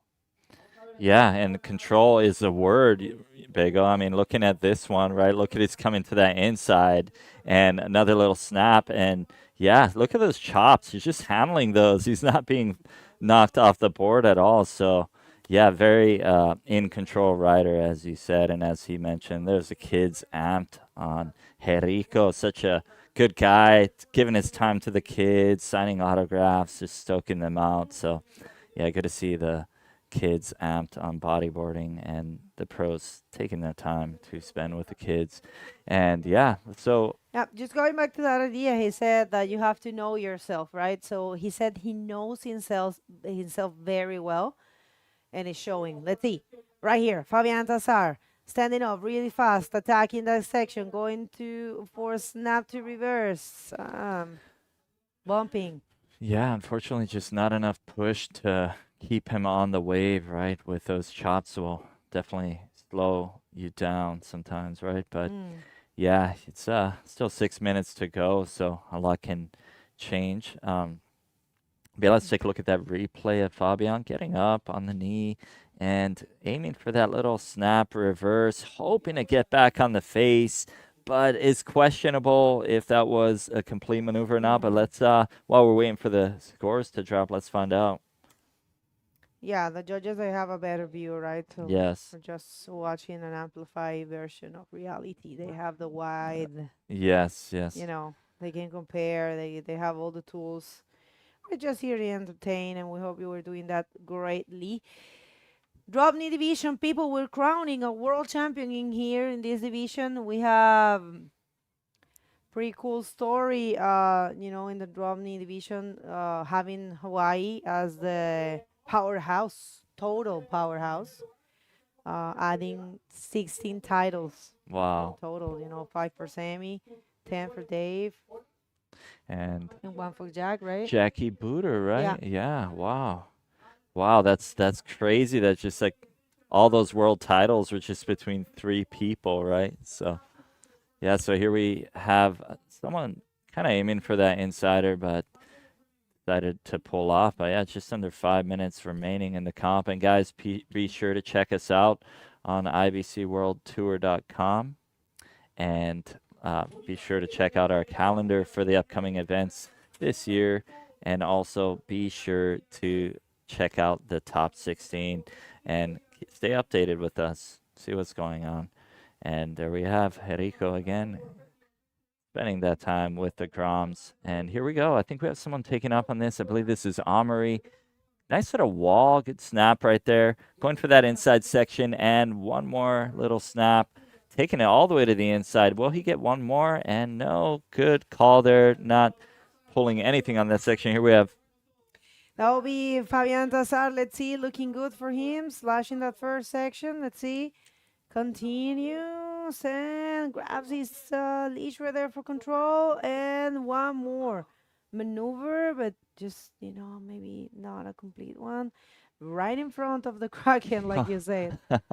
Taking them all the way there. Yeah, yeah. So yeah, we were talking about the champions, right? We had a pretty cool graphic about it.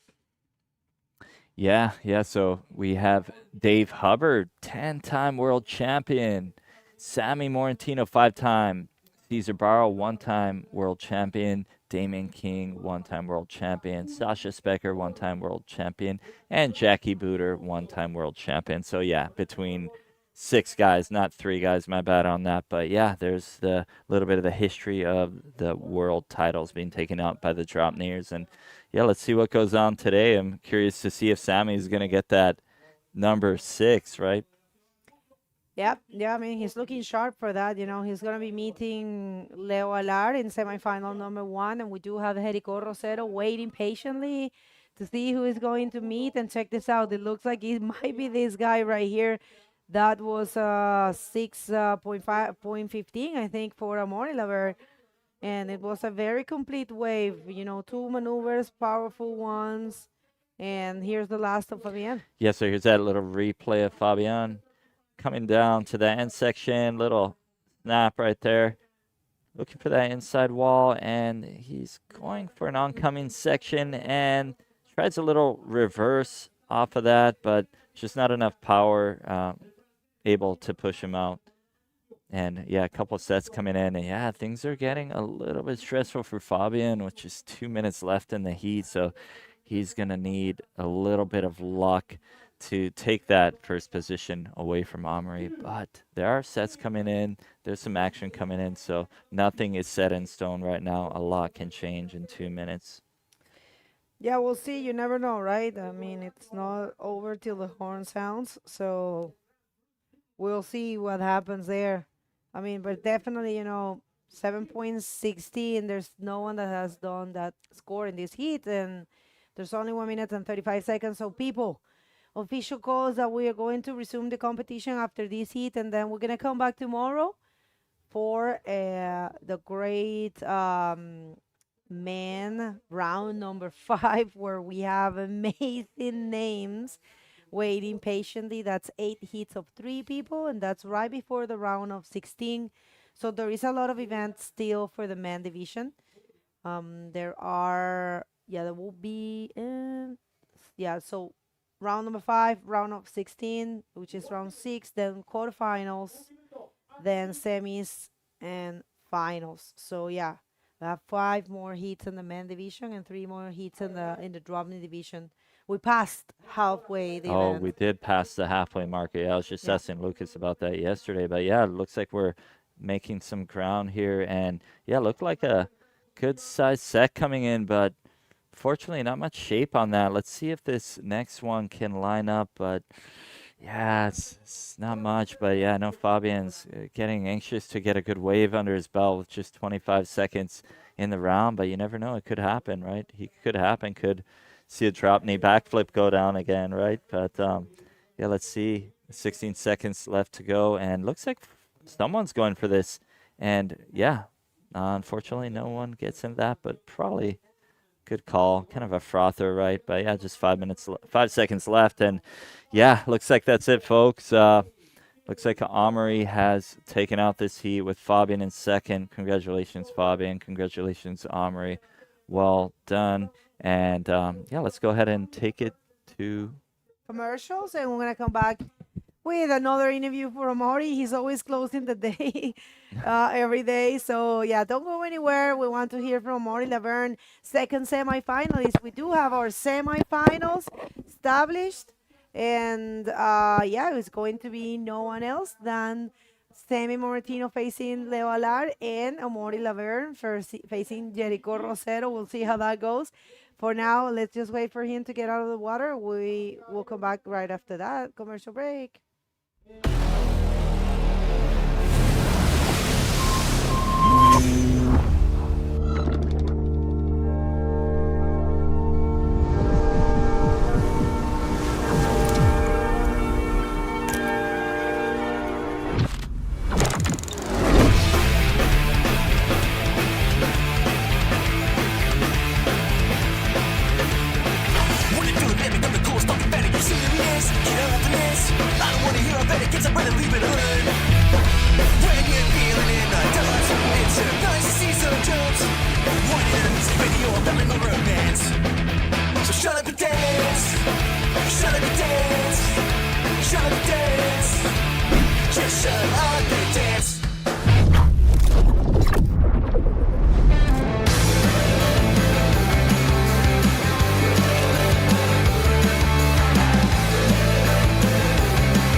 veces antes de inventar la ampolleta.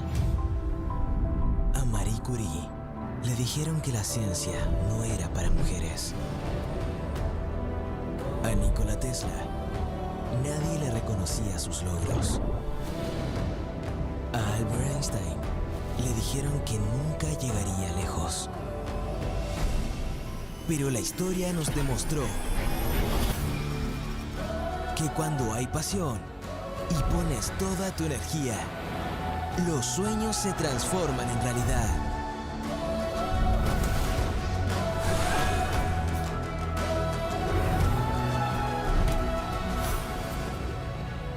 Colbún.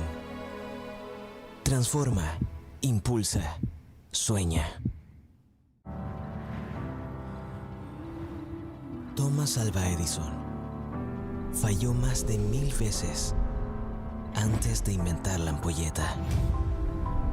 A Marie Curie le dijeron que la ciencia no era para mujeres. A Nikola Tesla nadie le reconocía sus logros. A Albert Einstein le dijeron que nunca llegaría lejos. Pero la historia nos demostró que cuando hay pasión y pones toda tu energía, los sueños se transforman en realidad.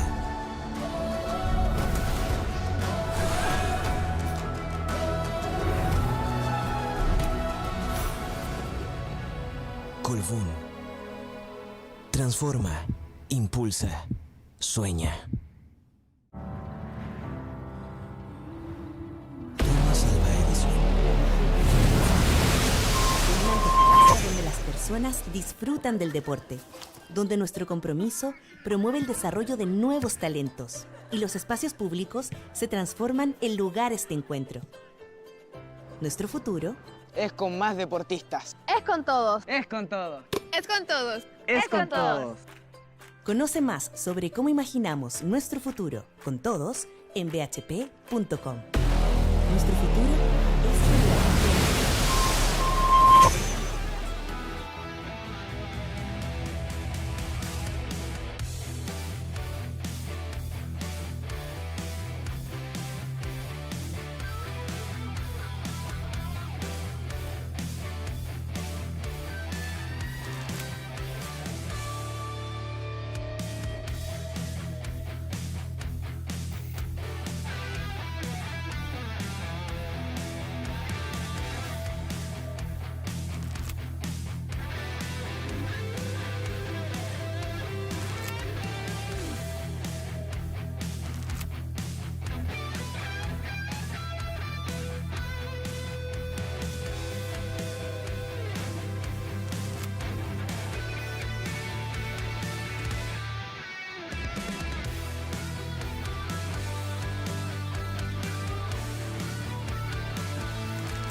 So welcome back, everyone. That's a wrap for the 5th day of competition here at the 2026 Antofagasta Bodyboard Festival. What an amazing day it has been. I mean, we had the round number 4 for the men division. We had also the DropKnee division. Very good conditions earlier on. Then it started degrading a little bit more with the wind, but we had some amazing heats, right, Bebo? Amazing, and we do have our semifinalists established. We're going to see Jericho Rosero and Amaury Laverne for semifinal number 2. I'm sorry, I said it backwards, but I'm going to have Sammy Morentino and Leonardo Alar for semifinal number 1. That's going to be amazing to watch.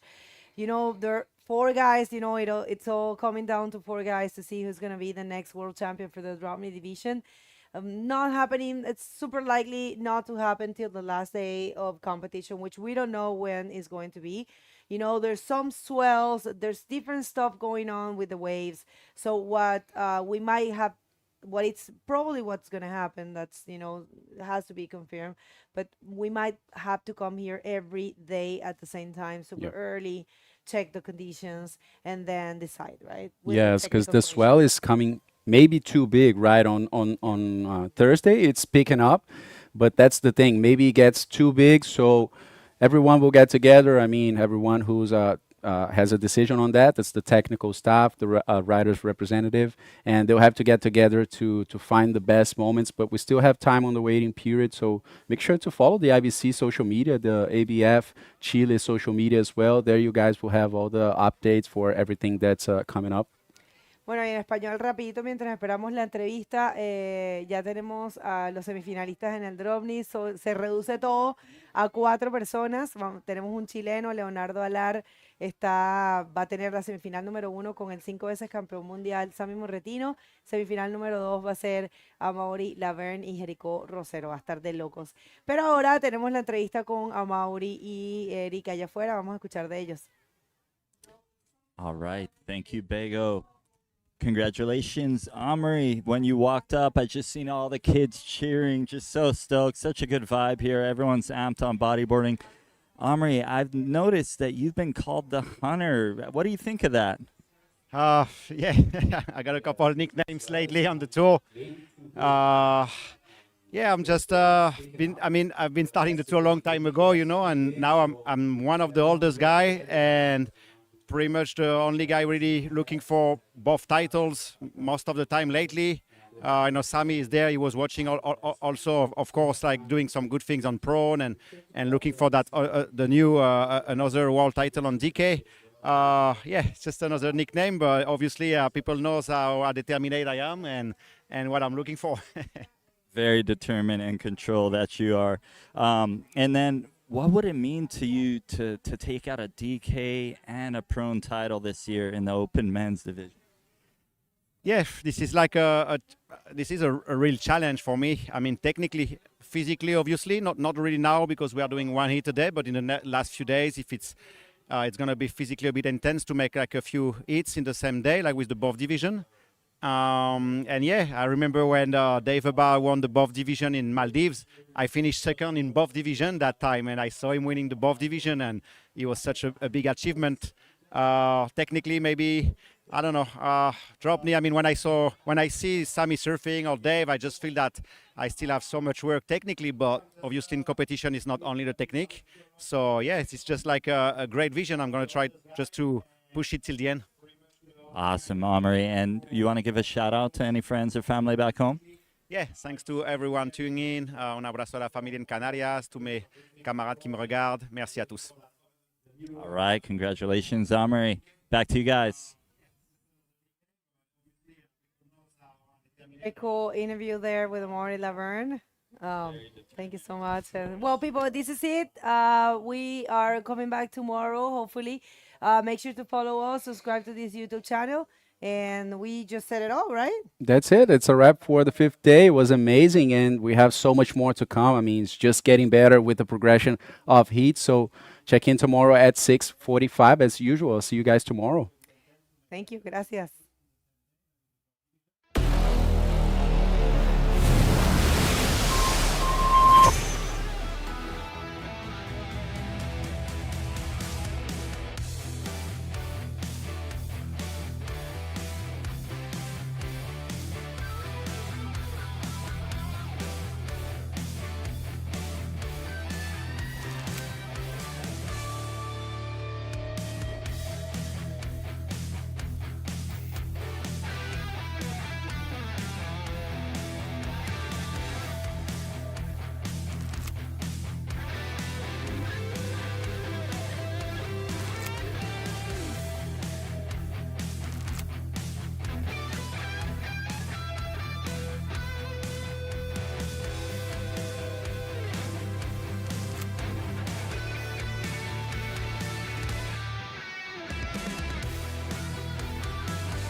Chicos, pues nada, muchas gracias primero por venir aquí, vernos.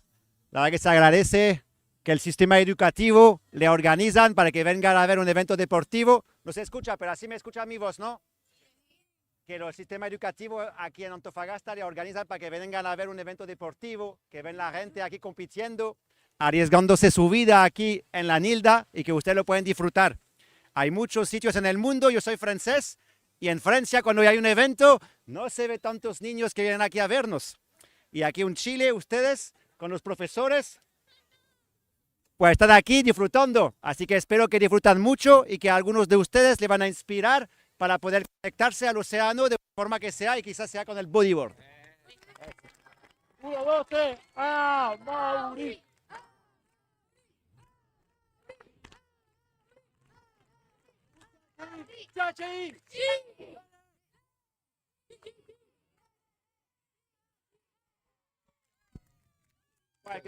Ya más rato, vale, firma. Ahora nos vamos a sacar una foto, ¿vale? Te firmo a ti. Después Vamos afuera.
Ya, vamos. Agradecemos a todas las personas que nos acompañaron el día de hoy. Fue un día espectacular, increíble, épico. Vimos maniobras impresionantes de los mejores competidores del mundo y así lo despedimos de la jornada de hoy. Vamos a ver mañana si continuamos, pero seguramente viernes, sábado y domingo se viene la gran fiesta de bodyboard y la final de este tremendo acontecimiento. Así que lo esperamos a todos para que estén aquí este fin de semana y lo sigan a través de la transmisión en vivo en www.ibcworldtour.com. Nos vemos pronto.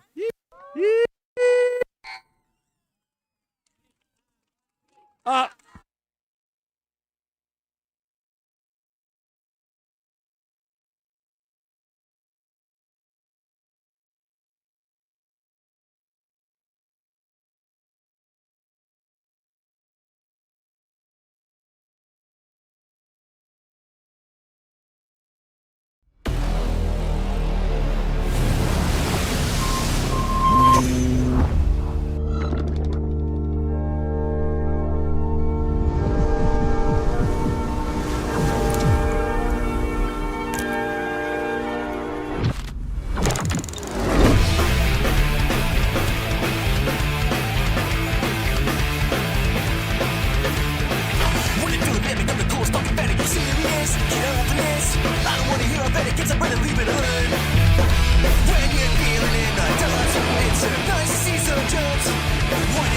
video of them in the romance.